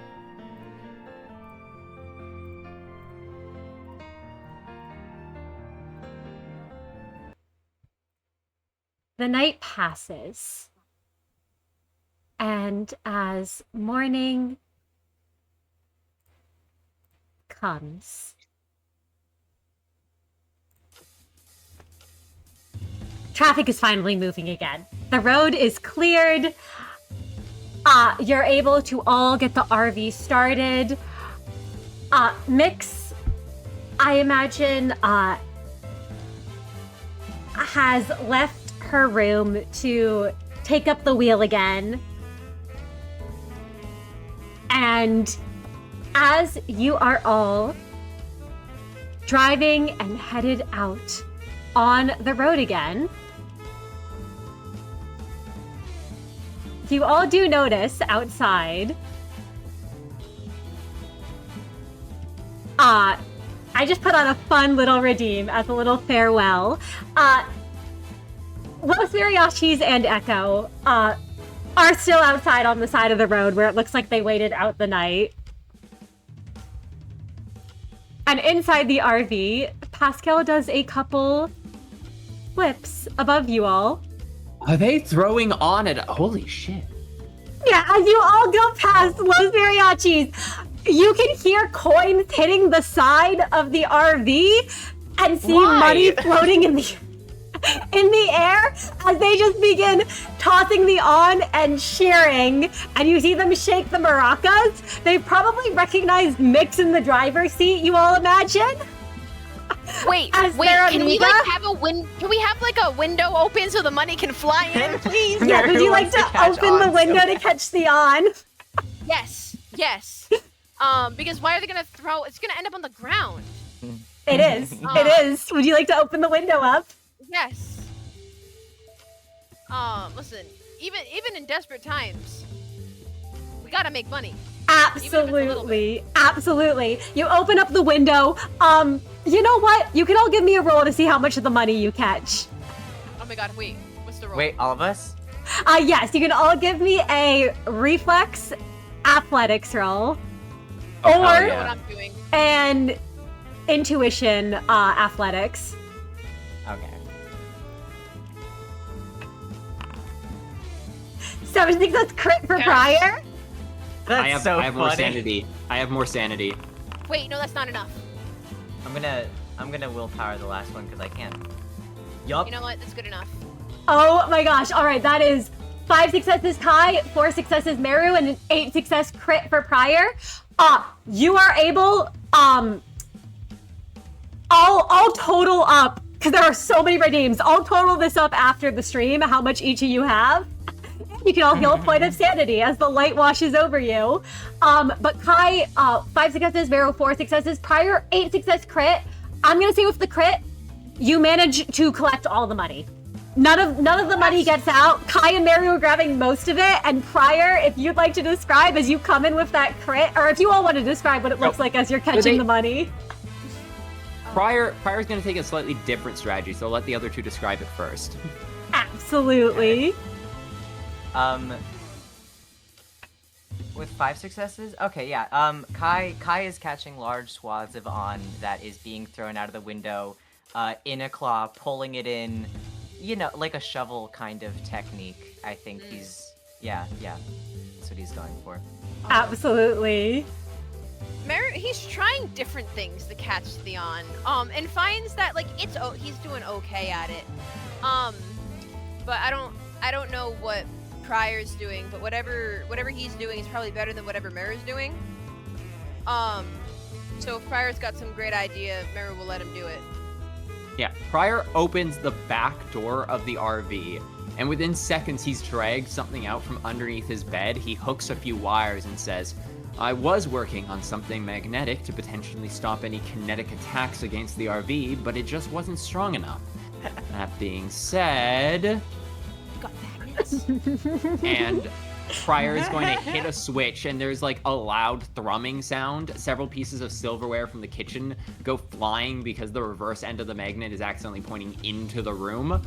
But all the coins and most of the bills, because the bills are normally sandwiched between 2 coins, go flying into the back of the RV and sticking to the magnet as Prior waves to Los Mariachi as he drives by. Absolutely. You did see some of the silverware went flying out, correct? Wait, the silverware went flying out. Yeah. No, not out. Like further into further into the it's, yeah, it's like slamming against the back wall because the negative end is pointing backwards and the positive end is pointing forward. Wait. I have a stupid question. Of course. Merru's got prosthetics. Oh, Merru would get sent flying a little bit. Oh my god. Yeah, he's got prosthetics. Because he's got his hand and stuff, but he's also got like that, like all that wiring and all that other stuff. He's got stuff. So, where's he getting flown to? Like, just like the wall, whatever the opposite wall of the back of the RV is. You probably smack into Kai too, I imagine, as you go flying. Oh my Sure. god. What the hell? Yeah. Yeah, no. Pryor's like, shit, Merru, I can turn off the magnet, but we'll lose most of the on. No, keep it on. It's fine. Ow. I can handle Pascal this for buzzes, beeping, terrified as it goes flying as well, Pryor. Oh my god. Oh Wait, my god. wait. If Pascal goes flying, can I try to catch Pascal so he doesn't get hurt? You can try to cast Pascal. Is that also reflex athletics? Yeah, it's a challenge tree. I can give a helping hand. None of me is magnetic, so like I have more Yeah. mobility. You're just pinning me against a wall, I presume. Yeah. You know what? I still have sin. I don't care. This is desperate for Merru. And I can get a is this from Kai? Yeah. Okay. Challenge 3, you said? Yep, challenge tree. Listen. It works. I forgot to even use my. Okay, whatever. Yeah, you are I able. forgot to use my desperation. It wasn't actually that serious. You're able to catch Pascal. Oh my god. The pirate sword is made of ego, so I don't actually think ego would go flying. Yeah, the ego's safe. The ego is safe, even if it resembles metal, or I guess would like. Yeah. Pryor collects all the on as they go driving by, and when we pass the threshold, he closes the door again and shuts off the magnet, and all the on falls into a pile on the floor.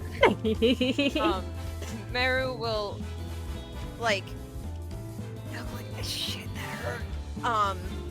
But he'll stand up and kind of dust Pascal off and be like, sorry about that, Kai. You know, and he kind of like waves his prosthetic hand around. Unfortunate. All good. Yeah, sorry. And he will hurry over to collect the on that's now on the ground. And he'll be like, that was a good idea though, Pryor. I'll forgive you for sending me flying. But I'm keeping glad all it of worked. Pryor gestures to the ground. He has no need for it. Pascal does beep Pryor, and its light you can see glows, and you have a feeling that drone is plotting its revenge. Oh my god. Miix told Pascal to be good. Pascal will listen to its mutter for now. But you have a feeling that Pascal is waiting for a chance. All actions have consequences. And so, as you all bid farewell to Los Mariachis and continue down, Miix hitting the gas, and you all moving forward,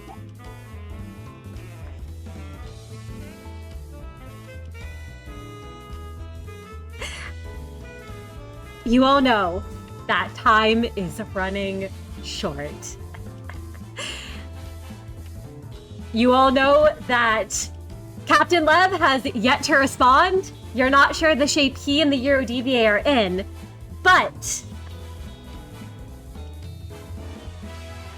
you all are almost at T Corp.